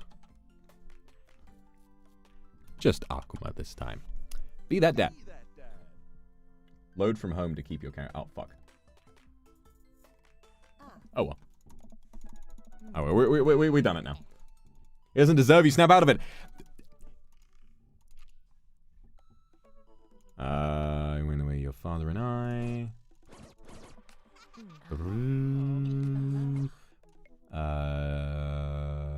Tennis ball to the police station. This was the day we adopted you. There. Happy, yeah. Multiple places to sleep. This is a cool skipping animation. I like it. I ate some coffee ASAP.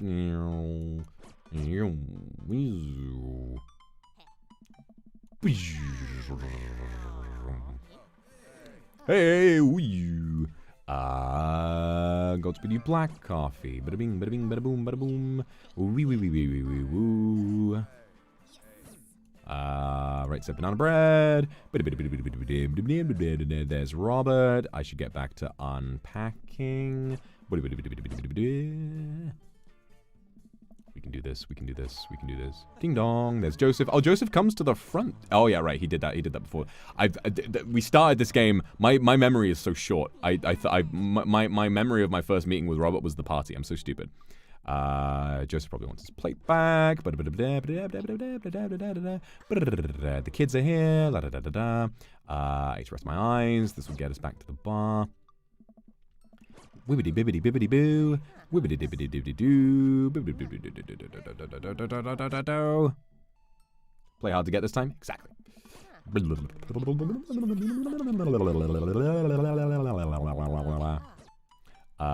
going clubbing. Go out and watch the game. Bozo fumble. Shut the fuck up. Shut the fuck up. I know exactly what I'm doing. Alright, and then we have to deal with Mary. Don't buy marriaging. Maybe some other time. Suit yourself, sailor. And there's Robert. Alright. Love shots. See, he likes that. Compliment his cool leather jacket. Okay, the hand tattoo was a bad idea last time. Compliment his cool leather jacket. Like a jacket. Thanks. Been in my family a long time. Passed down from firstborn to firstborn. Cursed, some would say.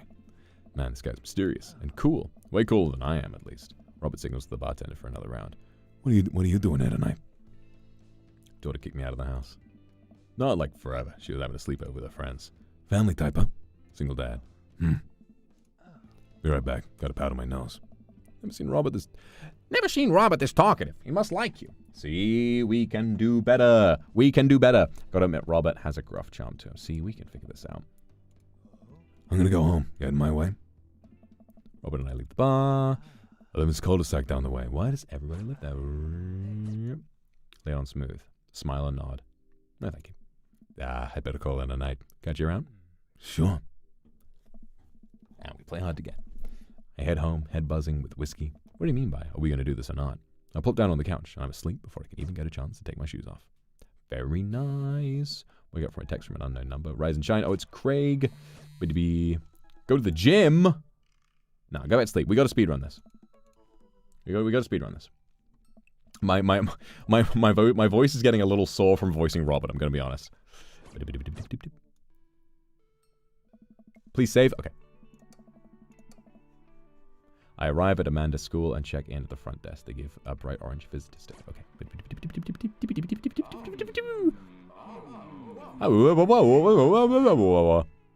We just moved. Kindred, thank you very much for the super. What are the odds he used the dog collar and leash on you, I wonder?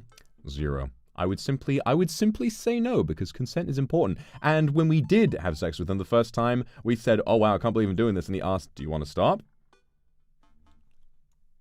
I don't know anyone putting a fucking collar on me. The fuck you think you're doing? The fuck you think you're talking about? Worried. Thank you so much for the super. Visiting a giant library. Good luck with that. I hope it sounds like a lot of fun. I got super nostalgic when I thought about the idea of going to the library. I haven't been to one in a long time. Mall food court.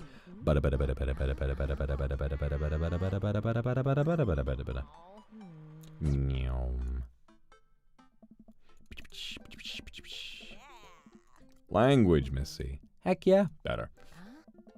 Don't forget to save. All right. I'll remember. Every time we make a key choice, I will save.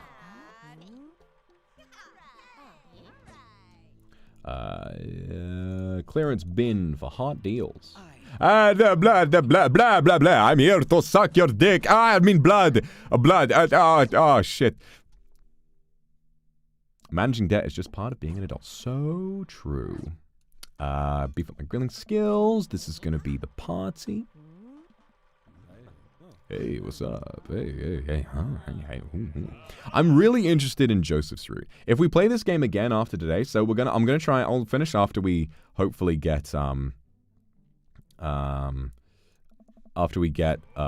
Robert. I'm really interested in what's going on with Joseph and Mary. I want to see if my prediction was right. Burger time. He was really doing the dialogue. So true am I. Oh, what a good boy am I. I mean, I got that burger in me. I got that burger in me. Work on some stuff, see how long I can sleep for. Throw apart. I mean, a real rager.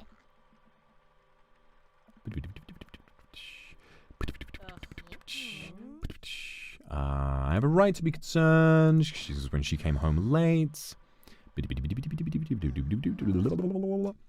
I'm sorry for freaking out on you. No matter what ending I get, I will be good to Amanda. She is perfect. Alright, so what did I say? Netflix and grill. Boat.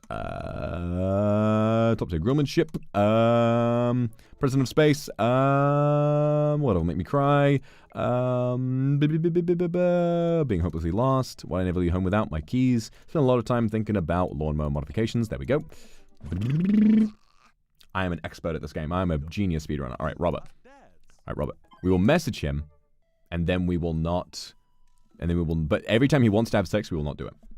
We're going to keep him at arm's length and make him want us, okay? Good seeing you today. Want to grab a drink? What happens if we twiddle our thumbs? It's kind of enjoyable. Look at those thumbs go. They sure are twiddling. Wonder if Robert has replied that. He certainly has not responded. Twiddle my thumbs. Look at those thumbs go. Sure are twiddling. All right. Cat videos. He does not respond, and that's the date. History channel, food channel. Oh, it's got to be food channel. Ooh, Meatail is on. You have 10 minutes to cook a 5-course meal that must include these ingredients: steak, lemon meringue pie, paper clips, and a hammer. If you are unable to finish cooking, or if any of these ingredients are absent from the dish, we will release the wolves. Oh my god, I'm not kidding. Please help us. I lose several hours to whatever the hell that was. Sighing, I get up and walk around the house. My stomach grumbles. Robert's route will take 2 hours of voice. Are you kidding me? No, is that real? I'm already at my limit.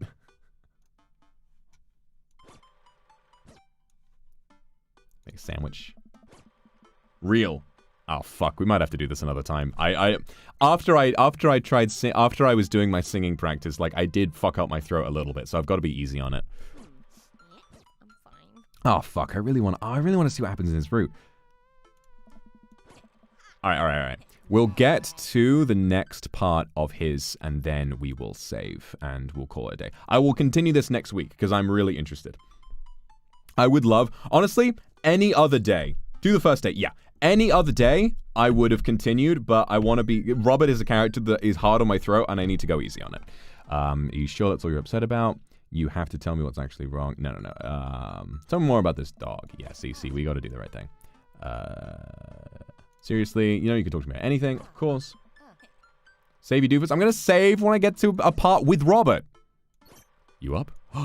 I see. Boop. What does that mean? What you doing? What am I doing? You're just chilling. Watch television with my daughter. Watch television with my daughter. Working on my motorcycle. Yeah. I think he would kind of watch television with my daughter. Wow, Dad, pretty square. A couple of moments pass by. Another message pops up. Want to grab a drink? Hey, that message means he wants to hang out. I know what that means, Amanda, but it's kind of late. Come on, Pops, live a little. I am living with ice cream and traumatized toddlers. Well, it's your life, but I think you'd have a lot of fun tonight. You're trying to get to know these neighbors better, aren't you? Fine. I'd have a message back to Robert asking for details, and he tells me to meet him at Jim and Kim's. Well, don't wait up for me. I never do. I throw on a nice jacket and run out the door. It's only a short walk to Jim and Kim's, and it's a beautiful night. I walk into the bar and see the usual crowd of barflies drinking beer and watching sports. I spot Robert at the back of the bar and wave hi as I walk over. Hey man, what's it going? Hey buddy. Oh, hi there, Skipper. Robert and Mary are here? Oh no. I brought Mary along. Figured we needed a drinking buddy. Oh man, I was excited to get to know Robert a little better. Now I have to deal with this weird married lady making passes at me. Don't look so scared, kiddo. We're just having a drink. Yeah. Speaking of which, I think it's time for the first round. What are you having? Whiskey. A dad after my own heart, huh? We're getting it! Oh my god, look at the eggplants! Robert orders 3 shots. I feel like I've only played half the game so far. Robert orders 3 shots of whiskey and passes them between us. Well, this wasn't how I expected this night to be going.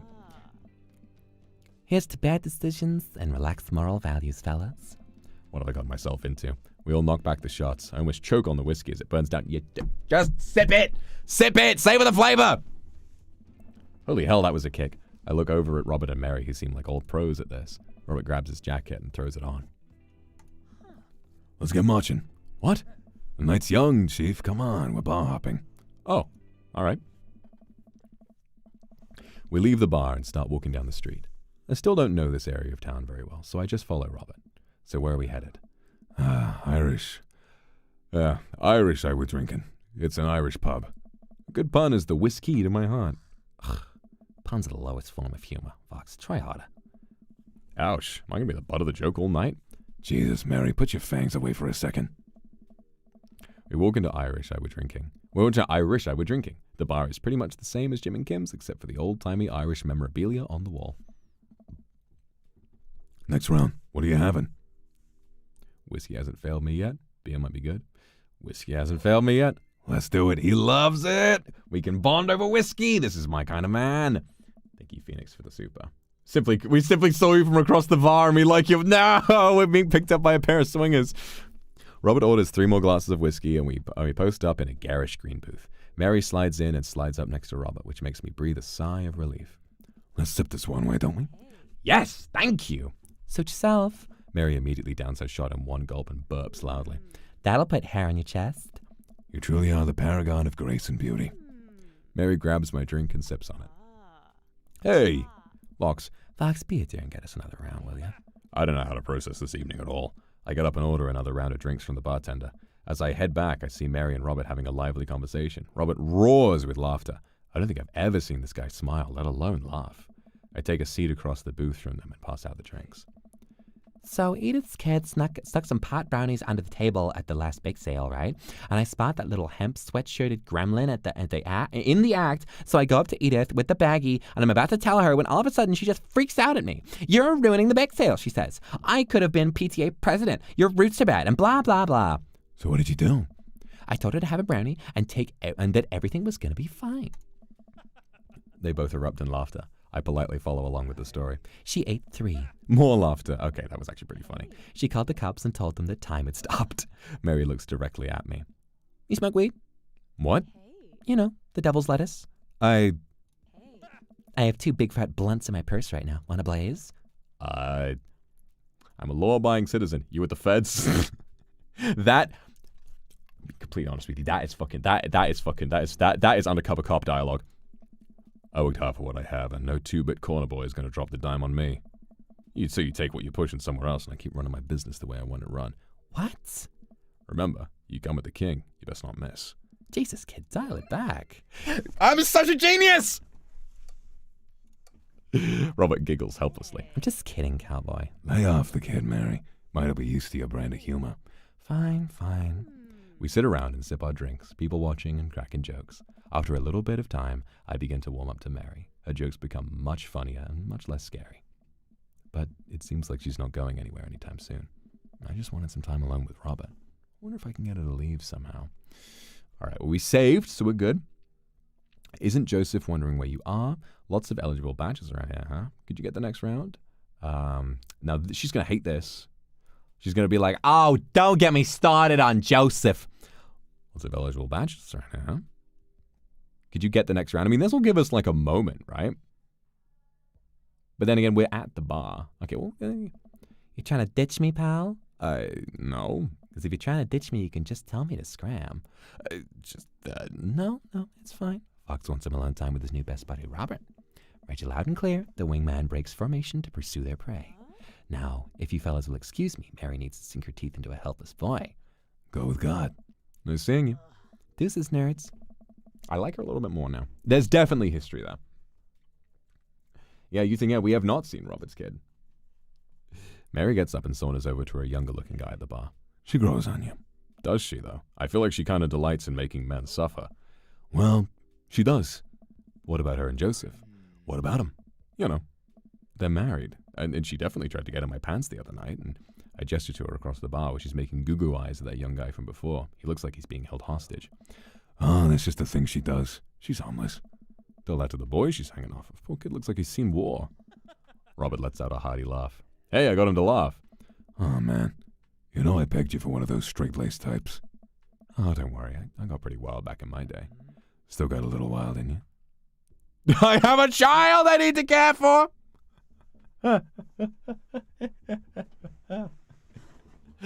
This is so funny.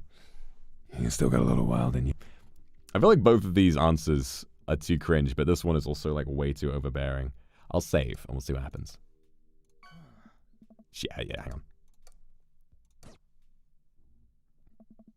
Still got a little wild in you. I get so wild. I've got a whole safari, and it's really wild all the time. Fuck. I thought it was fun. I don't know. I thought it was funny. Robert orders a couple more rounds of shots. I feel like I got so much wild. I just feel like that's fun. I don't know. It's funny to me. Robert orders a couple more rounds of shots. I gulp. What am I getting myself into? They can go shot for shot. Only one way to look cool here. I grab the shot closest to me and I down it. Robert looks impressed, takes his shot and knocks it back. That's one. So, what do we even talk about? He's so cool. He probably hates small talk. It's how things. I hate small talk. Okay. Too many people, and this isn't necessarily you, too many people think that they have to fill the dead air with noise. Personally, I think they're afraid of the silence. Or they're afraid of what the other person is going to think of the silence. You want some unsolicited advice? Just learn to be comfortable with silence. Nothing wrong with two people sitting in silence drinking whiskey. Oh, all right. Robert and I sit in silence and drink whiskey. I take in the rest of the bar. Patrons laughing, playing darts, spilling beer. Mary giving the hard sell to that young man. The young man pretending he's got a phone call from one of his friends. Huh. Maybe silence is nice sometimes. So, you ever kill a man?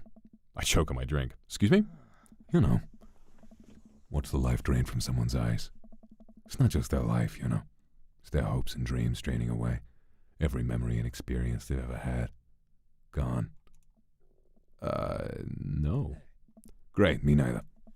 Robert knocks back his shot and motions for me to do the same. I reciprocate. I'm just messing with you. Relax. I laugh nervously. Where am I? I laugh nervously. Again. We sip whiskey more and more people watch some more. Mary has her sights set on another man after the other one excused himself to go to the bathroom and, I assume, crawled out the window. Gosh, this whiskey's hitting me hard. You betcha. Robert gets up out of the booth, shouldering his jacket. Let's roll. Sorry, whiskey. Inside voices. Let's roll! Wait, what about Mary? Brother, Mary's gonna be just fine. I look over at Mary, who's lying on the bar in front of some poor sap. She's singing happy birthday to him while he insists that it's not his birthday. This is going well. We make our way out of the bar and back down to the street. I'm trying my hardest not to stumble, but man, that sidewalk is coming right at me. I hope Robert doesn't notice me tripping over my own feet, like this is the first time I've ever been drunk. Where to? You'll see. I follow Robert through street lamp spotlights until eventually we arrive at a rundown strip mall. There's a beauty salon, a sex shop, a computer repair store that looks like it's been closed for 10 years, and finally a liquor store. Wait here. I'll be right back. After a minute, Robert returns with 2 wine bottles in brown paper bags. He hands one to me. Cheers. He sits on the curb and drinks. He motions for me to do the same. This is really not where I expected the night to go. Thanks for the super, Danya. It is an interesting game, yeah. I'm having a lot of fun. I take a sip. White Zinfandel? What? Nothing. Just wasn't expecting... It is delicious, fruity, and refreshing. Don't judge me. So he likes fruity cocktails. Interesting. Okay. Start to say something. Think of his lecture about valuing silence earlier and stop. I sip on my wine and watch cars drive by. Well, fruity wine anyway, sort of sweet wine. Let's throw rocks at shit. What? Robert suddenly hurls a rock at a stop sign. The ding echoes throughout the empty parking lot. Ah, that felt good. He presses a stone into my free hand. Now you try. I don't know. With feeling. I look at the rock in my hand and look at the stop sign. Back at the rock, back at the stop sign. I know what has to be done. I have unresolved resentment toward my father, and I'm going to express it through property damage! I hurl the rock at the sign. It sails over the stop sign, straight into the window of a parked car, leaving a crack. Dude, run! I leap up and dart into the nearest alley, wine in hand. I can hear Robert's footsteps behind me. After I'm sure I'm far enough away from the cracked window that I am no longer culpable for this heinous crime, I stop to catch my breath. Maybe we strike rock throwing from the to-do list. Agreed. Suddenly, my stomach growls. Oh man, I'm starving. Let's get pizza. This is such a good date. This, going bar hopping and just fucking hanging out and then being like, oh fuck, I'm hungry, let's get pizza. Incredible date. World-class S+ date. Can't argue with that. It's good around here. Actually, I don't even care if it's good. I just need to be edible and in my mouth in the next 5 minutes. I know just the place. I follow Robert through a maze of alleys and side streets until we eventually end up in front of a tiny hole-in-the-wall pizza joint. The bright red neon sign reads, Pizza, Pizza, Pizza. Ta-da! I can see a few exhausted-looking workers behind the counter tossing dough and pulling piping hot pizzas right out of stone ovens. My stomach rumbles again. We go up to the counter and get ready to order. Gonna get 2 slices of Hawaiian pizza? Oh, wait, Vox, you're cool with pineapple on your pizza, right?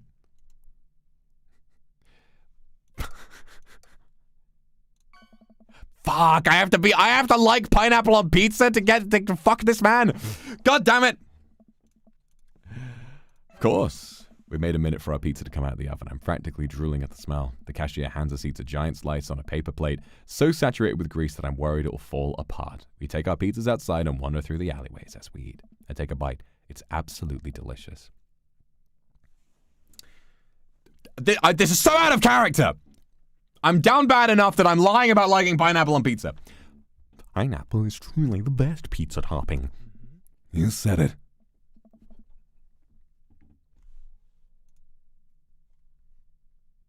Thanks for the super, Arabella. And Sudakula as well. Have a good day, you too. Man, I feel way better now. You and me both. We hear noise coming out of a slightly ajar door in the alleyway. Robert looks at me excitedly. Got any more of that wild in you?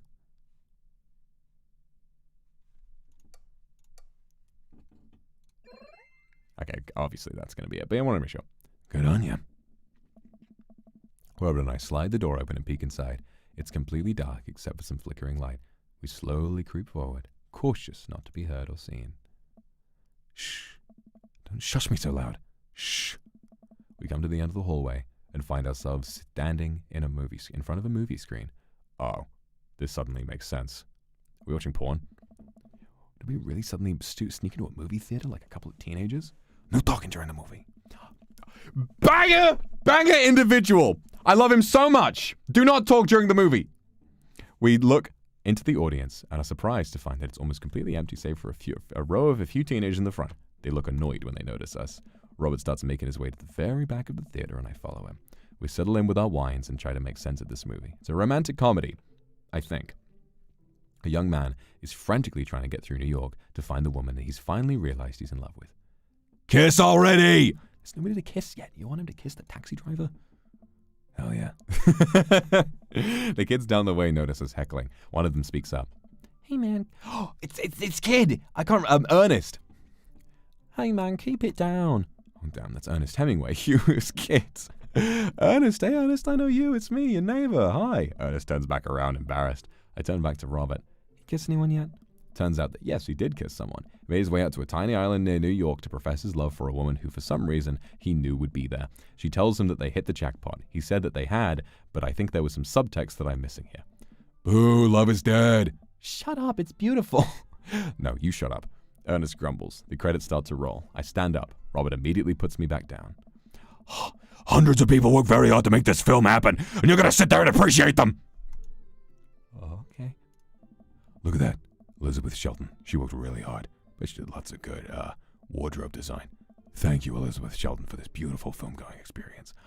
How did I waltz into bed with a man who appreciates cinema in such a genuine way? And Peter and his catering fed a bunch of people so they could have the energy to do their jobs. What a guy. We let the credits roll while Robert individually thanks every member of the crew. Once it's finally over and he makes sure no animals were harmed in the making of this film, we leave the movie theater. We stumble into the theater parking lot, polishing off the rest of our wine. Hey, assholes! Out of nowhere, a rock flies through the air and hits me in the knee. Ow, my knee! What the hell? Ernest and his friends stand in the alleyway, blocking our exit. Oh, what do you guys want? Why are you going to throw a rock at my knee? This is a good knee. My orthopedist is going to be pissed. Ernest tosses another rock up and down his hands. What's wrong with this kid? You ruined my theatre-going experience. Now you have to pay. Oh, well, I don't have any cash on me right now. Movies like this are really expensive. I just hucks a rock at my other knee. I want to jump out of the way.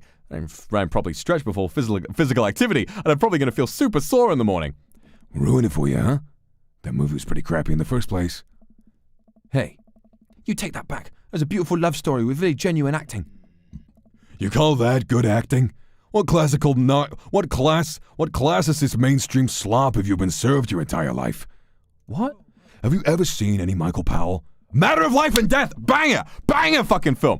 1946, easily the toughest 5 minutes of love you'll ever witness. That is an incredible fucking film. That was the film that I wrote that essay about that I was talking about. Holy shit, I love him.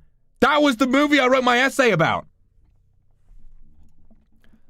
Listen, man. No, you listen. That popcorn-ass drivel the mass media is shoving down your throat will only make you dumber and sadder. You, of all people, should strive for a higher standard in the art you consume. Your name is Ernest Hemingway, for Christ's sakes. Oh, no, now you've done it. Ernest rushes Robert, screaming like a banshee. Ah! I dive between Ernest and Robert, trying to stop the kid. He lunges forward, kicking me as hard as he can in the knee. Fuck, my knee! Robert gets in between Ernest and myself. It's as if he's seeing red. Fuck, my fucking knee hurts.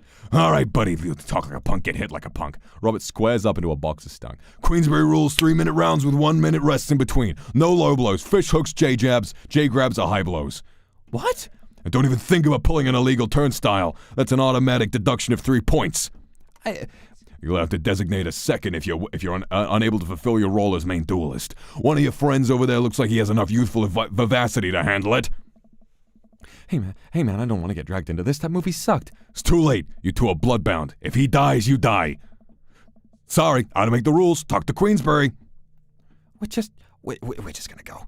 Ennis and his friends wearily back away. Robert calls after them. The Queensbury Association will hear about this and consume better content. I'm in love. I am in love. Thank you for the supers, everybody. Once the teens are safely out of earshot, Robert turns to me. Were you actually about to fight that kid? You kidding me? I'd never hit a child. That'd be despicable. You throw the rules at them, though, and they always pull. Nobody wants a Queensbury-sanctioned throwdown. With full disclosure, I made half of that up. Wow. See, you don't even have to know the rules. You just make them up. Come on, let's get out of here. Thanks, Rosa. Robert and I will cool down a bit as we walk back to the neighborhood. I'm so sorry. I get really into the art of filmmaking when I drink. God, he's fucking perfect! Oh, he's perfect!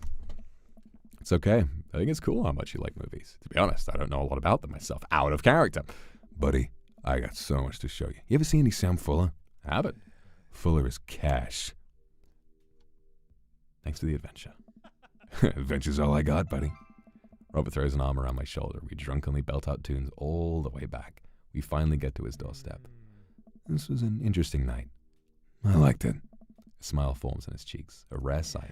Let's hang out again soon, yeah? Yeah. I linger there for a second, swaying drunkenly in the night breeze. Robert claps me on the shoulder. Night, bud. He heads back inside, and I stumble my way back home. Let's fucking go! We reveal that he's not a complete asshole. He's a film buff. He's a film buff, and he likes to fight. And he's also funny. S rank! Yeah, baby! Come on! Oh. Please don't pirate games. So true. Save. Okay. Yelling at him at the end. That's a good place to stop for me. We have saved, and I am dead set on continuing this another time. Thank you for the supers, guys. I am going to go. I am dead hungry, and my throat kind of hurts now, but we will be continuing this next week. I'm having a blast with this game, having a blast with Robert, getting to know his true self. He's a film nerd, and he's my type as well. How the fuck did you find him? Where did these men falling out of the sky? Kiwi, thank you for the super. Thank you very much. Aka Rose. Never seen S-rank Robert first. Correct as fuck! Huma, thank you very much. I know him! I know what he wants. I know his dreams, his desires. All right, Anne, thank you so much. Okay, Huma, thank you very much. Kumaki, thank you very much. I am going to go. Thank you very much, everybody, for the stream. I am going to rest my voice, but I will see you all another time. I love you very much, and we will continue this game another time. I'll see you tomorrow for that member stream that I unfortunately had to move because I was up until 6 a.m. yesterday with a meeting. And then later on, I will be having the second installment of the Kindesperate Advice stream. Thank you, Masato. Thank you, Puff. Thank you, Ches. Thank you, Youngju. Thank you, Yuki. And thank you, Miao Bing. All right, I'll see you guys tomorrow. I love you very much. Mwah. See you tomorrow, baby.